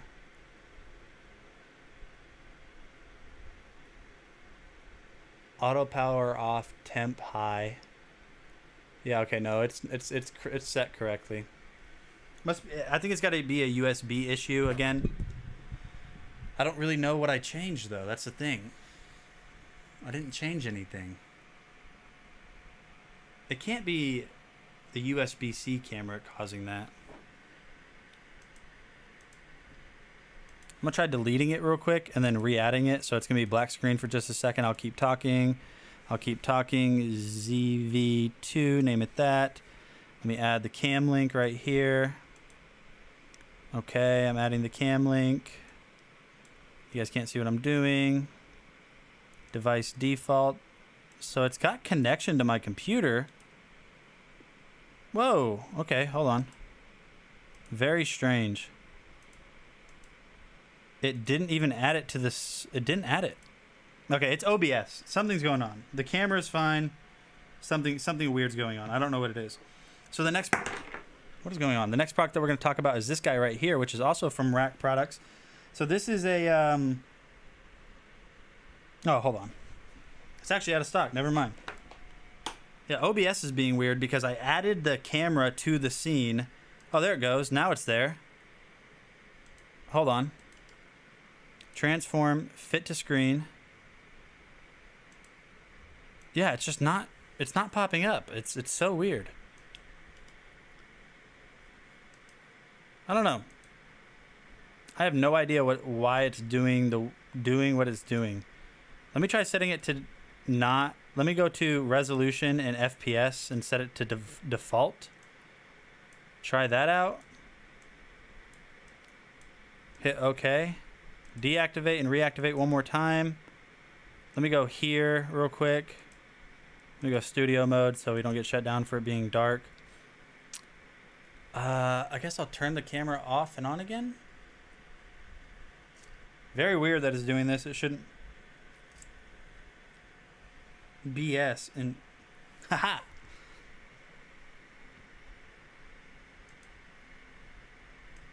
I'm gonna see if maybe it's this. So normally with OBS, it doesn't like having two USB-C. It doesn't like having two USB 3.0 video inputs at the same time. But I haven't had any issues, and the only thing I'm thinking of is maybe it's my OBS bot creating. It's thinking it's another USB 3.0 camera. So I'm gonna unplug that. That means we don't have. Yeah, that means that's gone. Now I'm gonna deactivate it and reactivate it one more time.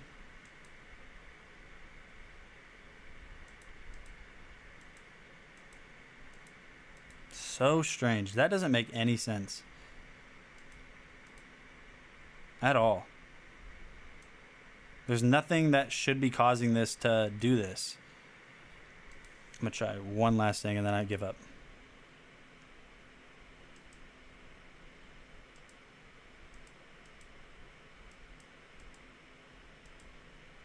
One last thing and then I'm done. Video capture device. Name it ZV2. Name that the cam link. Gotta change it to 3840 by 120. See, I'm not even getting the preview. I don't know what I did. I did something real wrong though.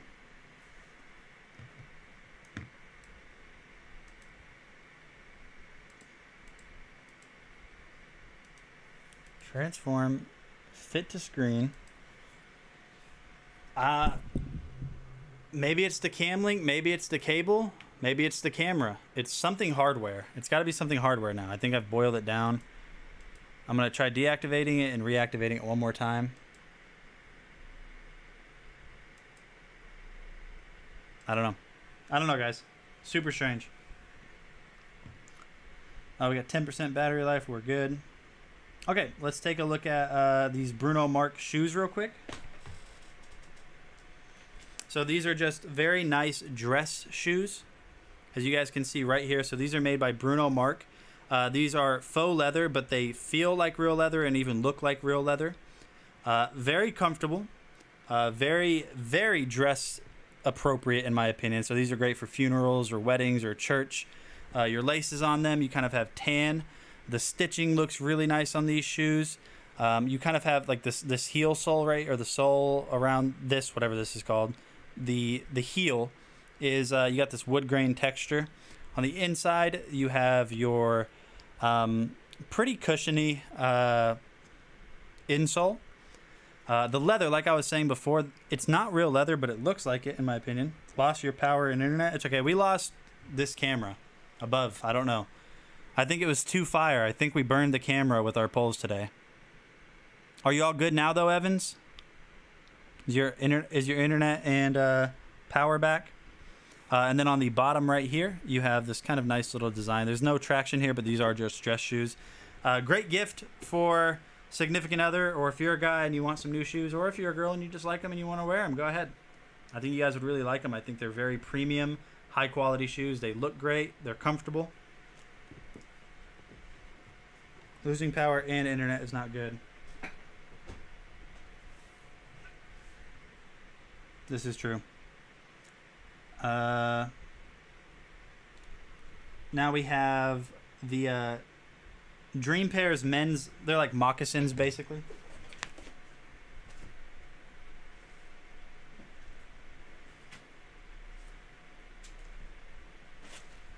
Now, if they look a little worn out, that's because they are, because I've been wearing them out and about. So very nice casual house shoes or loafers, whatever you really want to call them. In my opinion, they're very comfortable. They're very warm, though. Like, if you're going to wear these, just know that if your feet sweat, they're going to sweat even more in these. You do have a pretty decent amount of traction on the bottom. You do have, like, this fake, like, leather tie down or laces right here. You have that Sherpa lining on the inside. That's the reason why it's so warm. They're pretty comfortable. I've had no issues with them. I wear a 10.5. My feet fit perfectly in here. So if you guys want a new pair of loafers, give these a shot. I think you guys would like them. And then the last product that we're going to talk about is going to be this Core Edge, or we have two more, the Core Edge heated vest.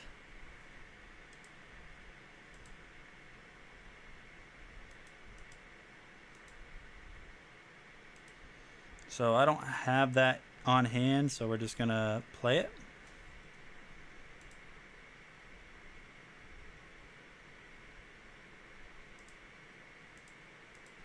Nate with DragonBlogger Tech and Entertainment, and for all of you people that get super cold in the winter, if you guys go skiing, if you live in just a very cold climate, I have the perfect thing for you, or a gift for somebody else that you know is always cold.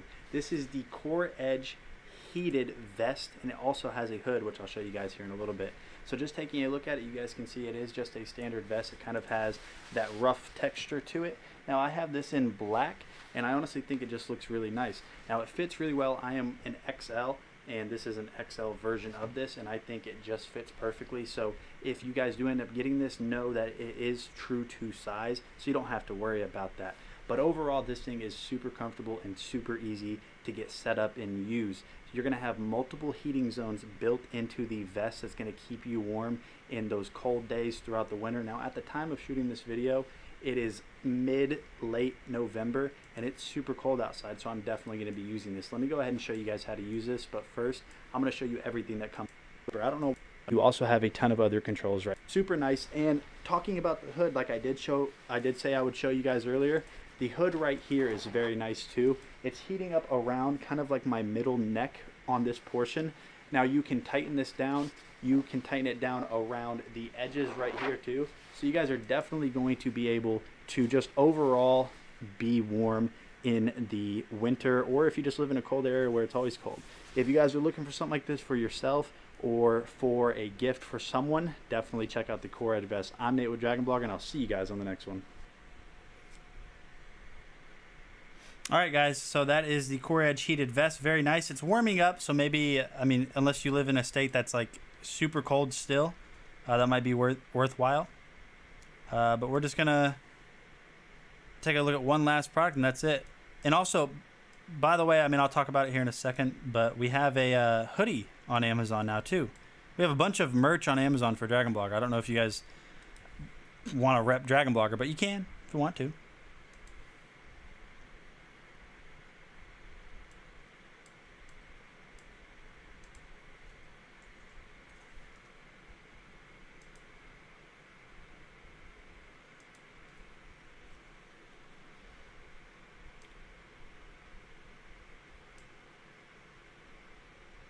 All right, now we're going to look at this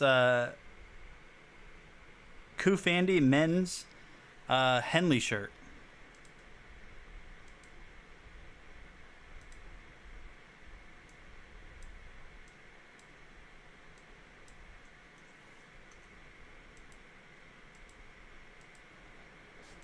All right, look, I think it's no secret that Kufandy just makes nice products. So if you are looking for a very nice and unique styled men's button-up long sleeve shirt, this is one that you might want to give a shot to. So just taking a look, you can see that it has a very interesting design.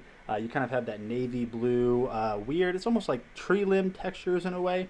It does fit pretty well. The sleeves are a little bit small on me. I wear a size XL. But if you need a nice new long sleeve t-shirt, Kufandy's got you covered. And alrighty, my friends, I'm gonna highlight one last product in the carousel. I meant to like be wearing this one, like I meant to wear the hoodie that's in the carousel, but I don't know, I had a brain fart and I completely didn't wear the correct one. But yeah, you guys can see. Be sure to roll up the Henley shirts. Yeah, you guys can see that in the carousel we do have our merch on Amazon now. Finally got approved. There's a bunch of different ones. If you literally just look up DragonBlogger on Amazon, you'll find a bunch of merch. Now, this one in the carousel is the Hydrate or Dihydrate hoodie, which is Nikida's like little thing. I have that hoodie. It's just I put on the wrong one, and it's across the house in the laundry room hanging up. So if you guys do want to rep some DragonBlogger stuff, be sure to click on that. and it'll bring you to like this. It'll bring you to the page, and then you can hit the name Dragon Blogger and see all of the other stuff we have.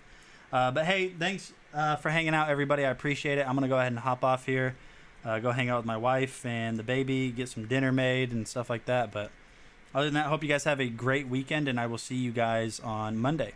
Later.